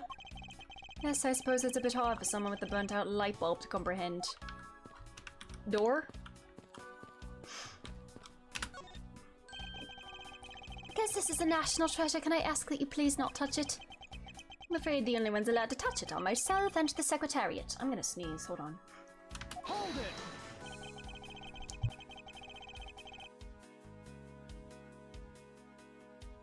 I thought I was gonna sneeze. I still might.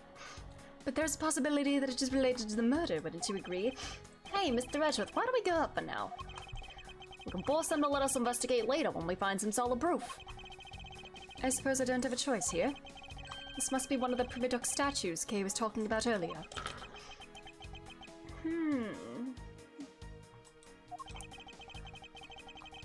He does look like the Steel Samurai, that's what I was thinking. Oh my god, the Steel Samurai. Of course he would make it about the Steel Samurai.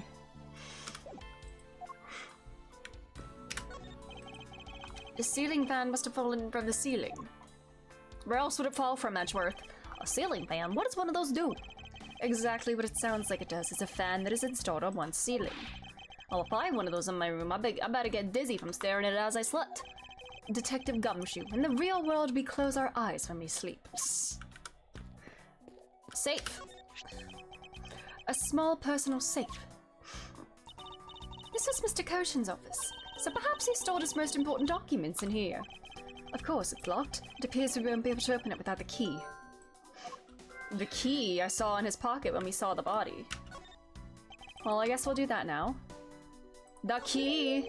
There appears to be something in his pocket. The key? It can't be. Isn't this the Yatagarasu's key that was stolen 7 years ago? Butterfly! But that's... Huh? 7 years ago? Oh! I mean, the gates were always framed, sir? Yes, it's the piece of evidence that stole the life of Kay's father 7 years ago, which was then stolen by Callisto Yu. What? Mr. Faraday was killed with this key, sir? I thought he was killed with a knife. Eek! Scruffy, at the very least, try to remember the details of crimes you were a suspect in. Franziska, as you will recall, Detective Gumshoe was not present when Miss Yu made her escape. Plus, even among law enforcement, only a few knew of the key's existence. I doubt that a new rookie at the time would have been made privy to such knowledge. No. I feel like the victim right now, all trampled on, sir. I suppose I'll just have to fill you in now. The secret to this key is...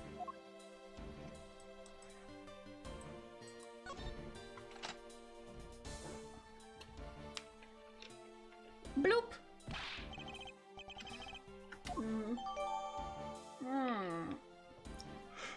Okay. Stolen from this embassy.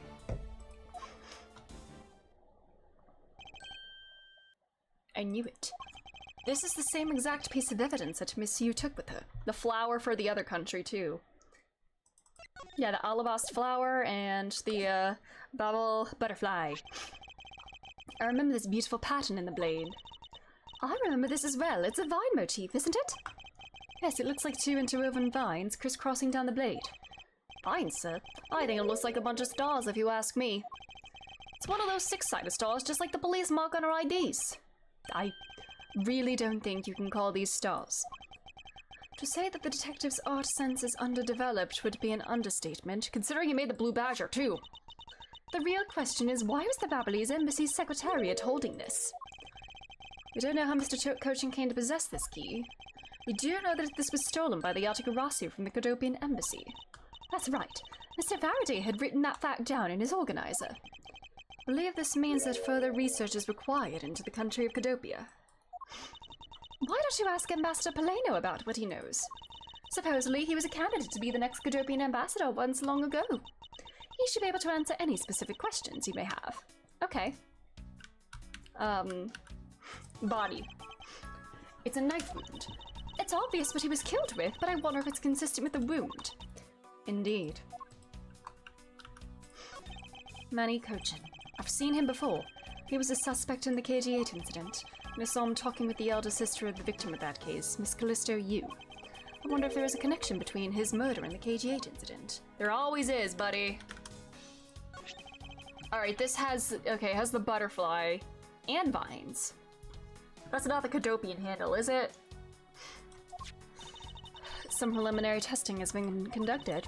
According to the results, the blood on them matches the victim's blood. The blade shape is also found to be consistent with the stab wound. I suppose this means we now know what the crime was committed with this knife. This knife's got some really fancy ornamentation going on, huh, sir?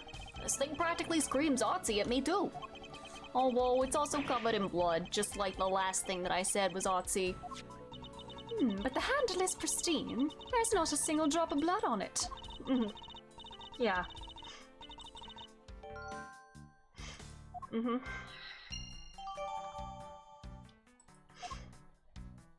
Is that every suspicious-looking nook and cranny? I think it is. Alright.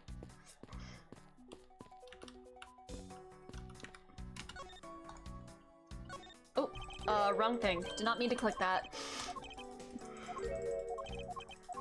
Alright.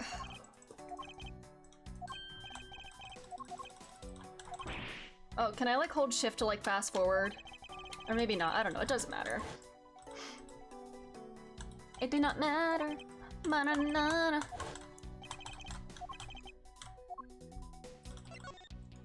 Ambassador Paleno, I was wondering if I may ask you about Cadopia. Cadopia, alright. What would you like to talk about? First, I'd like to ask you about this key. What about this key? I found it sticking out of Mr. Cochin's pocket. I believe it originally belonged to this embassy, is that correct? Upon closer inspection, it seems that this key is shaped like a butterfly. That's not all about this key. It's also capable of changing into a knife. Oh! How fascinating! Is it possible the ambassador didn't know about the existence of this key? In its knife form, there is a flower mark at the base of the blade. I guess this knife might be from when we used to be a part of Cadopia. Hold it! And how did you come to that conclusion? It is both of Cadopia's national symbols, the butterfly and the flower. I suppose Manny used this key here at the embassy back when we were still Cadopia. Ambassador Paleno, this key was stolen from the Cadopian embassy 7 years ago. By Callisto Yu, otherwise known as the Great Thief Yatagarasu. Oh, really? Why are you sweating? You were not aware that Miss Yu had broken into this embassy at the time? I'm sorry, I can't be of much help. I'm not very familiar with the details, you see. I only became the ambassador after Babel became its own independent nation. But if Manny was still alive, he would probably know about what happened back then. Did you silence him? I don't know. Mr. Kochan and Miss New knew each other 7 years... Did I say Miss New knew each other? Wow. Huh. Is that everything we can inspect? Is it a logic time now?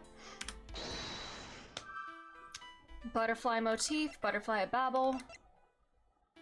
Franziska's return. Key used at embassy. Alright.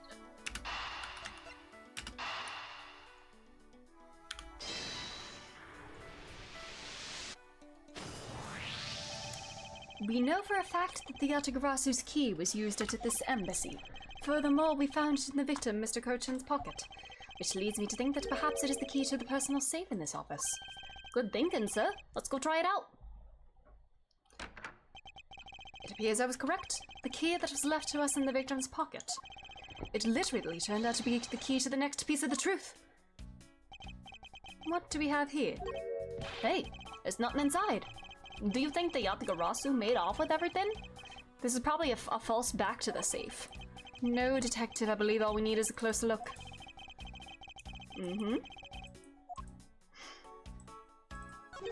What is this here? Looks like the ripped corner of a piece of paper, sir. No, I don't think it's ripped. It seems more to me like it's stuck in the safe. Hey, you're right. It won't budge an inch, not even when I dug on it. But I don't think I've ever seen paper stuck on the inside of a safe before. Detective, I think you have it backwards. It's not the paper that's strange, it's the safe. What do you mean? What I mean is that the secret of the safe is that it has 2 compartments. Even just eyeballing it, you can see the inside is a bit too shallow. Furthermore, with the unnatural way the paper is stuck at the back of the safe, I'd say there is an extra bit of space behind the back wall of this safe. In other words, the safe has a second compartment. Why? I suppose that you are correct in asserting that the paper is stuck in an unnatural manner. However, if what you say is correct and there is a second compartment, how do we go about opening the door to it then? As you can see, there is no other lock or keyhole in sight. Actually, there is one more spot of interest to me on the safe. Oh? And I believe that spot is the keyhole to our mystery second lock.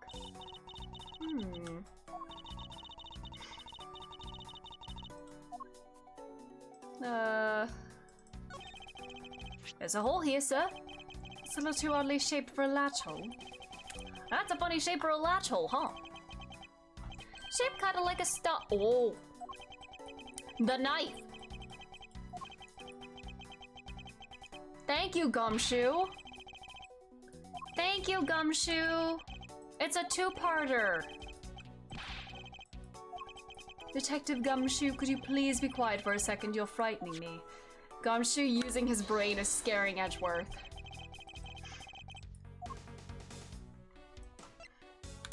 Urethra!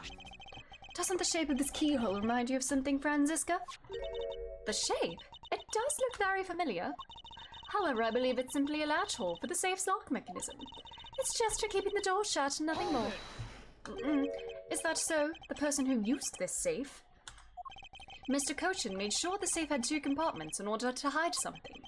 Do you honestly think someone like that would allow the keyhole to the hidden half to look so obviously like a keyhole that even the average person could figure out?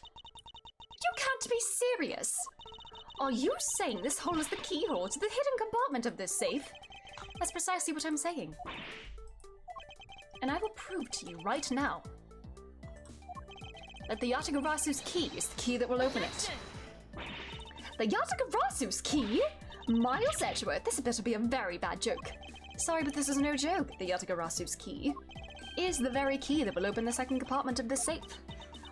We know that this key opens the first compartment of the safe, but the keyhole you're talking about is of an entirely different shape than that of the key.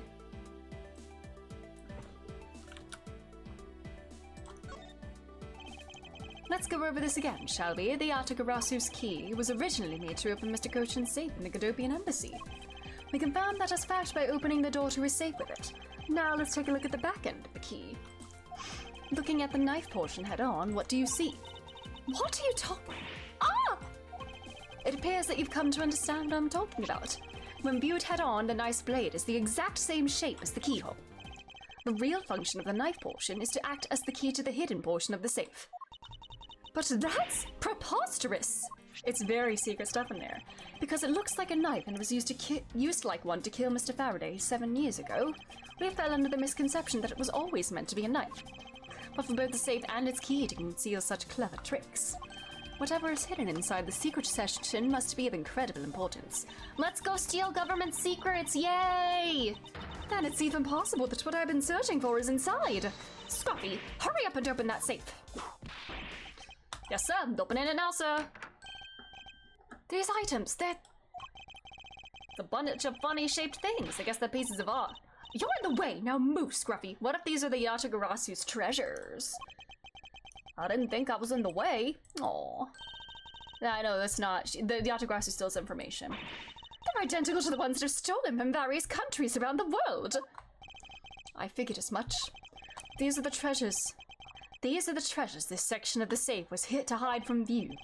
I believe a more thorough examination is required. These are pieces of stolen art from around the world. I wonder how much they're worth. They weren't stolen by the Yata-Garasu, were they? Scruffy, don't touch those valuable pieces of art with your filthy hands! Why, do you have any idea what would happen to you if one of them were to break? Jesus. Branzy, be careful, girlie.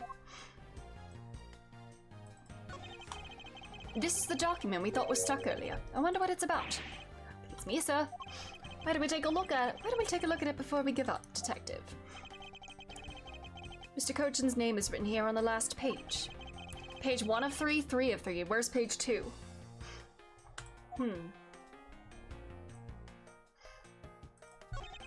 To build this sort of trick into one safe is really something.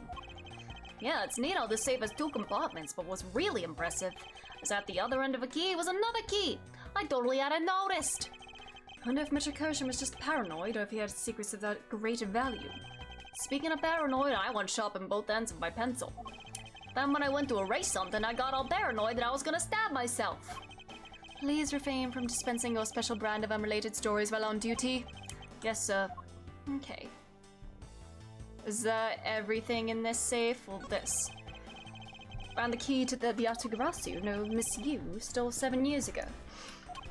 Since it was originally from this embassy, maybe she came back to return it. I don't think she's the type to be so kind as to do such a thing, Detective. Okay, then what do you think, sir? Callisto Yu. For what reason did she steal the key?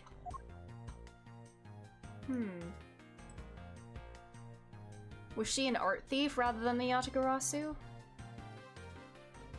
Is that everything here? Alright. More logic?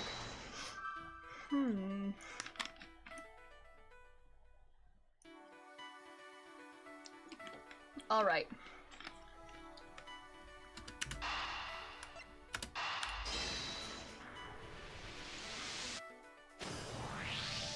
The design on the knife's handle... It greatly resembles the special Babylonis species of butterfly. It does, doesn't it? Plus it says right here. This knife is property of the Republic of Babel. Even if oh my god. Perhaps this means a knife used in the crime was found right in this room.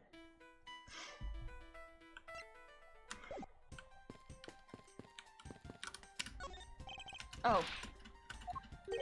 Alright, well we don't have any new dialogue here. Alright.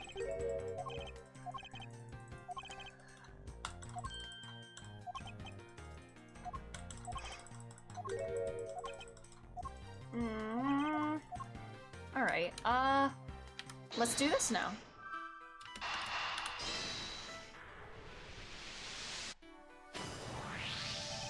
To steal your dirtiest secret, Is it possible that the dirty secret the Yatagarasu was out to steal is in this very room? Dirty secret?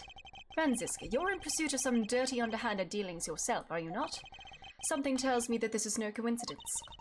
In that case, then, the person I'm looking for is here in the Babalese embassy, huh? The head of the smuggling operation. I think I might just need to ask Franziska about her smuggling case in more depth. Oops.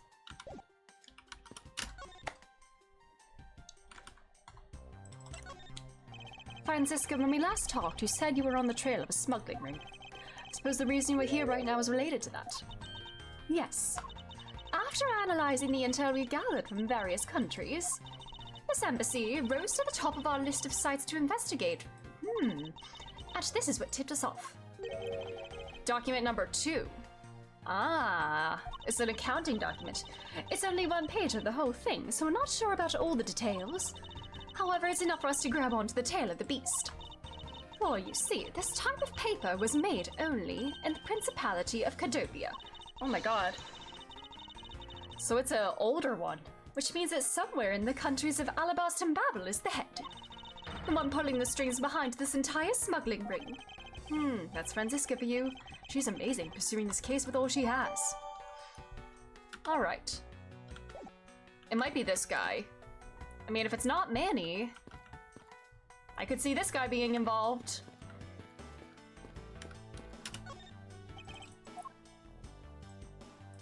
Now I have the evidence I need to deduce here. Yippee! I can't actually read anything. Urethra! Take a good look at these documents, Franziska. It says there are 3 pages in total, and yet there are only 2 here. Correct. Now take a look at the smuggling activity document in your possession. Tell me, is it not possible that your page was taken from this set of 3? Well, it certainly looks that way. Putting our multi-part puzzle together, we seem to have arrived at an answer. And it seems that you have now found what you were looking for. Yes, and with this, it has become crystal clear that Mr. Kochin himself was responsible for the mass smuggling of Babalese ink. Babalese ink? Babalese ink is a special product of the Republic of Babel. However, due to a special reason, only a limited volume is ever exported. And that reason is... That's classified. It's on a need-to-know basis, and you don't need to know. In any case, it seems the head of the smuggling ring was our victim, Mr. Manny Kochin. But then he was declared innocent. Oh no, the case was about... The original KG-8 was about Cece's murder, right? Not the smuggling itself. His base was in an embassy, thus it was hard for both our country and his to interfere, making it the ideal conditions under which to run a smuggling operation. But it's so frustrating. I lost the person I was to rain judgment down upon with my whip of justice. You can whip the dead body. Well, even if he is dead, we still have a responsibility to look into his misdeeds. You expect me to whip a dead man? Well, I'm not interested. Okay, alright, girlie. Franziska, you must know that Manny Kochin was the suspect in the KG-8 incident. Of course I know, on top of being the head of the smuggling ring. There is the matter of what really happened in that case that needs to be resolved.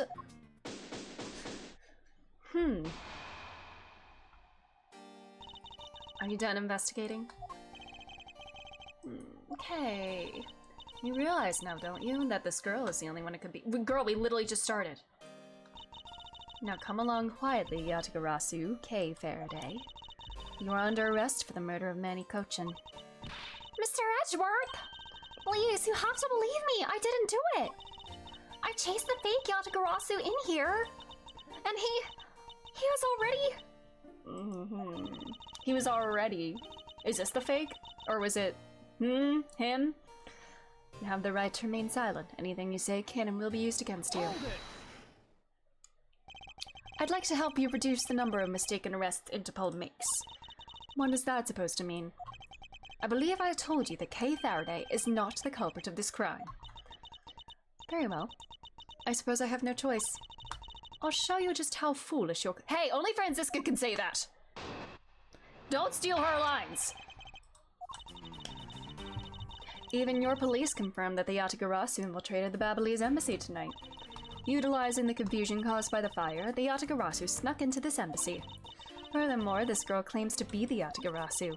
And most importantly, other than her, there was no one else in here with the body.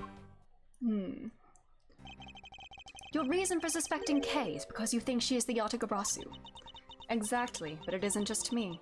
She calls herself the Yatagarasu. Ah, look, how many times do I have to tell you? I was only out to capture the fake Yatagarasu! Imposter or not, it matters not. A Yatagarasu is a Yatagarasu. Very well, then I should prove that Kay is not the Yatagarasu who killed Mr. Manikochin. Go ahead and try. Show me what the prosecutors of this country are made of. Alright. Okay. Hold it! They may have confirmed it, but are you telling me that no one could catch the thief? If so, you're basically admitting that the Yatagarasu that committed the murder eluded us. Of course, I chased after the Yatagarasu and entered the Babyliss embassy right away. And that is also why I'm making this arrest right now. Because at the end of my long chase, there was only this girl. Oh! In any case, this is what I believe happened tonight.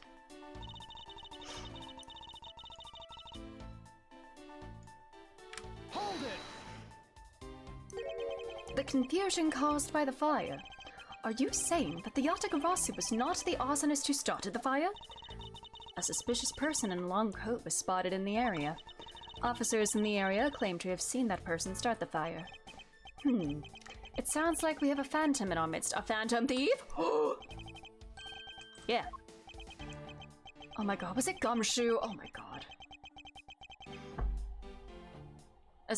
No, it was a black cloak, right?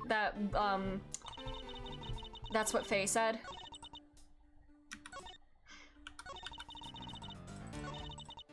Hold it! Alright, so I keep calling her Faye. It's Kay. Oh my god. Kay. Just because she calls herself that, it doesn't prove that she is the killer.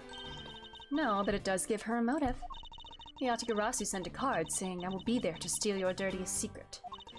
Furthermore, there are documents pertaining to some smuggling activity in this room. She obviously wanted to steal them. So she killed Mr. Kochin for the key. Well, she obviously didn't get the key. I expected nothing less of Agent Lang's secretary. That statement just now didn't sound right. Yeah.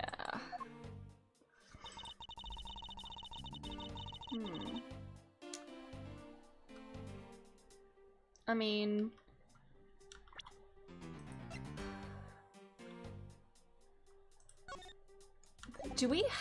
We don't have the newspaper article about... Yeah. Well, let's press for information. Hold it! Well, the key was found on his person, so she obviously wasn't there to get the key. But claiming that Kane knew that a foreign country's embassy held such documents. As stated in the calling card, the Yatagarasu was out to steal a dirty secret, which means that the goal tonight was to steal those smuggling activity documents. You have it all wrong! It was the fake that sent the card! Your words are meaningless. If you are truly innocent, then let's see some proof. Hey, Mr. Ashworth! I leave it to you to handle this. Yes, I'd rather you did. You can claim she's innocent, but you can't change the facts I've already outlined. Alright. Hold it! I really don't think that being the first to discover the body makes her the killer by default. No, but if you saw the self-reported Yatagarasu standing in front of a body, wouldn't you get a little suspicious yourself? Even so, I'd still listen to what that person has to say before I pass judgment. Are you talking about yourself and those times when you were under suspicion? I think the pain of being falsely accused is something you really should experience. Oh my god! You wish that on Franziska! Good god! I personally know that feeling really well, sir. And given my situation, I now know exactly what it's like too. I'm fine with never experiencing it, ever. Are you done with your little group conference? So Agent Sheena suspects Kay of murder simply because Kay is the Yatagarasu.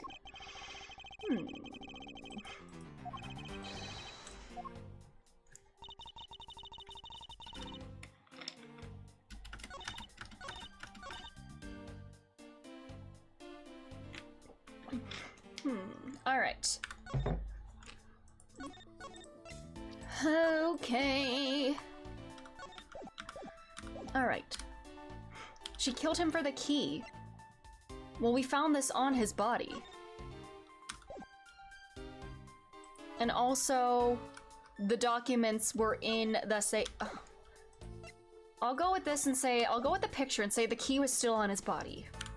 Objection! Oh. Okay, well, fuck.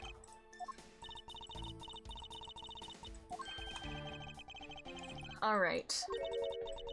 I just don't have a worthy response. Alright. Cool. How can she read with sunglasses on, like, in a building? Okay. She wanted to steal the documents, so she killed him for the key.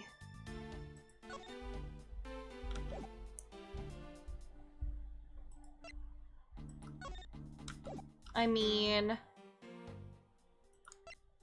Objection! Oh, there we go, just the knife itself, rather than the picture, I guess. Agent Sheena, I regret to inform you, but there is a flaw in your logic. Oh?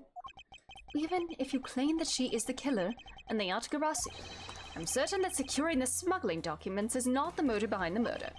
The key to the safe in this room was found on Mr. Cushion's body. See, I overthought it. Like, I originally was like, it's the key itself. But then I'm like, no. In the picture, it shows the key still on his body. But no, I actually present the key itself. Wow. Dr. Gross would not be so stupid as to leave without the documents. Oh, she's sweating. Is she responsible for this? Did she do it? The simple fact that documents are still in the safe when we looked. How did she get here first, by the way? It's obvious the killer's target was not the safe at all. What if she did something here? And perhaps she didn't know that Mr. Koshin had the key on him. Objection! It's in his visible in his pocket. If that's the case, then why would she have needed to kill him? Because I could think of no reason for her to kill him if she had not known that fact. Need, reason. All of this is simply our conjecturing after the fact. It's entirely possible that she accidentally killed him when she was sneaking in. God, accidental manslaughter now? Perhaps she didn't notice the safe second compartment before returning the key. How do you accidentally stab somebody in the back? The fact still remains that Mr. Koshin was stabbed to death. Objection! Do you have no definitive proof that it was Kay who committed the act? Actually, I do. I saw her holding the knife she used on the victim with my own eyes. What? Allow me to tell you a bit more about the evidence that will put her away behind bars. Alright. Are her prints on it? The knife wound on the body is consistent with the blade of the knife. The knife with the butterfly handle is the murder weapon, which the killer was holding. I assume she obtained the knife from the display rack and used it on the victim. The knife is a part of a special 3-piece set, which has a design like no other. The evidence and testimony, it all points to the girl. There is no counter-argument. That is your definitive evidence? You see now that she is definitely the killer, right? No, Mr. Edgeworth, you've got to believe me. I saw a suspicious person in a long black coat outside the embassy, I swear. Those aren't Sheena's shoes, are they? They're pants. And you came in here because you were chasing this suspicious person? That's right. I ran into this office only because I was chasing after that person. But when I entered the room, it was pitch black. I couldn't see a thing. I felt something on the ground next to my foot, so I turned on the lights, but then... Oh, it was already on fire. Who's there? Why were you right there, Sheena? Why were you right there? I came to this room upon hearing the girl's scream. And when I saw her holding the knife, I immediately restrained her. Girl, that's a scream of terror! So the object Kay felt by her feet on the floor was the murder weapon. I had the knife analyzed right away, but we failed to find anyone's prints on it. Well, yeah, she wears gloves. But the suspicious person in the black coat who came in this room before me... You continue to insist there was such a person, but if there was, where did they go? What if it's you, bestie? That... I don't know, but I know they came in here. That sounds like the desperate excuses of a suspected killer, not a trustworthy testimony. Why were you right here? You understand, don't you? We can't trust this girl's words, Mr. Edgeworth. She has a point. Even if Kay's words are the truth. must show that there was some evidence. Mr. Ashworth, I really didn't. Okay, don't worry. If you didn't do it, there must exist a way for me to prove it. Still not giving up, I see. In that case, try to counter my argument if you can. Don't worry, I can and I will!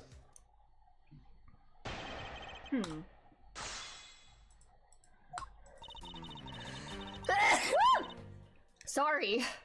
Hold it! Does this mean that you already had the results back? We've confirmed the shape of the Babyliss knife's blade matches the wound. Please don't confuse the efficiency of Interpol's forensics teams with your own. Jesus! I won't if you don't underestimate our police force. I'm super clear I'd hardly say your logic is sound, but you will see in a bit. If you can prove me wrong, please, by all means, go ahead. That has been my intention all along. Alright. Hold it! You mean to say you saw Kay holding the murder weapon with your own eyes? I was also on the search for the Yatagarasu. When I heard that girl's scream coming from this room, I rushed over straight away. When I arrived, I saw that girl standing there motionless with a knife in her hands. But I already told you! I only came in here because I was also after the Yatagarasu. The suspicious person I saw came into this room. But when I entered, it was pitch dark. I felt something by my foot on the floor, so I turned on the lights and then...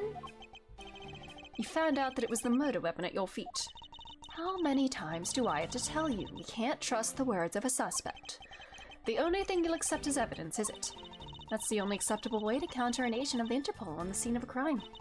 Mr. Ashworth, do you have some kind of evidence that can prove me innocent? I think I do, because there's one piece of evidence I find to be a bit interesting. Well, I want to press for dialogue. Hold it! I ask that you please refrain from speculation. It's a sound hypothesis derived from the... Well, that one has a handle and these ones don't because they burned up in the fire, girl! Miles Edgeworth, know that an ungraceful loss will not be tolerated, my subordinate. Now, rebut her hypothesis with factual logic. Otherwise, what was your investigation for? Yes, you are correct, thank you. Helping a subordinate out with a device is the job of any good superior. Oh my god, she is loving this. Yeah.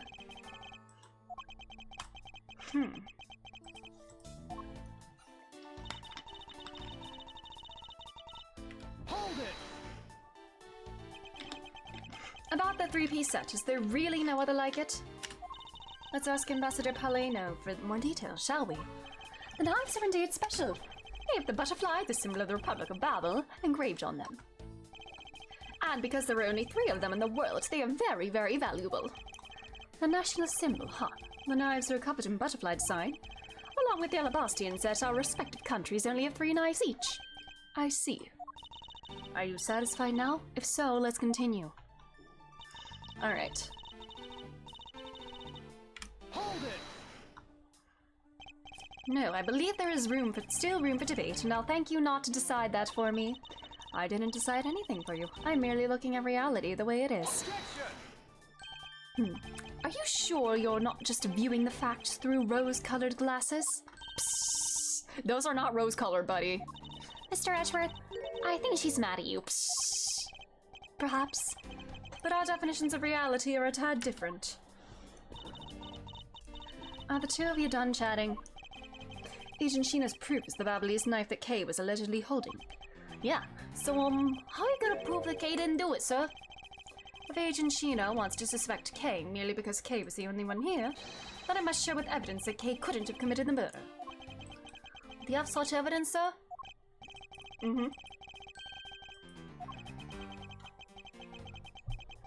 Alright. Hello! Oh, you're on the same case now? Nice! I'm pretty early in this one right now. Alright. Covered, okay. One of a set of 3. There's a lot of skilled detailing on this handle. It would appear the handle on this knife is removable. I guess some people can change them whenever they feel like it. Sounds like fun, sir. I don't think people would remove the handle just for fun, Detective. And blood. So this is what took Mr. Kochan's life. Some of his blood is still on the blade. Wow, I've been a detective for 7 years already? I've seen a lot of weapons in my days. The knives that were used to kill are always the hardest for me to bear. Yes, unlike guns, this is one weapon where you're likely to find the victim's blood on it. Yeah, just like how this one is practically drenched in it, huh, sir? Huh. Objection! There's no blood on the handle. It was added afterwards. So the murder weapon was the knife with the butterfly design on it. But is that really the truth? What are you getting at? I'd like for you to take a look at this. There is blood on the blade, and yet there's not a speck of blood on the handle. This signifies that at the time of the crime, a different handle was attached to this blade. The knife that Kay was holding had its handle switched and was in fact not the real murder weapon. It wasn't the real murder weapon. This knife can be taken apart. Shall we give it a go? Wink! As you can see, the Babyliss knife has now been disassembled into 2 parts. The killer must have pulled the murder weapon out of the victim's body and proceeded to swap the knife's original handle with this butterfly one. It was all to create the illusion that Mr. Kochan was killed with the butterfly-themed knife. Oh! Oh my god, girl, push your hair back. That actually looked kind of sick. This should clear up any and all suspicions surrounding Kay. The swatch of the real one. What if it burned up? Your argument isn't airtight yet. How so? It's possible that the girl herself is the one who switched the handles. Hold it! Don't be ridiculous. For what purpose would she do such a thing? I don't care to know how a criminal thinks. Girl, that's kind of your job. The way they view the world is beyond the comprehension of a normal person like myself. A normal? Are you really normal, girl? Therefore, I wouldn't put anything past them, no matter how odd it may seem. Objection! The truth is right there in front of you, and this knife will show you the way. You will come to see that Kay is not and could not have been Mr. Kochan's killer. This is... What is this mark here? Oh! It's a flower! It's from the other thing! The other place! Butterflies rest on flowers all the time to drink their sweet nectar. And so they do. However, what if this butterfly really drink the nectar of this flower? The answer is clearly not a chance.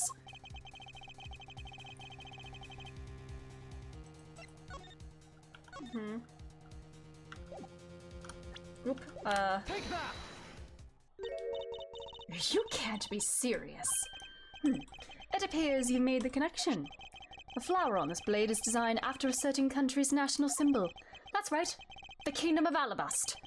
In other words, this blade is from one of Alabast's ornamental knives. Let's go! This part of the knife handle has Battle's national symbol of the butterfly on it. Therefore, it is undeniably Battlese in origin. But as we both know, you can't kill someone with just a knife handle.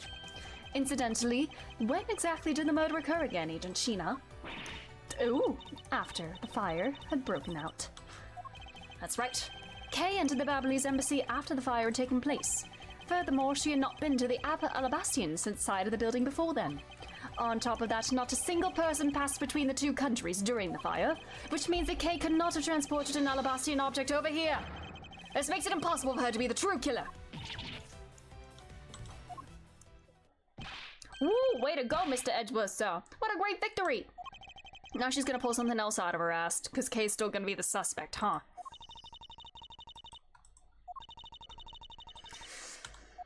Huh? Hey, why is everyone so quiet? I'm happy we got this far and cleared Kay's name. But what worries me now is what will happen next. What is the meaning of this? An Alabastian knife here? Do you mean, how did this find its way to the Republic of Babel? It didn't just find its way over, rather we should focus on how it was smuggled over. You know what? My brain hurts from thinking about while we're just standing around. Thinking while you're on the run? Now that's the way a real great thief operates. Think while we investigate, yeah. Oh, thanks a bunch, Mr. Edgeworth, for proving me innocent, I mean. You believed in me the whole time, right? Tell me you did. No. Jesus, Edgeworth! Come on! Come on, you don't have to be shy about it. Oh my god, Sheena! Oh my god! Would you care to elaborate? I understand now that the girl didn't commit the murder. However, there is still the possibility that she is the Yatagarasu. That again? Look, how many times do I have to explain it to you? I am the real Yatagarasu. I'm not like that fake one that goes around setting fires, okay? Whether you're the real deal or a fake, it doesn't really matter. All I have to say is this. I have my suspicions that this girl is the one who started the fire. Objection! Why? Because her dad's name was Burn, is that it? Preposterous! On what grounds do you suspect her of such a thing? The fact that she calls herself the Yatagarasu. That itself... that's not proof! Miss Sheena, Yes. I have no intention of taking back any of what I've said. I am the great thief Yatagarasu, and I refuse to allow some imposter to claim that name as their own. The path of justice that my father pointed me towards, I will walk it the best I can. It's not good to be so stubborn. I hope you can understand that. Thanks a lot for the concern, Miss Sheena. Let me share something with you too, as a token of my appreciation. Welcome back, Abaddon. How are you? Those sunglasses totally do nothing for you. Damn, Kay! Oh my god! Oh my god, she's actually insecure about that. Oh, I guess I better get going. God, I love Kay so much. Great Ace Attorney start with the bag. Oh! How far are you in it? I know the first case is kind of long. Did you finish it yet, or are you still on the first case? Going to where? To the Kingdom of Alabast. If we don't go, we won't know for sure, right? I suppose not. We won't get anywhere simply by standing here thinking.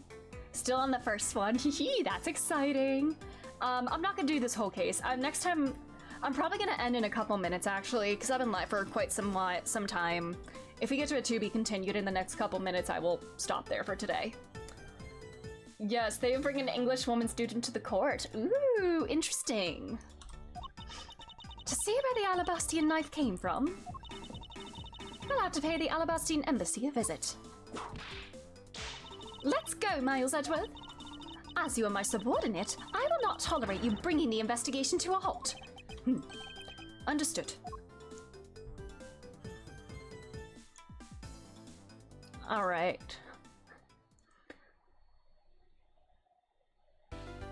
All right, that's where I'm gonna call it for today, because it's been almost 5 hours.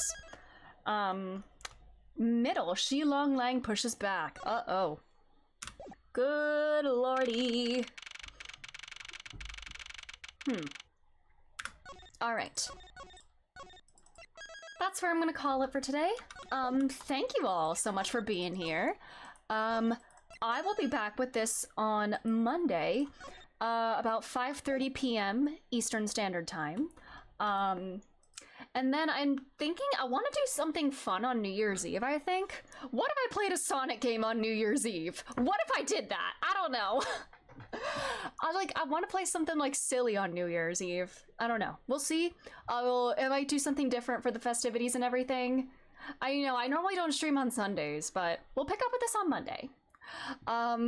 I might finish I might just play the Dark Story tonight, but what if I replayed Sonic Adventure 2 on stream? What if I did that? Or I could go the not funny route and play Shadow Generations and make myself sad.